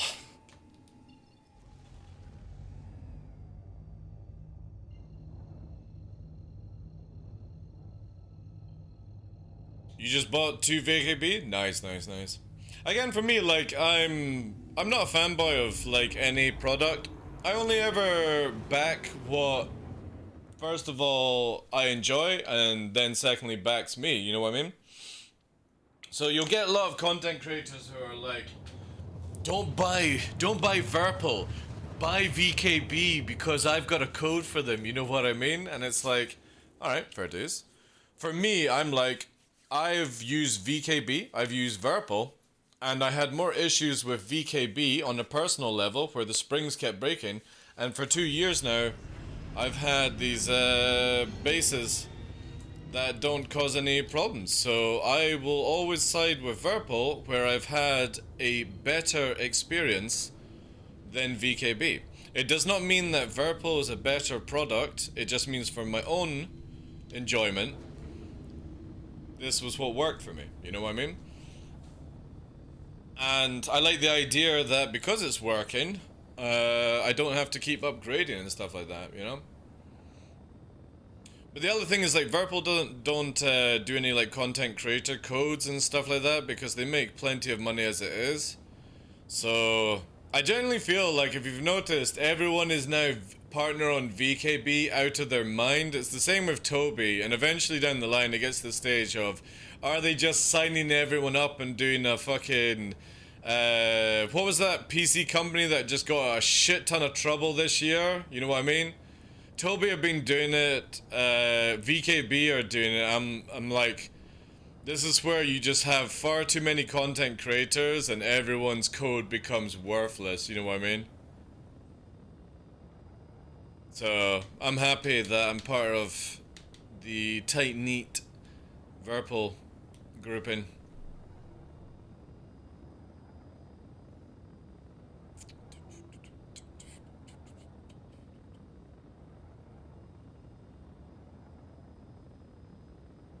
But that's exchange shipping costs, yeah. Well, a lot of these things can cause issues, you know. Artisan, that was it. Yeah. But you know what I mean? Artisan builds and all these PC companies.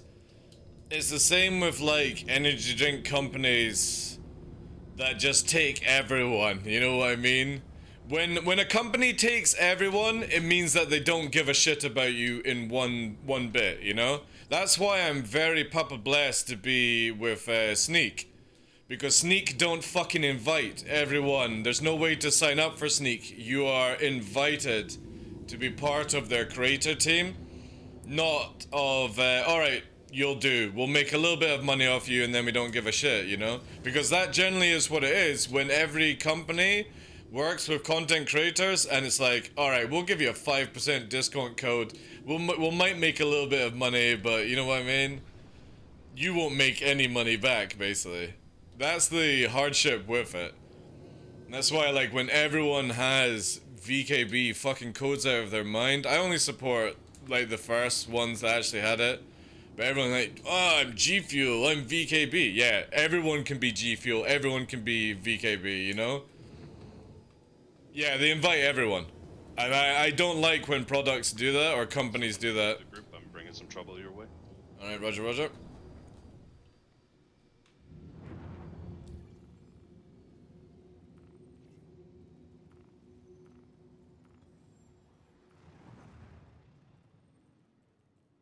My puppeteer's not in the fucking channel. Invite's gone out. Gotcha. Let me know when you're warping and where you're warping from. Alright, I got the direction.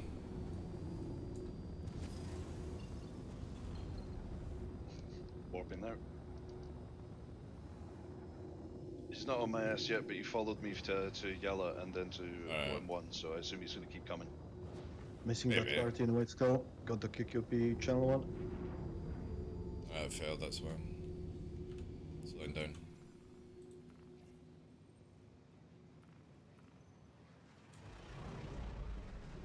Yeah, just head to us at speed, Greg.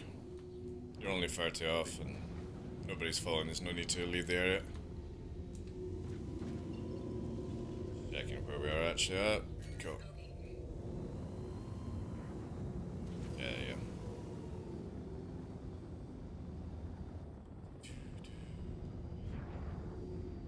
But isn't that the way it goes? If Sneak grow and be huge, I'm mistaken. Sneak are a very big UK company, Space 99. But again, this is where companies will either grow with their content creators, you know what I mean, and bring in some big numbers, but they're not just gonna take anyone that signs up for a 15% fucking discount code, you know what I mean? Like G Fuel and companies like that make so much money that the discount is worthless. So you're going to make like a tiny bit of money because they'll just be like, oh, it's cool, you know, you're selling product for us, but all our money is made from big content creators that have like thousands and thousands of viewers and stuff like that, you know?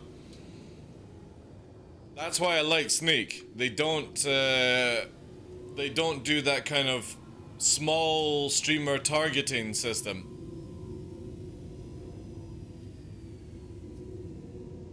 Honestly, a 10% of code is selling yourself short. If a company honestly thinks you're a good market for their product, they're gonna... Oh yeah, exactly, yeah. They are gonna pay, exactly, yeah.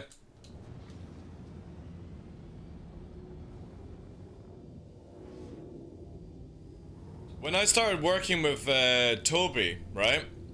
So I was one of the first content creators to work with Toby and CIG for the Toby 5 tracker when it came out, and for Star Citizen 3.12. And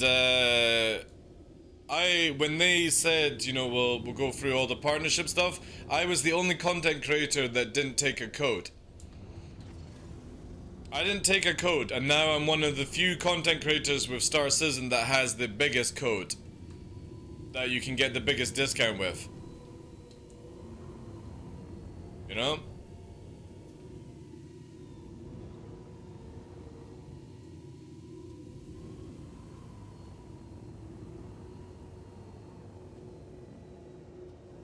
And the Monster Tech one is more for you guys. Like, these things, because I'm with Sneak and stuff like that, Monster Tech, Toby, are amazing products, and I support them or back them because they are amazing products. But I don't give a shit about money income from these companies. I'd be quite happy if the code didn't give me anything and it just gave you guys something, because I generally won't make any money off them anyway. So I never stress about that stuff, but I will not accept a company that literally invites everyone and their mother to have a code, you know what I mean? It just makes it useless. Yeah, but it's not sponsorship deal, that's the thing, Chris. You know what I mean? It's the same, right? It's the same when you see content creators for Star Citizen advertising they're sponsored by CIG. They're not. You know what I mean? You're not sponsored by CIG. Them giving you a ship to give to your community is not sponsorship. It's just a gift. Just a nice thing to do. But you've got everyone putting in their fucking titles. I'm sponsored by CIG. No, they're not, because in the reality, if they were actually going to sponsor, you would never get sponsorship. You know, when somebody like Lyric comes in and plays for a week and, you know, is being paid to do so or something like that. Not that I think Lyric is just now, or Summit, but you know what I mean. That's where CIG are going to actually sponsor. They wouldn't even sponsor Burks. You know what I'm saying? Or Mythologist. Maybe Mythologist because of the amount of stuff like that. But you know what I mean? They do not do paid sponsorship, and everyone seems to think that their gift to give to communities is a sponsorship thing. It's not. It's just literally a gift. And this is where every time you advertise you're sponsored by a company and you're not really sponsored, you actually push real sponsorship away from your channel. Guys, I've got a giveaway sponsored by CIG. CIG have not sponsored you. They've not. It's bonkers. And then because you've got it in your title, you put it on Twitter. When a company may be interested in sponsoring with you, they go, alright, he's already sponsored by another company, I'm not going to bother. And you just lost out on a payment because you fucking think it's sponsorship, you know? It's bonkers, man. It just shows you how many content creators have fucking zippity-doo idea of what they're doing. And they just get super excited that they've got something to give to people. But you're actually crippling your channel's growth and commitment with other companies and stuff. You know? Sig takes the creators and employs them by the sound of it. Yeah, that's exactly what Sig do. They take people who are doing stuff and they actually make them employees. And they end up in like Q&A or like community team like Jake and stuff, you know? Again, people just full-time content creators really sell themselves short because they get so excited about these 5% discount codes that mean nothing to companies. You know, and they're like, oh, I'm finally working with G Fuel. Everyone works with G Fuel. It's nothing to be impressed with. When G Fuel makes your own flavor of fuel or drink, that's when incoming Gladius, heading 145, about 1 o'clock up. Copy.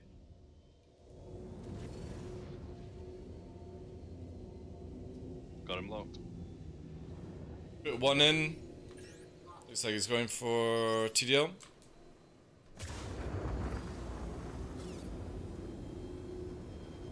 Pushing on. Roger. Got 1 hit. Engage more missiles, he's engaging Quantum.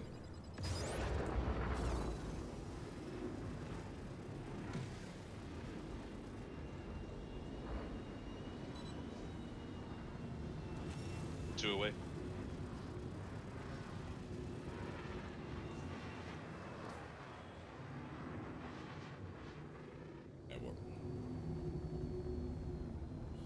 He's behind you actually, he cancelled the warp. Yeah, he cancelled warp.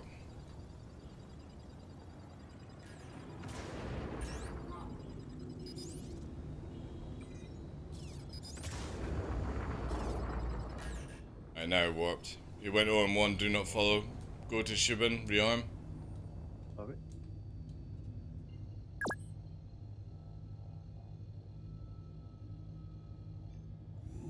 And warp.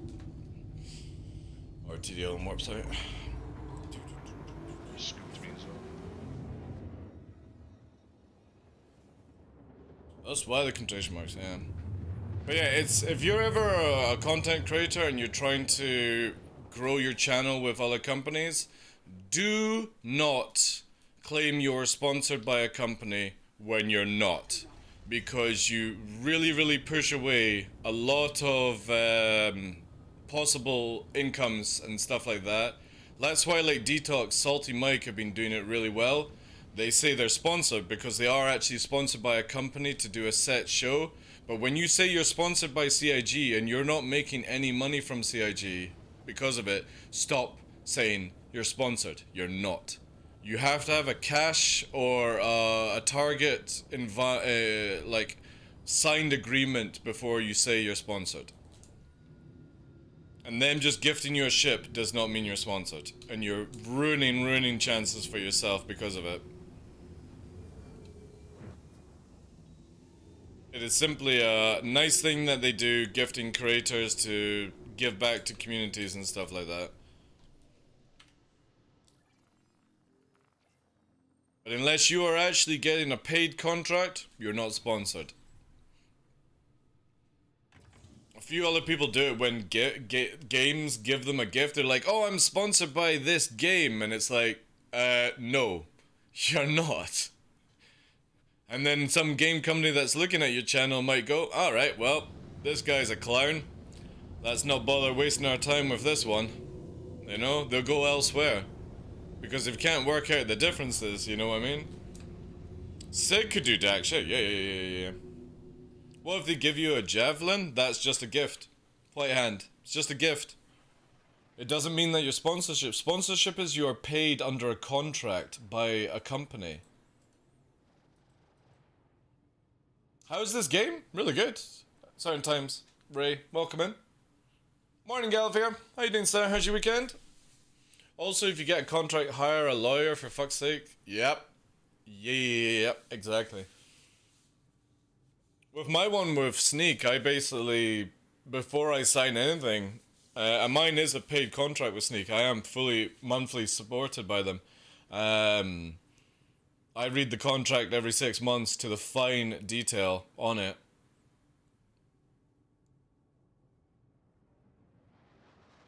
Would endorse be a better word for it? No, it's just called gifted. As streamers and creators and stuff like that. Just gifted. Or if, like, for example, a company says, hey, I want you to do free tweets with hashtag ad we'll give you this set amount of money, play the game for 2 streams. This is sponsorship. When you actually get those communications with CIG, but CIG just go, hey, would you like a ship to give to your community? This is what's coming out, and they're like, awesome, yeah, totally down for it. But you get a lot of creators who get this, and they're like, guys, I've got a giveaway courtesy of CIG. I'm fully sponsored by CIG. And it's like, no, you're not fully sponsored by CIG. CIG will shit can you the moment they have to actually do full sponsorship. Panthers aren't working. Alright. You're best to just smash your ship into the ground, dude, and reclaim it. Like, the game is so scuffed right now that you're better self-destructing than trying to dock and do all that shit.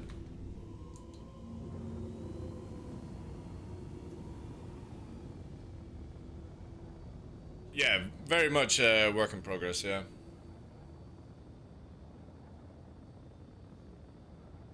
Endorsement is still something of value. Yeah, exactly, yeah. So it's always where you say gifted. Like if a company gifts you a video game, if they give you something to give to your community or something like that, it's just gifting. Because there's no actual legal kind of stuff to it, you know what I mean? Like, again, most of the time when you say you're sponsored is you're under a contract. Yeah, exactly, Galifier's got it. No contract, no sponsorship. And there's no contracts with CIG. Unless you're actually a CIG employee. Or you've been, I don't know, paid to actually make a video or something like that, you know? But it is bonkers. Bonkers how many people just don't know the difference.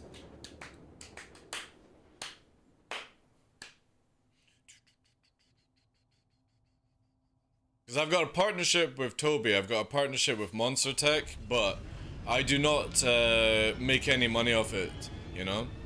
So when they didn't ask me to do it, but obviously when Monster Tech kindly sent all the stuff to test out for them, the rail system, all that jazz, it's just a gift system. But I put out an advert, #ad, on my Twitter account because I was like, you know what? Like, you're doing this for me, I want to put out an ad for you, you know? But I didn't need to. I didn't need to do an actual ad at all. There was no written conversation for that. No written or vocal conversation I just wanted to actually do because they were so fucking kind to me, you know?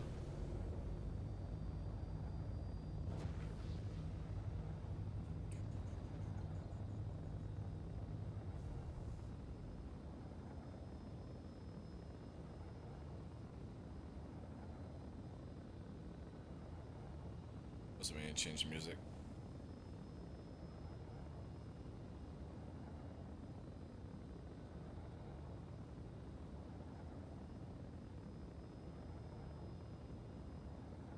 Yeah, I do. Space 99. But like I just literally said to Greg, there are bugs in the game that fuck our ships up. So I would rather people self-destruct right now when they're not getting shot at and then they get their ships back and get back into playing the game instead of having to go and reset their account. There's a big difference of using cheese to have an advantage over a player, which is what I'm against, to I'm not being shot by another player, I can't fire my guns like I couldn't fire my missiles, I wait until there's nobody around and I blow up my ship and reclaim it.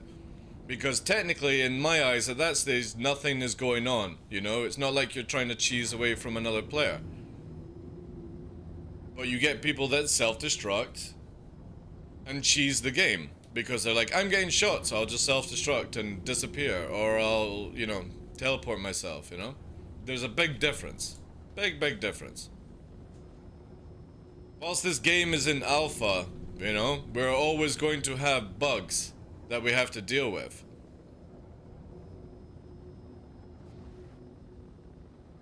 Exactly, Galafier, exactly.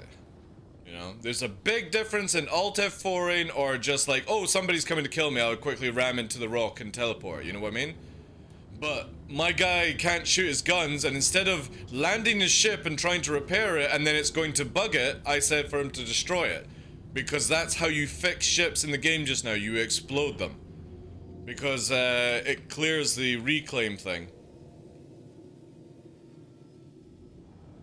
Like, it's like Alt F4 when you get clipped into a building versus combat logging. Exactly, exactly. Like, whilst the game is in such a bad state, I have no complaints about somebody. I'm stuck under a fucking staircase. I need to Alt F4 or kill myself to get out of this situation. Because they should have never been in that situation from the beginning. But if you're like, oh, I'm a criminal, here comes a bounty hunter, Alt F4 or fucking self-destruct or kill myself before anyone shoots at me, that's cheesing. And that's something that you never see on this channel. I will ram myself into the ground if there's nobody around and I need to fix my ship somehow. Because repair doesn't work in this game, because pretty much everything in this game doesn't fucking work. Or it sometimes works. And that's a big difference.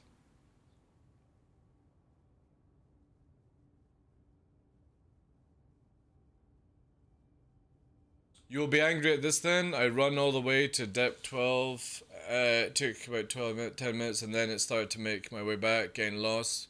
Yeah, but that's, again, you've got to look at it this way. I don't care about that. You're not cheesing the game at that stage, Space 99. You know what I mean? You're still going to be in prison. It's not like you're teleporting yourself out of prison to go back to Grim Hex instantly. You know, the biggest problem is when somebody leaves prison and they're bound to Grim Hex and they kill themselves and teleport back to Grim Hex. That's cheese. That's literally manipulating the game because you can't be bothered to fly the distance or something like that. But you have to look at it that CIG never made a way back in the prison. They made it where you go out there and then you die because, again, they don't make any signs for you to return. So you don't need to be sorry about that. That's you not cheesing the game. That's because the game sucks for prison.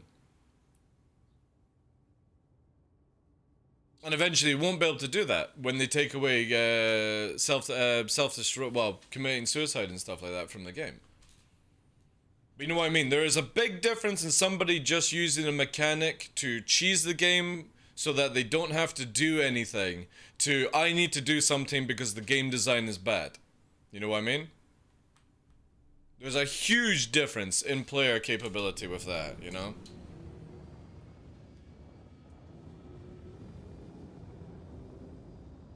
It's more, I think, there's one that takes you, I think it's Route 1 that goes to quite deep depth.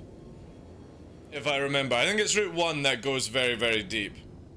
Because obviously Route 3 is not that deep, actually, in comparison. So again, if like a player was coming at me just now and I rammed into the ground, or I fucking Alt F4, that's cheating the game. But if I'm flying around with the guys here and something doesn't work, I just go, right guys, I'm gonna kill myself and respawn the ship. That's completely fine, you know?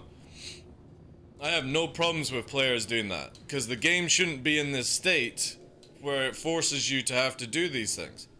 It's the same as when people can't be bothered to do prison, so they reset their accounts. Eventually down the line, you won't be able to do that. But then we hope that prison would actually be in a state where you're not forcing people to do this shit because of it being so buggy and wonky and whatnot, you know?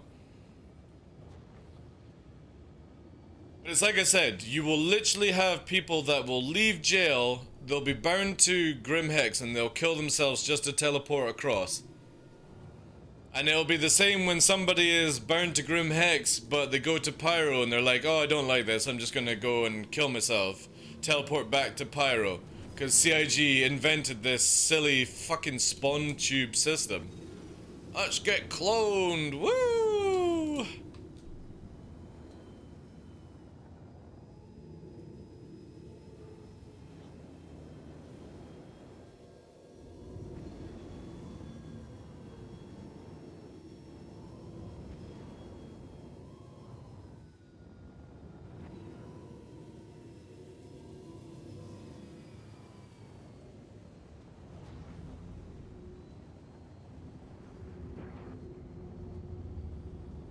No, altimeter doesn't work. It's generally a very broken system.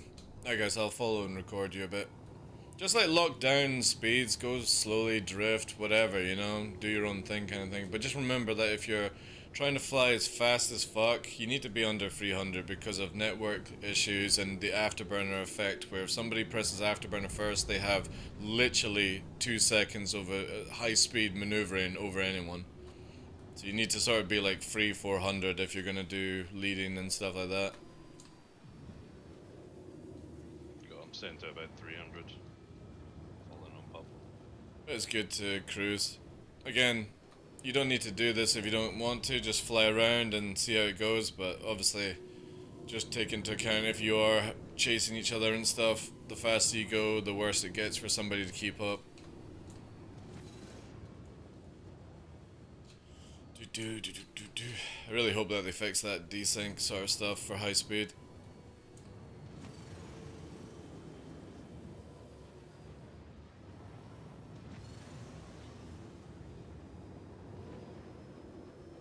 I'm just gonna be pottering around. 4 times in a row. Nice. I don't get them as much as everyone else, which is kind of cool.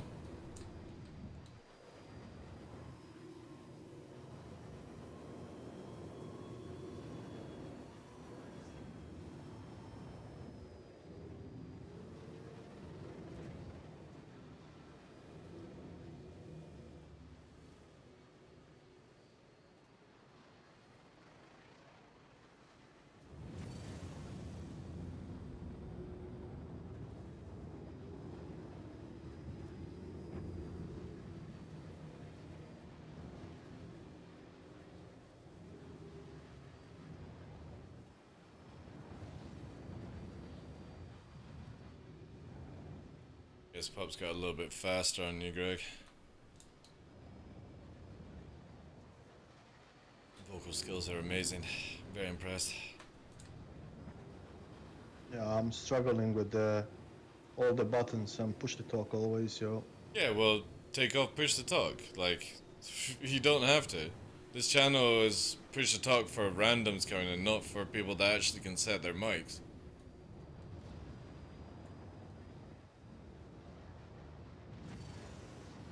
Combat, anything like that should always be open mic. You don't want me on open mic. Oh, then noise gate, you know? You not got something to noise gate. Yeah, but I have some sounds around the neighborhood that are really, really loud. Like planes flying over. Yeah, like if you've got your mic close to you and you had decent noise gate, no, you'll never hear a plane, dude.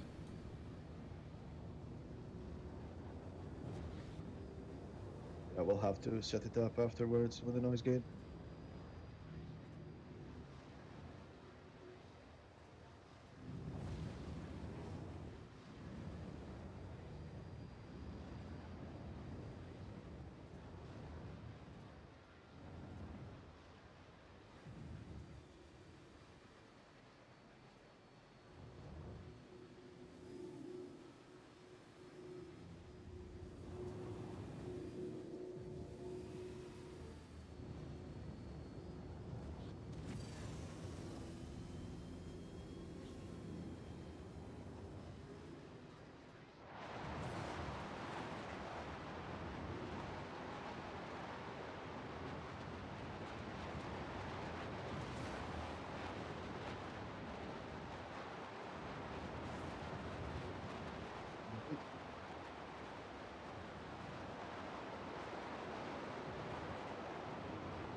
Anyone in your squad can fly V formation. They're all learning, dude. They don't do this stuff. They're just starting to get into it because obviously they've watched Top Gun, you know what I mean?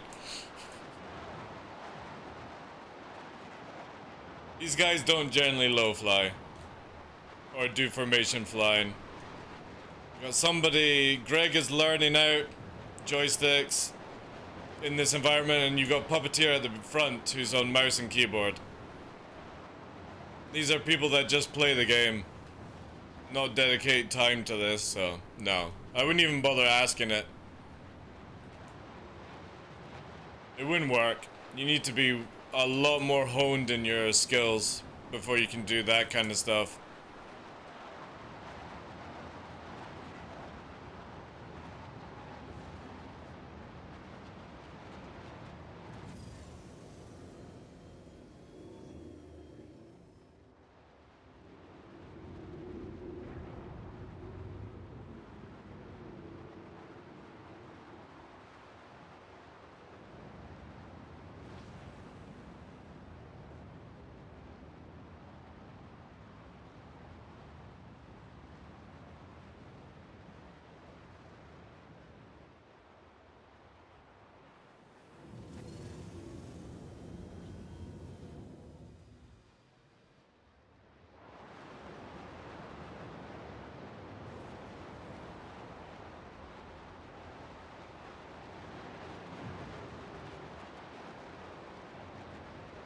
Pushing left.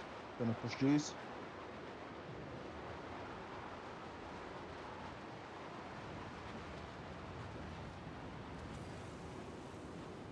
Easing off.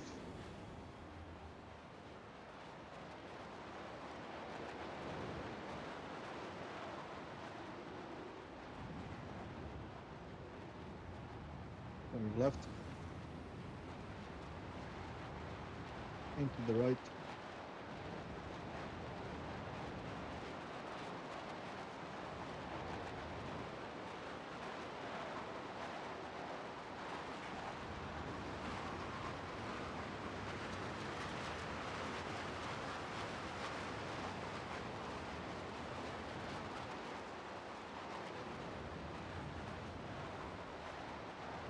Heading for those mountains. That's descriptive. There's lots of mountains.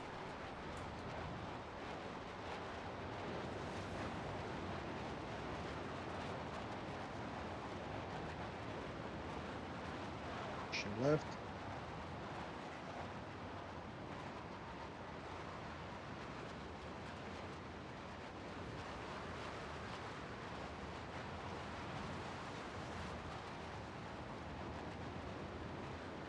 That's right.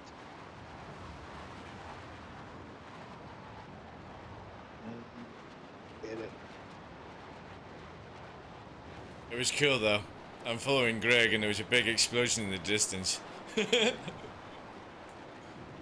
Oh, there's smoke. There's the smoke plume.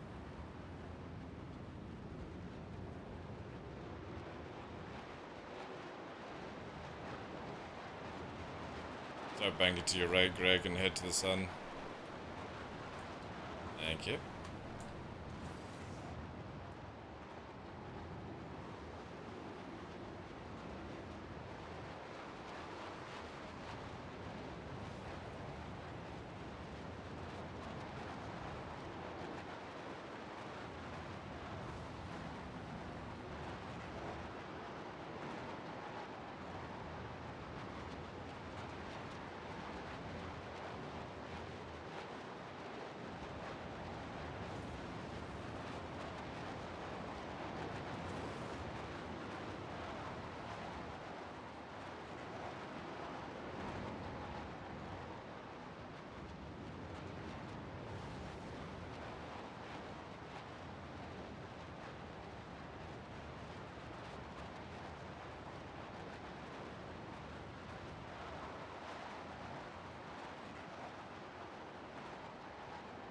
You see that blue?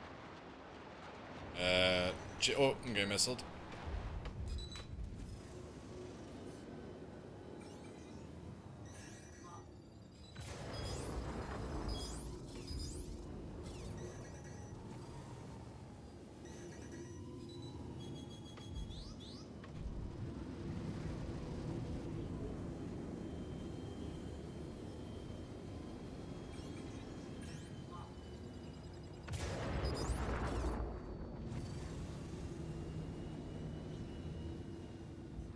Target down.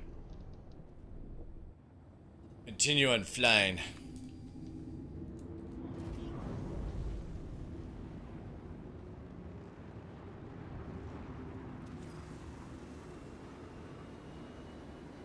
What a perfect time bounty hunter, right?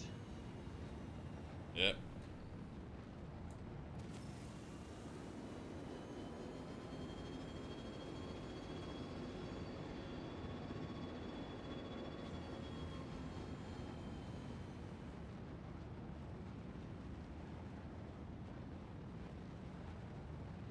Remember to lock your speed down.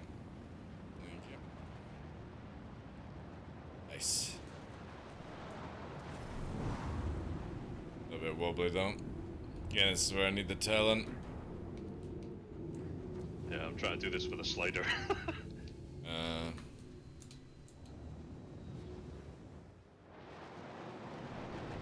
Just got it to 303. I'm happy with that.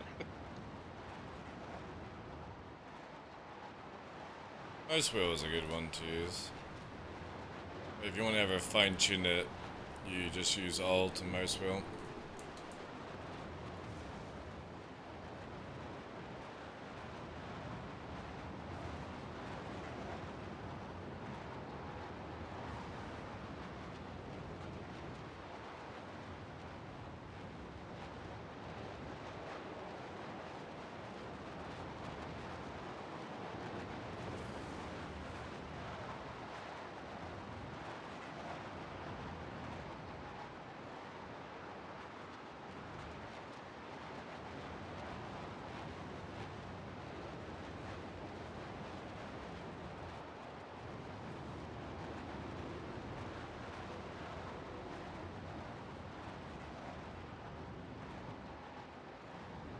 dust shines over the, or the sun shines over the dust, it's still cinematic.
A lot of lovely footage here.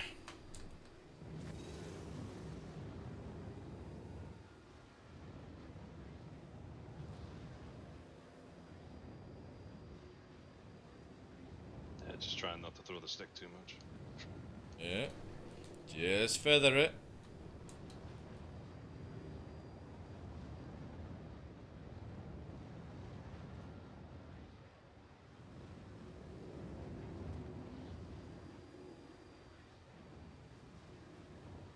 Little panic there, was it? Yep. No, I don't know where that's going, shit. Yeah. I can always tell, like, when uneasy, because you just massively, like, upstrafe and teleport up into the air. My upstrafe is so sensitive, like, I could do with dialing that down a bit. If you got high saturation on it, then, or, like, low saturation it will be.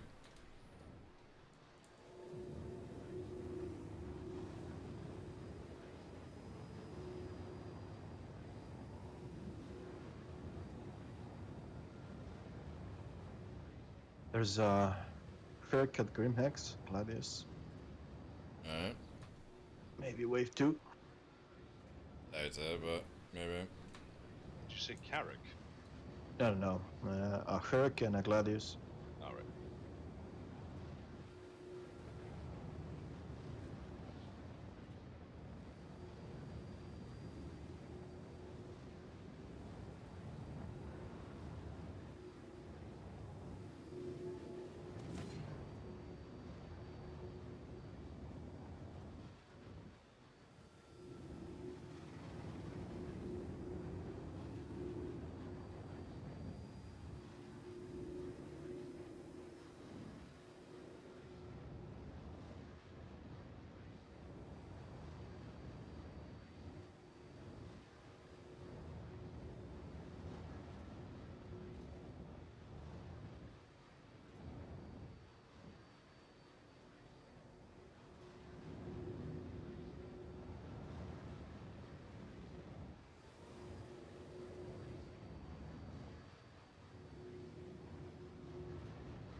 Hydrogen fuel is at 75%.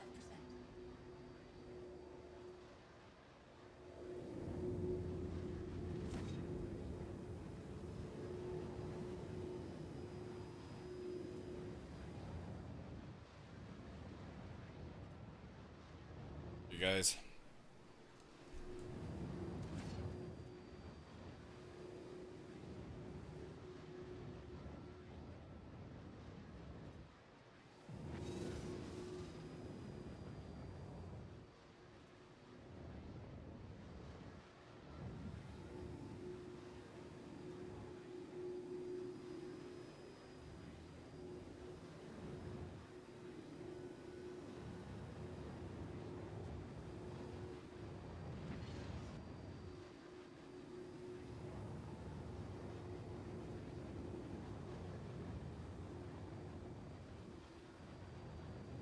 being locked in between you and Prashat, so we definitely have somebody here. Okay. Are you warping to us? I'm going towards you, but I'm trying to see where they are. They just unlocked me, so might be out of range or they just heard me.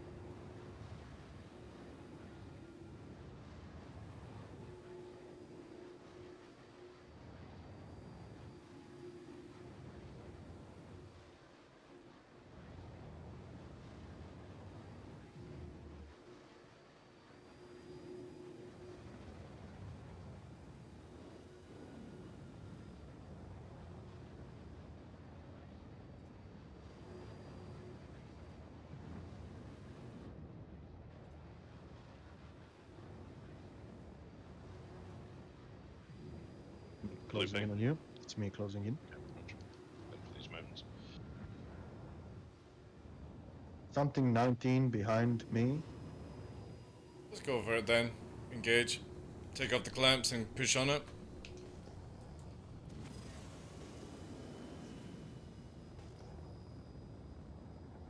I got nothing on radar yet. Okay, I lost the ping. Any of you locking me? That was Negative. me, that was me. Copy. Just getting your direction. Unlock now. I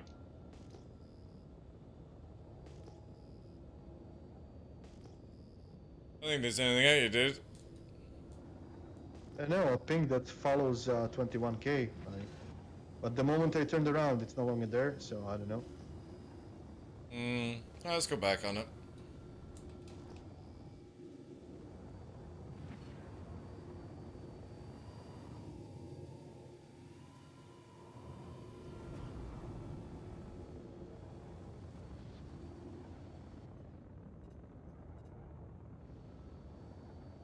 Clamps back on, Greg. You're doing fine. Roger, roger. Send at 300.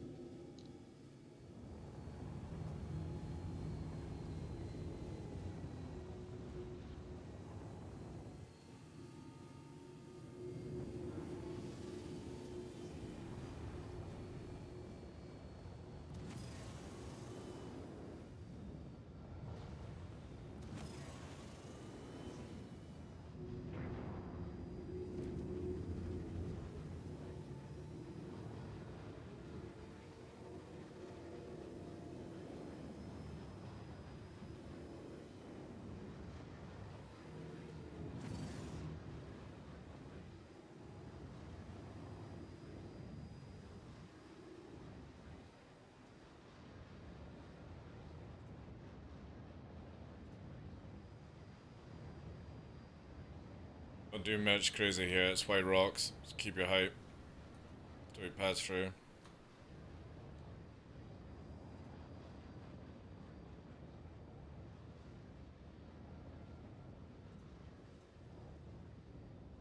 Probably I should go to Shubin now. That'd probably be the best location.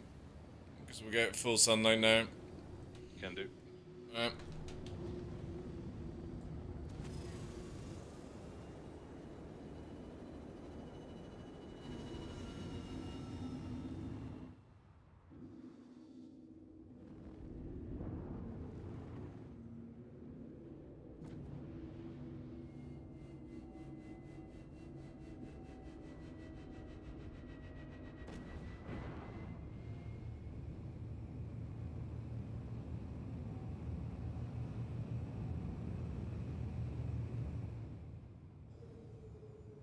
And when you see this place from the orbit, it does really look nice. I think one day there could be bases in every single one of these valleys.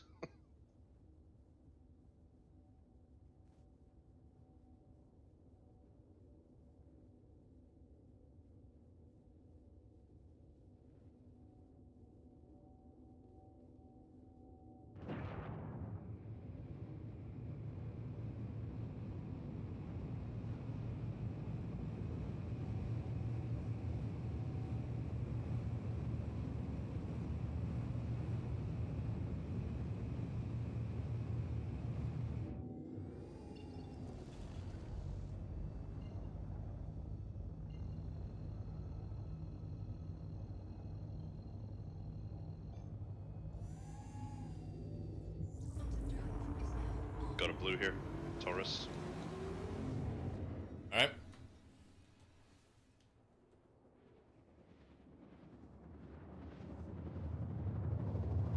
It's an armistice just now. Almost rammed. No, you gotta remember rear camera is a lot more zoomed in than your frontal system. And so, yes. Quantum drive. Close, but obviously not too close.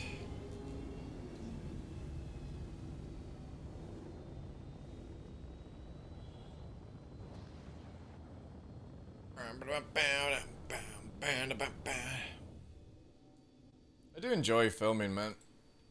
It is very, very relaxing. Kind of wish I was in the Talon, though. The Talon makes this so much easier.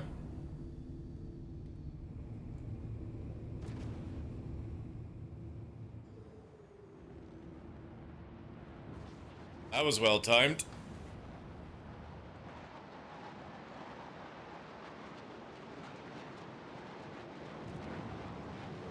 That you lads. Yeah.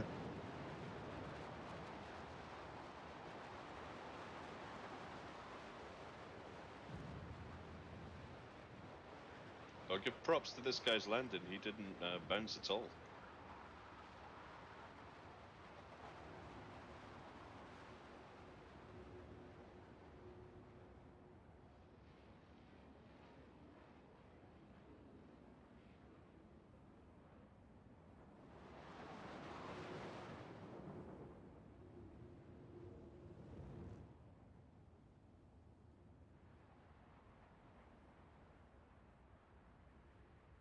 Where's G?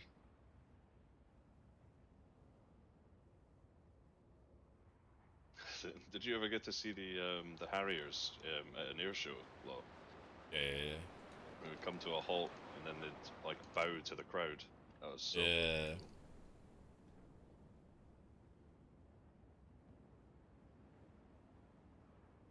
Alright, which direction we going? East. Always where the sun rises, and then with the west. You got lead?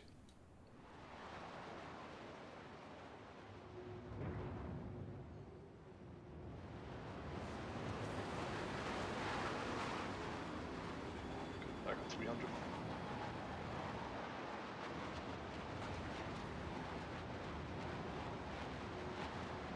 Flashbang.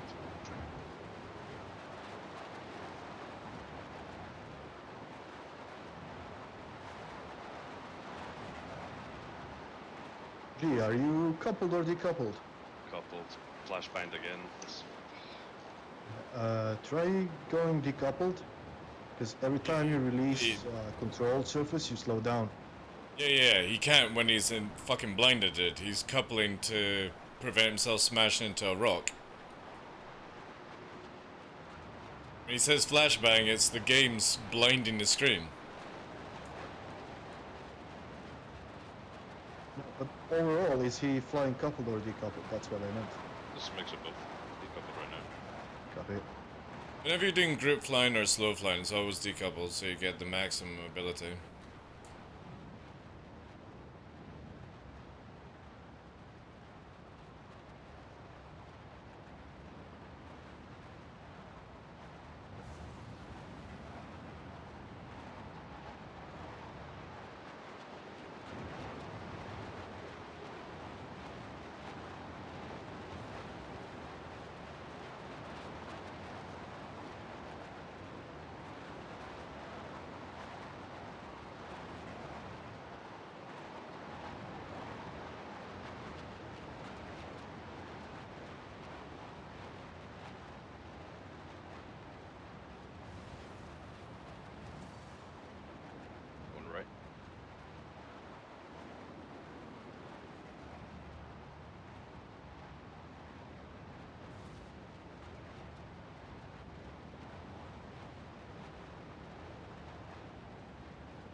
Hey, Molten. How you doing, Chief?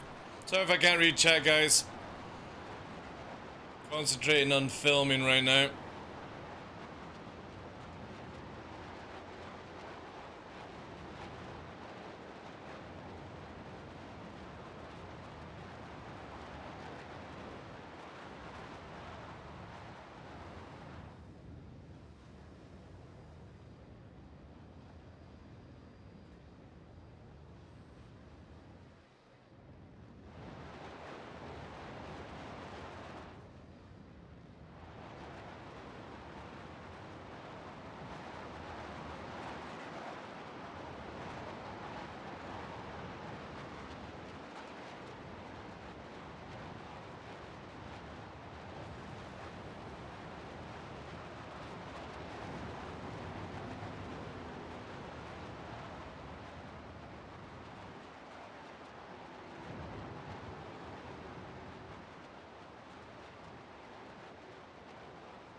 Heading round to Shubin Greg. Or we'll just distance, you know what I mean? Go back around basically. That's it.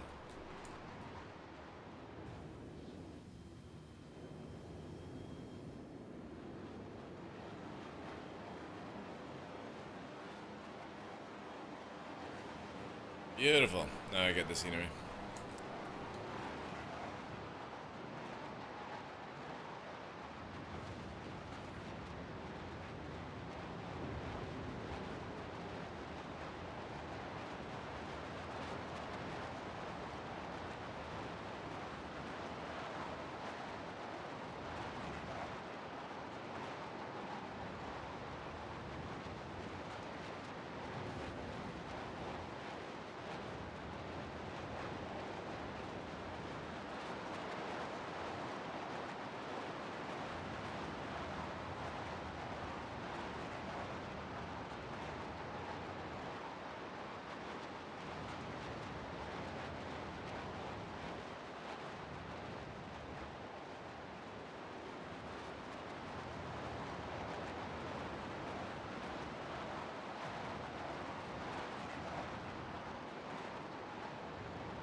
Very close to death, Puppeteer. Yeah. It's alright. Franking left.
About that. It might be With the that guy again. Taurus. Yeah.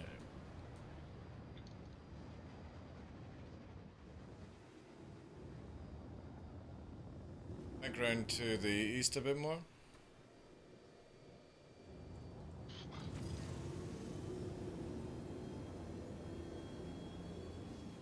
Yeah, it's perfect. Thank Just you. keep round. No, go left about the sun.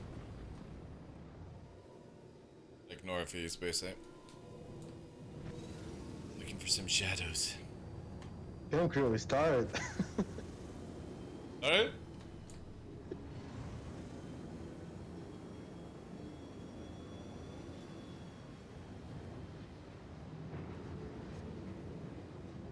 He said like go to the east, and Gregory was like, well.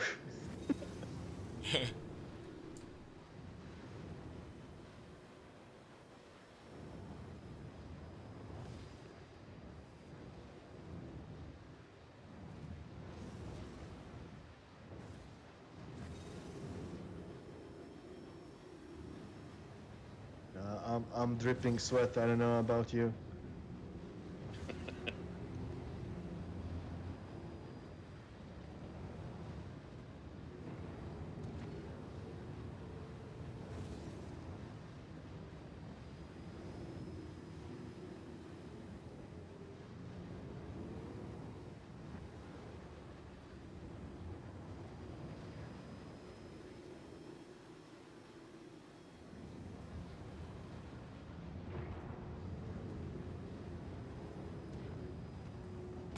Bad. Sorry. Lost a wing. Yeah, go and get that repaired. Order that. Yeah, on my way to repair. I tried to cut it in between going through you both, but it clipped, sadly. That's a good, yeah, go back to Grim. Have a wee break. I'll get some fast footage then. Do that.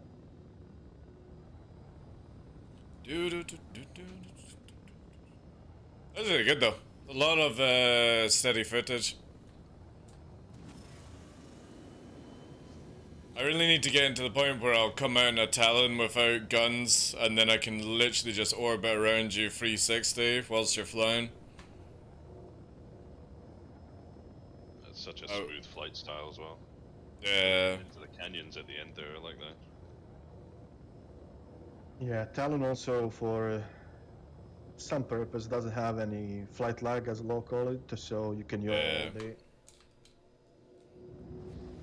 It's awesome. You take the weapons off, take the shield off, take any weight, and it just fucking flies around at 400 in a circle. Perfect camera ship for this stuff.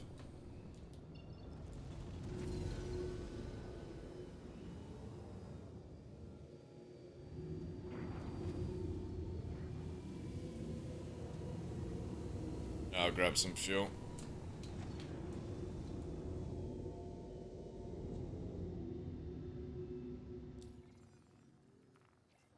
Repair my wing, then go straight up and take a 2-3 minute break. I think it's bugged. I can't repair it.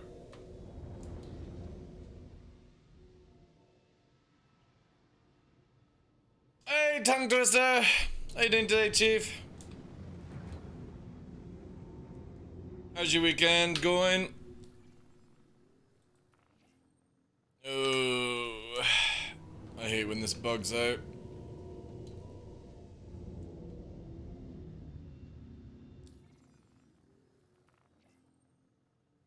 Yeah, it's fucked. I'm gonna have to bang off something or wait for it.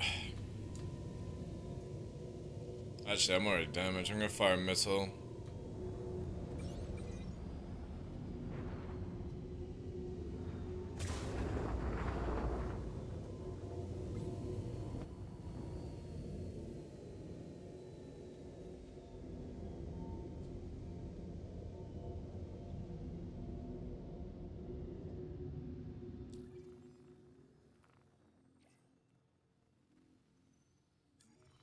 Did you manage to get repaired?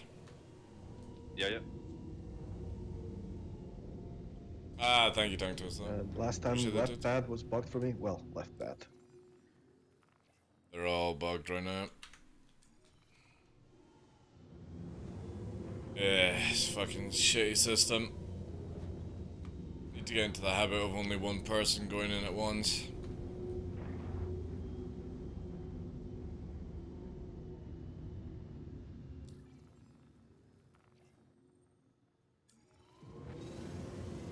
Need to move away and come back.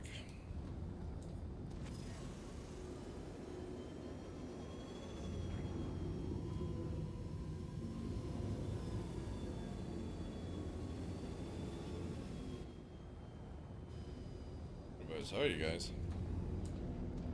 I'm orbiting and smoking. Alright. Ah, Greg's up there, right?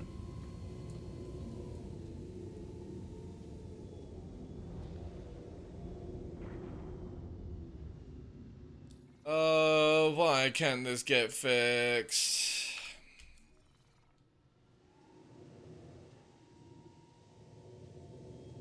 Yeah, sometimes that happens by hand.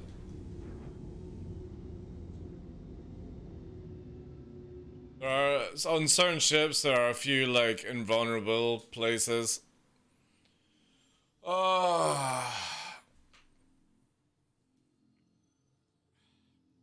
And it's just always the small things with this game that, you know what I mean?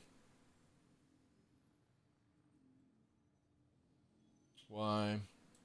Why?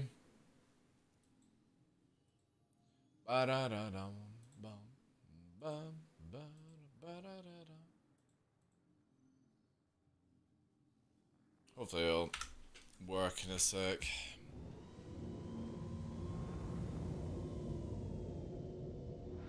If not, and I'm bugged, I'll have to kill the ship, sadly. Hey, Kinker. Yeah, alright. Instead of fanning around, it's faster to just do the swoop-de-whoop. Self-destruct protocol accepted.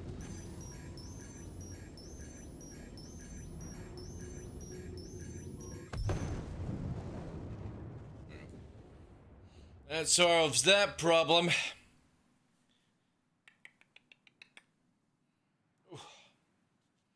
How's your day going, guys? Thank you very much for all the follows as well coming in. Thank you, thank you, thank you. Sorry I missed everyone. When filming, it's very difficult to read chat and concentrate on flying without any instruments and all that jazz. So I do apologize if I've missed anyone's conversation. And all that good stuff. You guys seem to have been just talking to yourselves anyway, so that's good. Saw Top Gun last night, 7.5 out of 10. Really? Interesting. Well, what do you not enjoy about it? What did you not enjoy? Obviously don't give away spoilers, just be like bad story, plot armor, you know what I mean? Don't actually go into full detail. Don't spoil it for all the folk.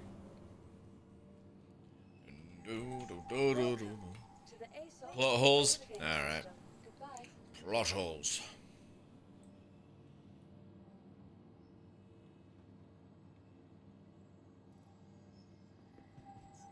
Was it because Goose came back in time and haunted Maverick? Is that it? I've still not seen the movie yet, so... That'd be fucking hilarious. Awesome, man. Uh-oh.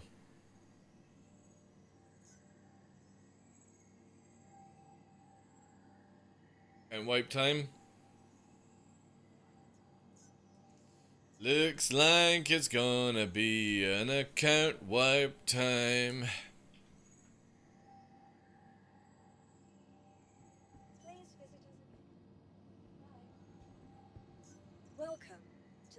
Welcome to the ASON.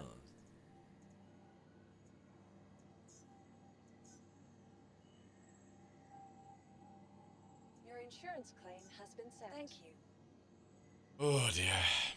Please visit us. I think what I'm probably gonna do is literally buy like 2 more arrows, just fit them out with modules, and just have all the arrows under the sun, and then just equip the Mercury Star Runner or something like that.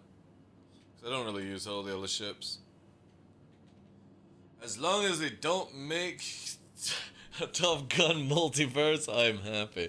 I'm pretty sure we're good on that one, you know? I'm pretty sure there's not going to be a Top Gun the multiverse, where Goose is the one that survives and Maverick doesn't.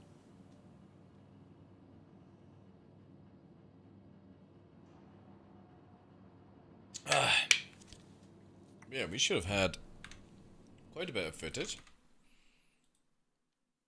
We should. Here. Nice.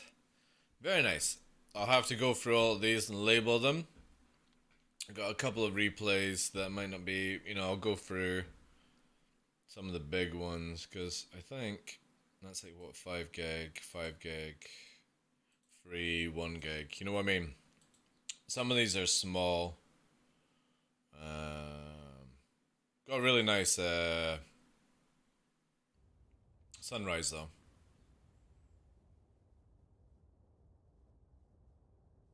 It was a good location with like the hills and stuff.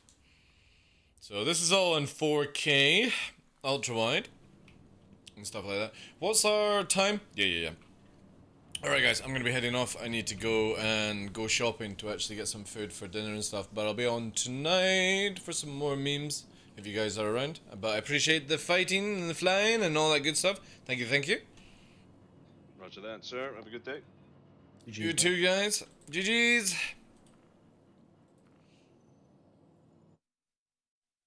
Alright guys, once that's there, yeah, that is us. Obviously we did like 11 hours yesterday, and I am absolutely starving. I've not had any food today, and we're at nearly 4 o'clock in the afternoon. And I definitely need to go shopping, which is going to be lovely. Can't wait to go shopping. I don't know what I'm going to get for dinner tonight. I've like been on chicken for so long now, it's just sort of like everything I eat. Maybe treat myself to something else. Right, let's see here.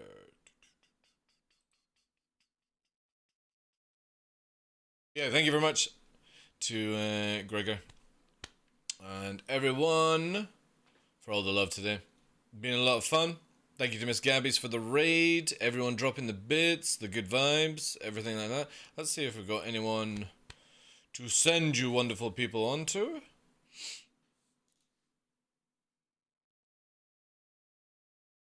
Who can we check out?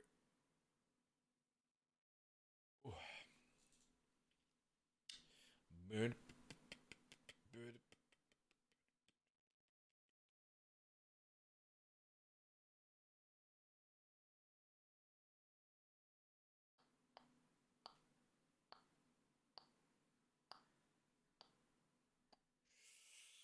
I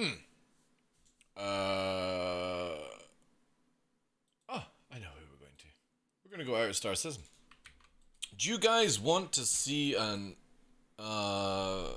Ukraine member of the community shooting in Space Worlds? Well, now you are, because we're going to go over to Space Cutlet, who's playing some Cycle the Frontier. If you're into Tarkov, this is kind of like a more casual Tarkov, sci-fi. It's actually a really cool game. I alpha tested it. I've not played it just now recently, but again, yeah, if you want to check out this one, really cool. Exclamation mark raid 1. Or sorry, not raid 1, raid itself, exclamation mark raid. I'm going to fire that down. Yeah. Copy this, guys. If you're following the channel, copy the emotes. If you're not following the channel, what are you doing? Every single day, we will be here for the next 6 months and onwards. We'll be back to hopefully some more PvP flying, filming tomorrow. So if you guys want to join them early in the morning, thank you very much. Thank you for all the love today, all the subs, the resubs, everything like that, guys. Appreciate the love. Have a wonderful Sunday. And take care of yourselves, your loved ones, all that good stuff. Thank you. Space99, thank you for being here. Miss Cell, thank you. Tongue Twister, appreciate you being here. Primal Mods, everyone, Glitch UK, Gallifear Games, Greg, Joe, Kinkar, everyone here. Thank you very much for all the love, guys. I appreciate it. Have a wonderful day. Have a wonderful life.